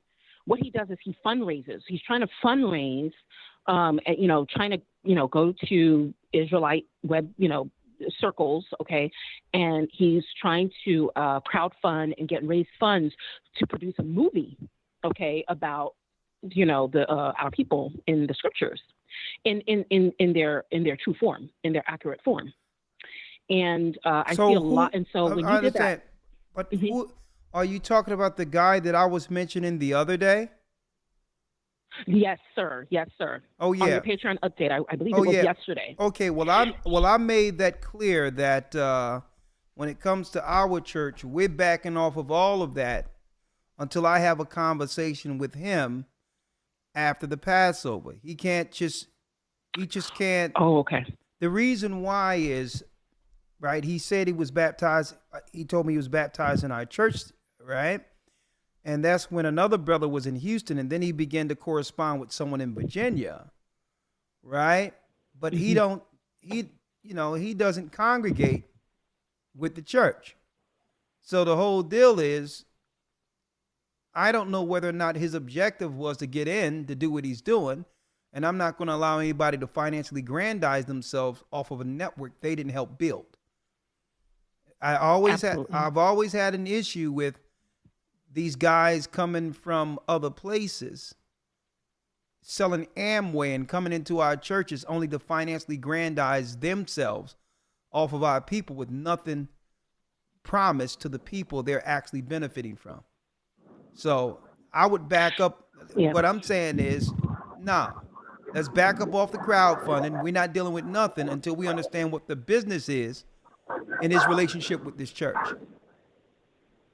Because I can crowdfund and get a movie done with the characters looking like our people. I can do that. Mm-hmm. And I'll know for sure that the money's coming back to our people. So exactly. So I don't deal with that when someone coming behind our church, linking in with people for their own enterprise. Those days are long gone. I'm not allowed Elder, to. Can I just clarify? This is what I'm saying, though. I'm not allowed. Can I just clarify something? I'm gonna let you clarify, but I'm making it clear. I'm speaking for the thousands right now who are listening. I'm not allowed to go into someone else's zone, whether they be Jewish, Christian right, or anyone else, and get with their network and say, I'm gonna do a movie based on the ideology or the religion they are talking about, and I need y'all to pay me some money so that I can do a movie for that. The preachers, the pastors and all that are looking at me like I'm crazy. So no. I agree. Think business has to be done like business. Do all things in writing. So I'm just saying that in particular. I'm just speaking out so that if anybody have an idea of trying to carve out some finances for themselves in a work that was established before them, that no, we don't do that anymore. Okay, I'm not down with symbolism. I'm down with whatever you're doing. I have to make sure our people get some money out of it. That's what I'm down with. Elder, can I just I'm going to say this and I'll hang up. I'll take it offline. But I personally, this is just me. Okay, this is just Sister Providence, nobody out here in California. But I personally, because I've seen him for years on Facebook. Okay. I'm a historian. All this information is not new to me. I've been in this truth for going on 20 years. Okay. So good for you. But I personally, I'm just a bit uncomfortable. How do I say this? I don't want to offend anyone, but I just feel I was very uncomfortable watching him, who is from the Northern Kingdom, I guess, selling this type of stuff to Judah. Well, and that's all I have to say about that. Okay, well, you can say that. You have a right to feel any way you would like, but the whole thing is, I don't have a problem with anything once I realize what it is. I have a problem with someone working around us instead of working with us, and that starts with me. You can't be operating with people in this church, and I'm hearing that there's tentacles everywhere, and not know your true objective. So I'm not judging negative concerning how he looks or whatever the case is or what tribe he's from. I don't care whether or not you can be as dark as I am and you won't be allowed to do that. There's a new day. Okay? Everything must be done in writing, and our people who have suffered all these years must benefit from anything people are doing that's utilizing the network, which is this church. That's how I'm doing it. That's how every other people on earth does business, and that's how the business is going to start happening here. We're not supporting anything that doesn't go back to helping these same people. Listen, symbolism don't help our people who are financially suffering. So for me to see a black Moses, that's not a big deal for me. Okay? Because I can get a camera and put a white beard on somebody and have a black Moses. Okay? So no. We're not going to allow people to come from the outside with no idea who they are with some grand plan to do something for us. Nah. What we need you to do is come together in the church and get baptized and help carry a sign. Help do something. Help us in a soup line. Help us where we see you can benefit our people to help our people. We don't need you to bring your talent in and say, okay, I got a movie I'm about to get paid off of. No, we don't do that. Okay? A trust factor must develop first. We have to know who you are and what your objectives are. And that means even if you have to put down the camera and not even use your physical gifts and do it, I had to put down music. I didn't come through and say, well, hey y'all, check it out. I'm a singer, and I know y'all teach the Bible, so I got a concert, and I need y'all to pass these flyers out so everybody can get me paid singing. No. If you got a gift, lay your gift down and bring yourself. Let's begin to relate or to know one another so that I'll realize what your true objectives are. I'll place you on. Man, it sounds like she's getting on a plane. Thank you, sister. 323 area code. That's how we rolling it. We ain't gonna have it where you come out of nowhere with a grand idea that can go into the tens of thousands, if not millions, and no one said anything to us about it. No, we don't do that. That's how they used to get us in the Christian church. I used to see this white guy come around ever so often selling Amway. Oh yeah, man, you you can get Amway. Here's some soap powder. And yeah, I'm like, this guy, he's not even a part of our church. And he's sitting there talking about Jesus and all. Yeah, Jesus on the main line. Tell me what you want. Clapping all off beat and everything. And at the end of it, he's selling Amway. No. We don't do that anymore. 323 area code. Shalom, Elder. How are you? Shalom, Simone. How are you? How are you? Oh, you learned my name. Thank you. I'm doing very well. So I had a comment and a question. So my comment is that I completely understand where you're coming from about, using the gifts that we have to benefit our people. Yeah. Right now, I just got back into school for child development. I really want to build a homeschooling environment for, my future children and for our people, for their children. Are you in a I do church? feel that the public school system. Yes, sir. Yes, sir. I'm in the Southern California body. Okay, well, if you're in the church, all you got to do is draw up what your idea is. After the Passover, I'll look it all over. There's something that can be done with insurances and all the liabilities covered and all those things, because that's right up the alley. That's right up the alley on where this church is going. We're gonna have to protect our children. So you can be one of these people absolutely. Praise the Most High. You can be one of the sisters who help us spearhead these schools to help protect our own children who believe, right? So that's which way we're going. So I would love for you to be a part of that. Yeah. How old are you? I'm 25. I'll be 26 this year. Okay. Are you a school teacher, right? Not yet. I'm just now getting back into school, so I'm just beginning my child development courses. I'm planning to get my associate's degree and then hopefully transfer to get the teaching degrees. I do a lot of my research for homeschooling and how to get a homeschool started in California. Okay. Well, let's do this. Let's do this. Let's cut the chase and let's get straight to it, because I really appreciate it and I want this. So just drop your plan, the whole idea of what you're thinking about, okay? Send it to me. Send it to the GOCC manager's manager's email. Just ask the elder or bishop over in that area, to give you the manager's email, and you send it there, and I'll go over it after the Passover and give you a call. Okay, I definitely will. And then my question, sorry. So while I was at school, I ran into a camp. I maybe won't say the name of the camp, but, they were coming to me with, their doctor and things like that. And I told them, yeah, I know I'm part of the 12 tribes. I know I'm Judah.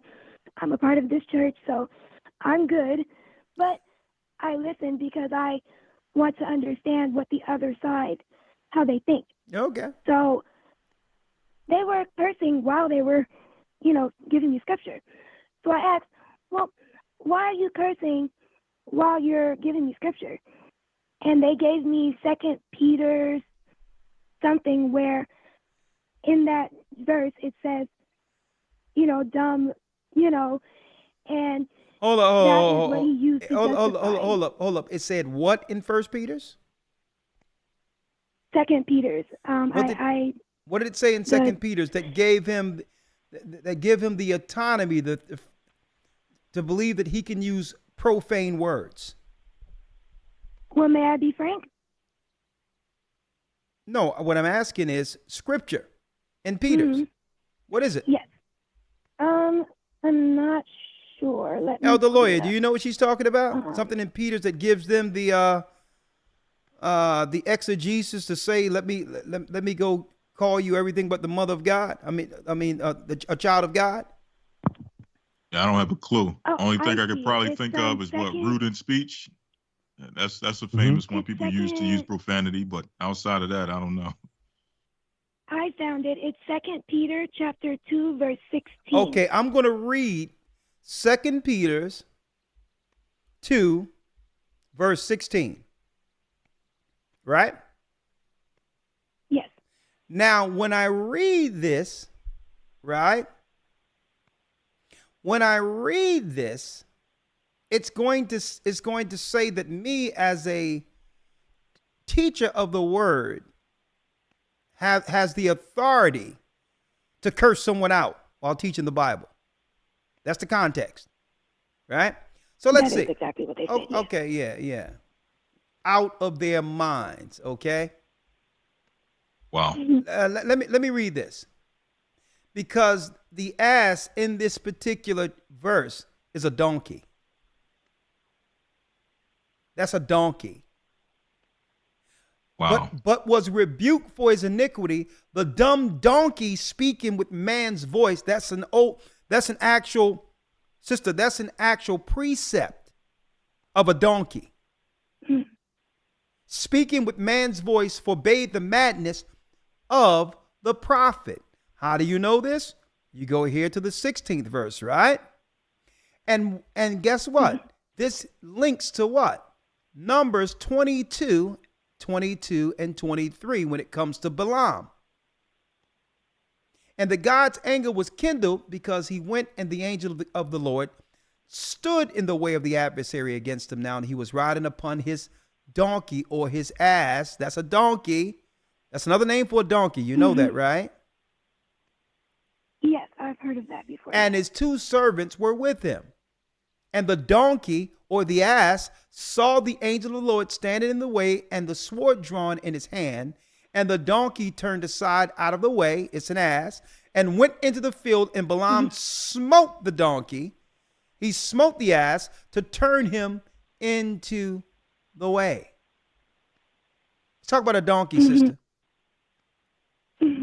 Yes. So even though I didn't know that context. I'm just saying, but it's dumb donkey. So he's using it to say you can call somebody a dumb profanity. And that God says, yeah, I want you to get out there, just call everybody a dummy. Let me tell you, sister, these guys are out of their minds. The Bible says right here, let me read it real quick. I mean, I don't even know how you can reason with someone like that. And you know what? What happened was you listening to this and you said that, you know what? I want to hear what the other side has to say, right? And I'm not coming down on you. But this is how you begin, believe it or not, sometimes you listen to this stuff and you'll actually begin to lose brain cells trying to reason with this nonsense. Right? Because it lowers our biblical or I would say our scholarly IQ, hearing something that doesn't make sense. Now listen to this. The Bible says about being tossed to and fro in different winds of doctrines. You left more disturbed than edified. That's not the spirit of the Almighty. Yeah. Now check this out though. And see, that's their intentions. That's what happens when the devil is in someone, right? When there's no peace, right? Let me read this real quick for you, right?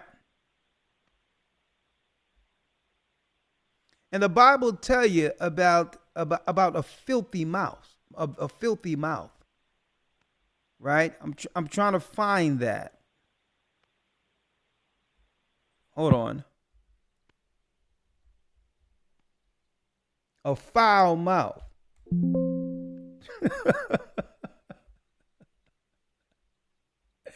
So he goes, oh my goodness. And Elder, why do you get that? Can I say something here? Hold up, before we get that, I want to read this so that the sisters can hear this real quick. Sister, listen to this, okay? Then I'm gonna let you go, Elder Gaja, okay? Colossians 3:8, sister, are you with me? Yes, sir, I am. It says, but now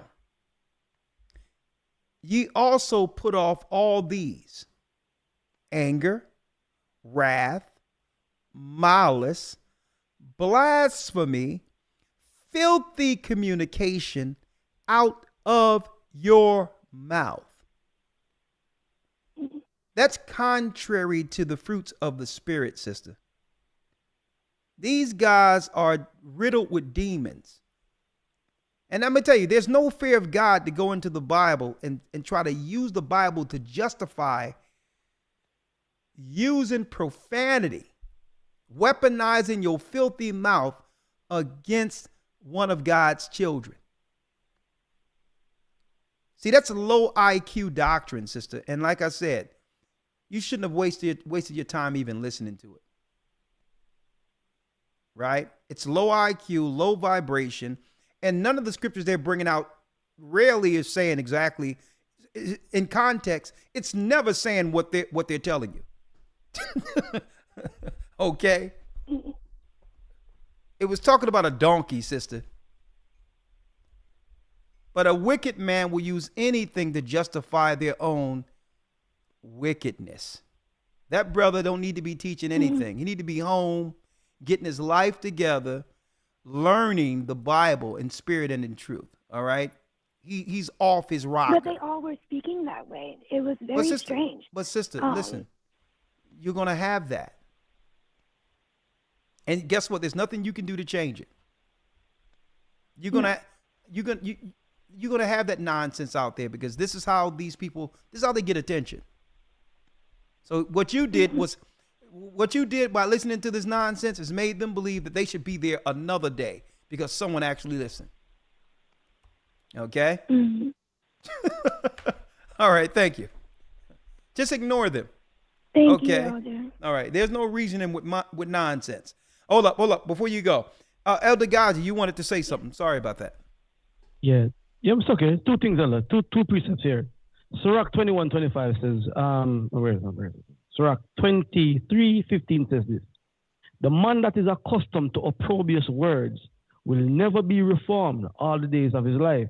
Now, opprobrious words, when you look at that word opprobrious, that's curse word, swearing, that's foul language. All right?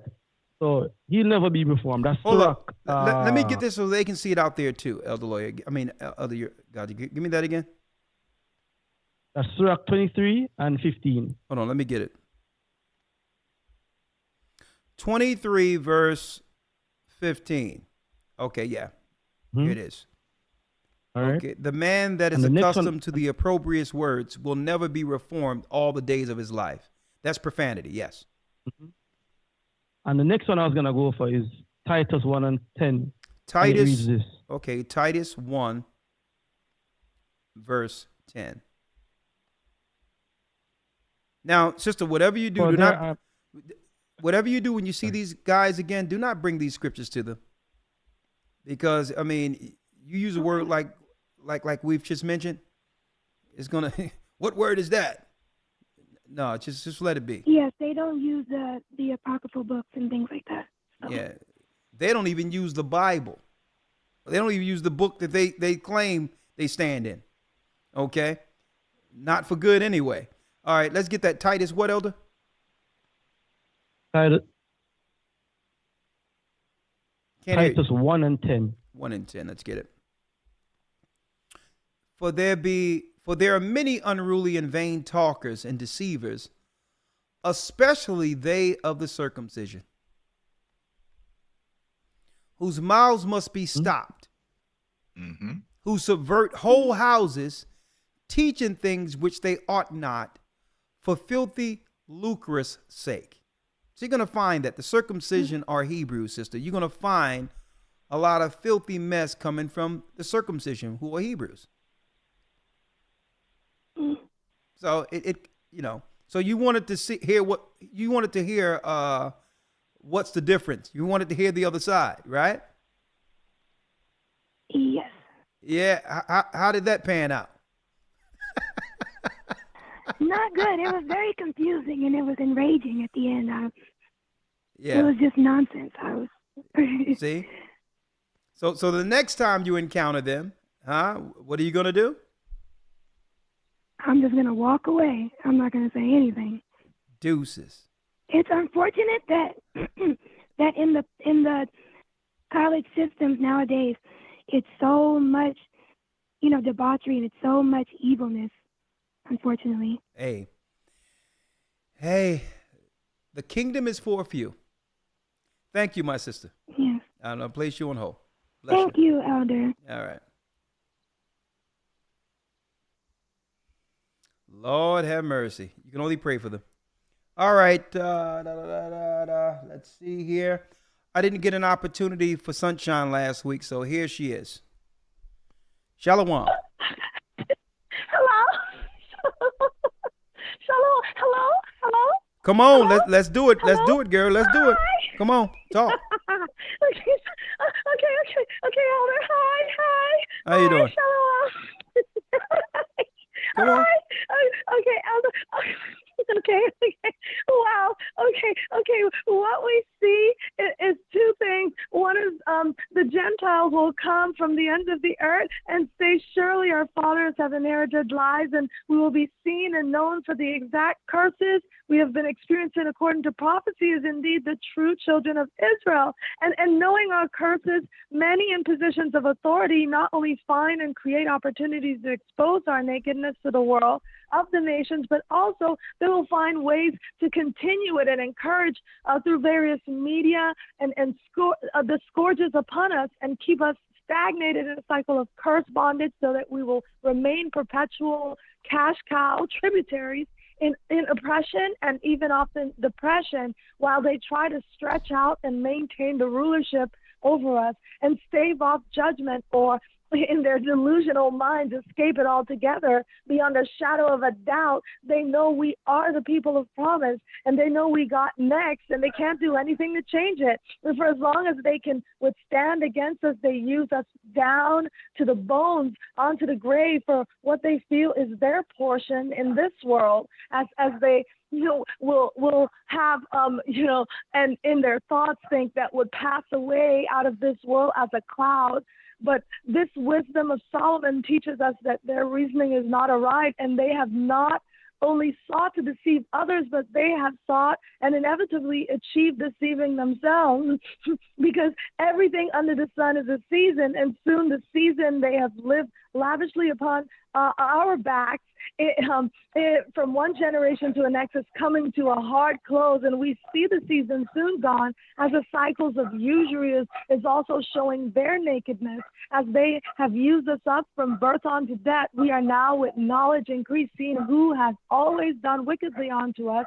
And all the conspirators of Psalms 83, and especially the head of the conspirators of the people in this carnal kingdom, with every moment of their defeat, of our defeat, we are seeing they know that we are the children, and we are seeing the long game and the progressive fall of Edom onto their defeat. And we appear to be falling down, while they build themselves up. But we are still the children of Israel, and by grace, as much as we are shown that way and seen in the media by the world as down and done and desolate, nothing, with everything part of our ruin shown and celebrated, we see their ruin, that the man of sin is being revealed, and all that folly is gone, and in that revelation, we know that soon and very soon, by the grace of Ahia, our kingdom is coming, and they can't do anything to stop that promise. There it and that's is. all I wanted to say.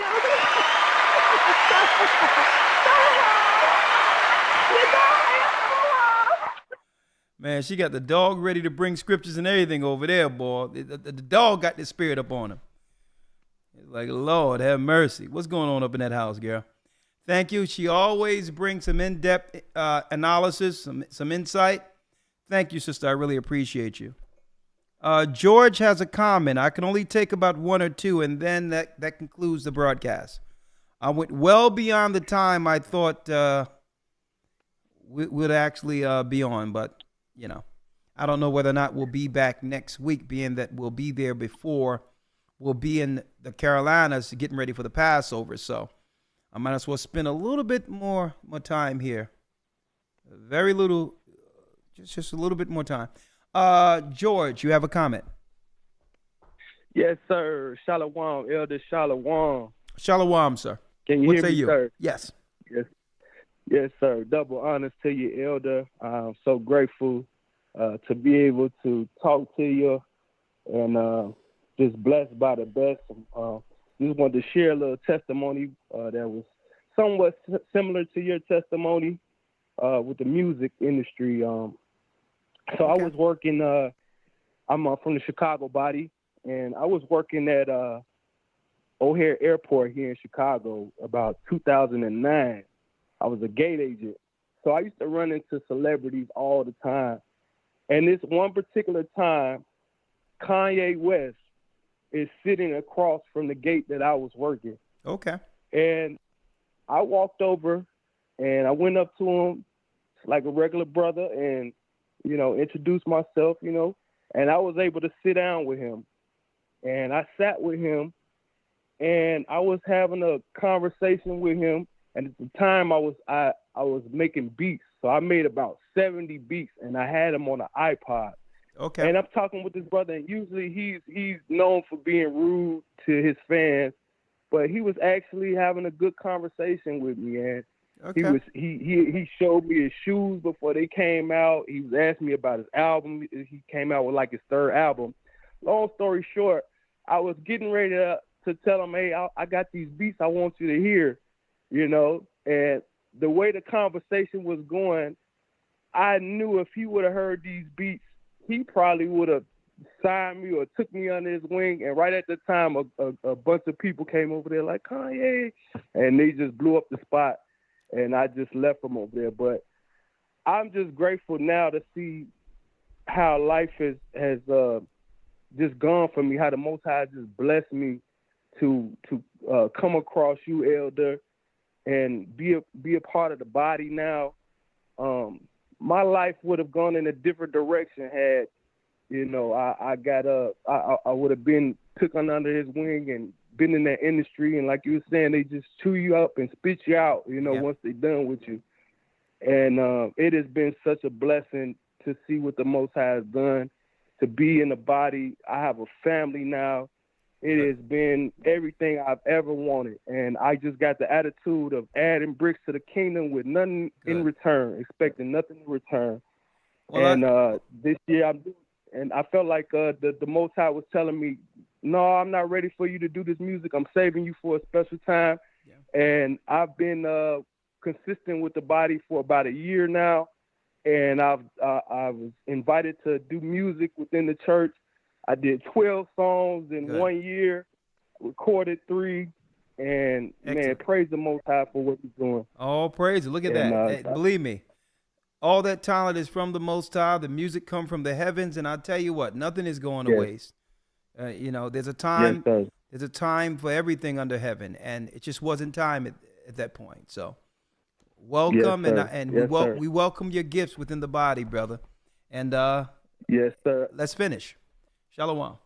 Dr. Water, I got my ticket to Passover. I'll see you hopefully next week. It's my first Passover. I'm very excited, sir. And double honors to you, Elder Lawyer, and Elder Godson. Well, thank you. Make sure you introduce yourself when I see you, all right? Next week. Yes, sir. When the saints converge on North Kakalaki. Shalom. Shalom, sir. All right. All right, this is the last call for this evening. Khayyam, I'm sorry, but we will have a short Patreon this Friday. So if I miss your call today, I apologize, but I only have room for one more call. I'd like to thank the elders for blessing me with your presence, Elder Gaja, Elder Lawyer, and man, I can't wait. Next week is going to be something different. Going to be something different. All right, Khayyam. Shalom, Elder. Shalom, sir. Last call for this evening. What say you? Wanted to say, I remember when it's crazy. Russell Simmons actually reached out to me and he said how he wanted to take over. I guess that portion of the social media. And for you to talk about it now is amazing. And Elder, I wanted to say this, like, our people got to hold up before before you move over to the next thing. That was big there. Russell Simmons reached out to you. Yes, sir. Yes, sir. For what? Yep. He reached out because I was doing music, and he said he wanted to take over MySpace. You know what I mean? He sent me an email that he wanted to take over, and you know what I mean, because my music I started getting a lot of views. Like, it was crazy. I was getting like 1,000 views a day, and it was just getting out of hand. You know what I mean? I even had visceral through some of the members of my group, but What yes, sir. what came of that? Out to him. What came of that? Oh, I ended up getting on house arrest, Elder. House arrest. I caught a charge. Yep. And you know what I mean, I never got a chance to get back. And what do we got going on this? What do we got? What do we have happening on this switchboard right now? This is the second house arrest call I've gotten. Boy,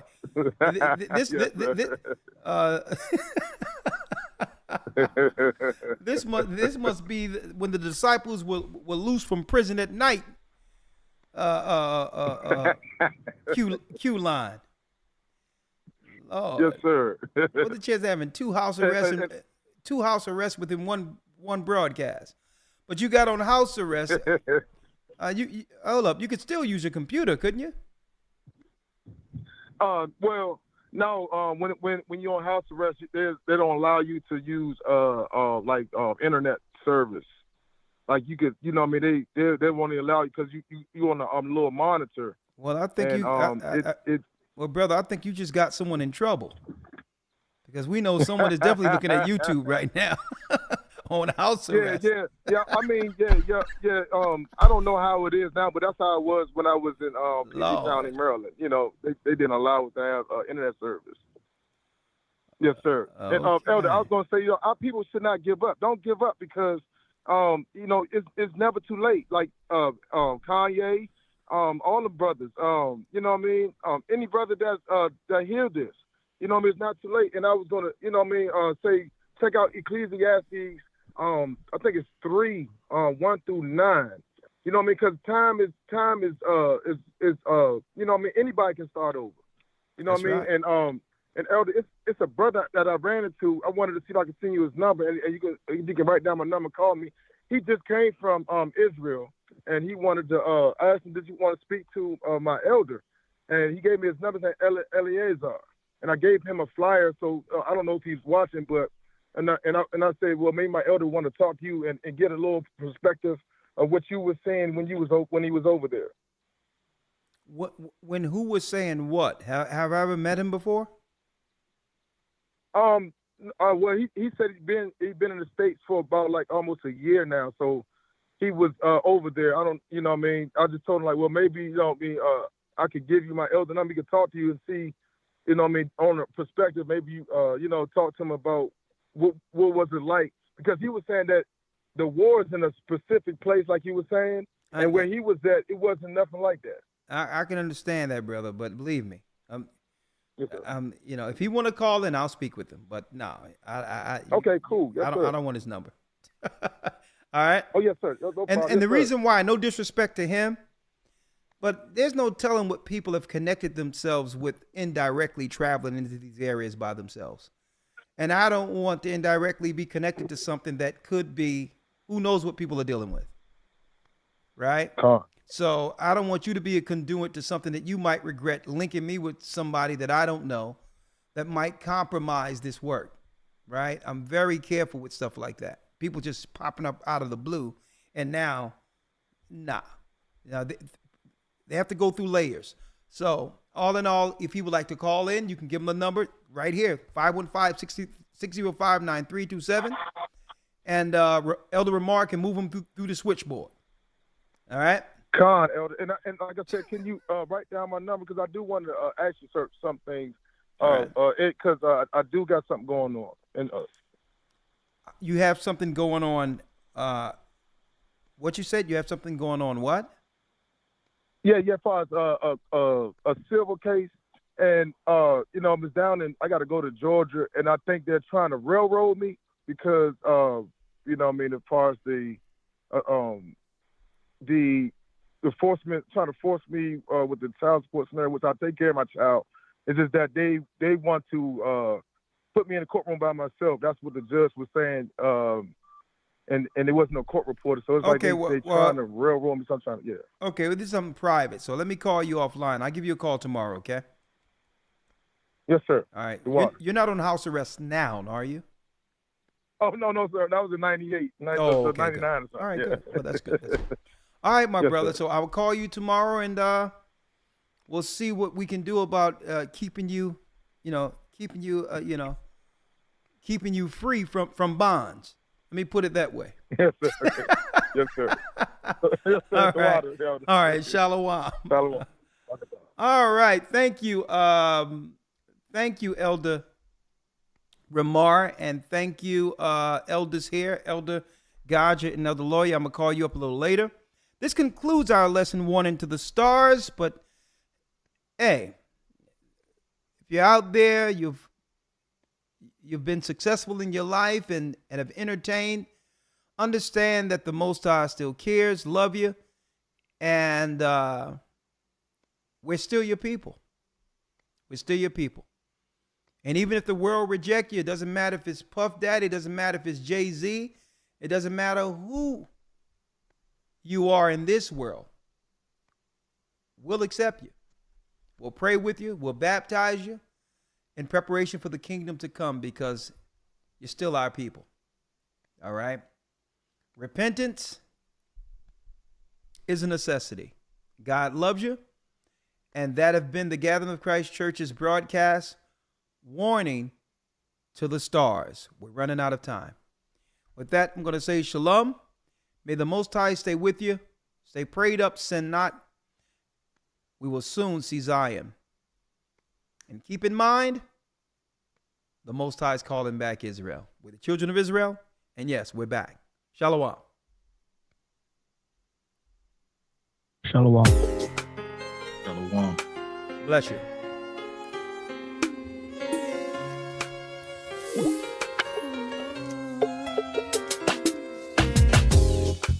The East is where we're from.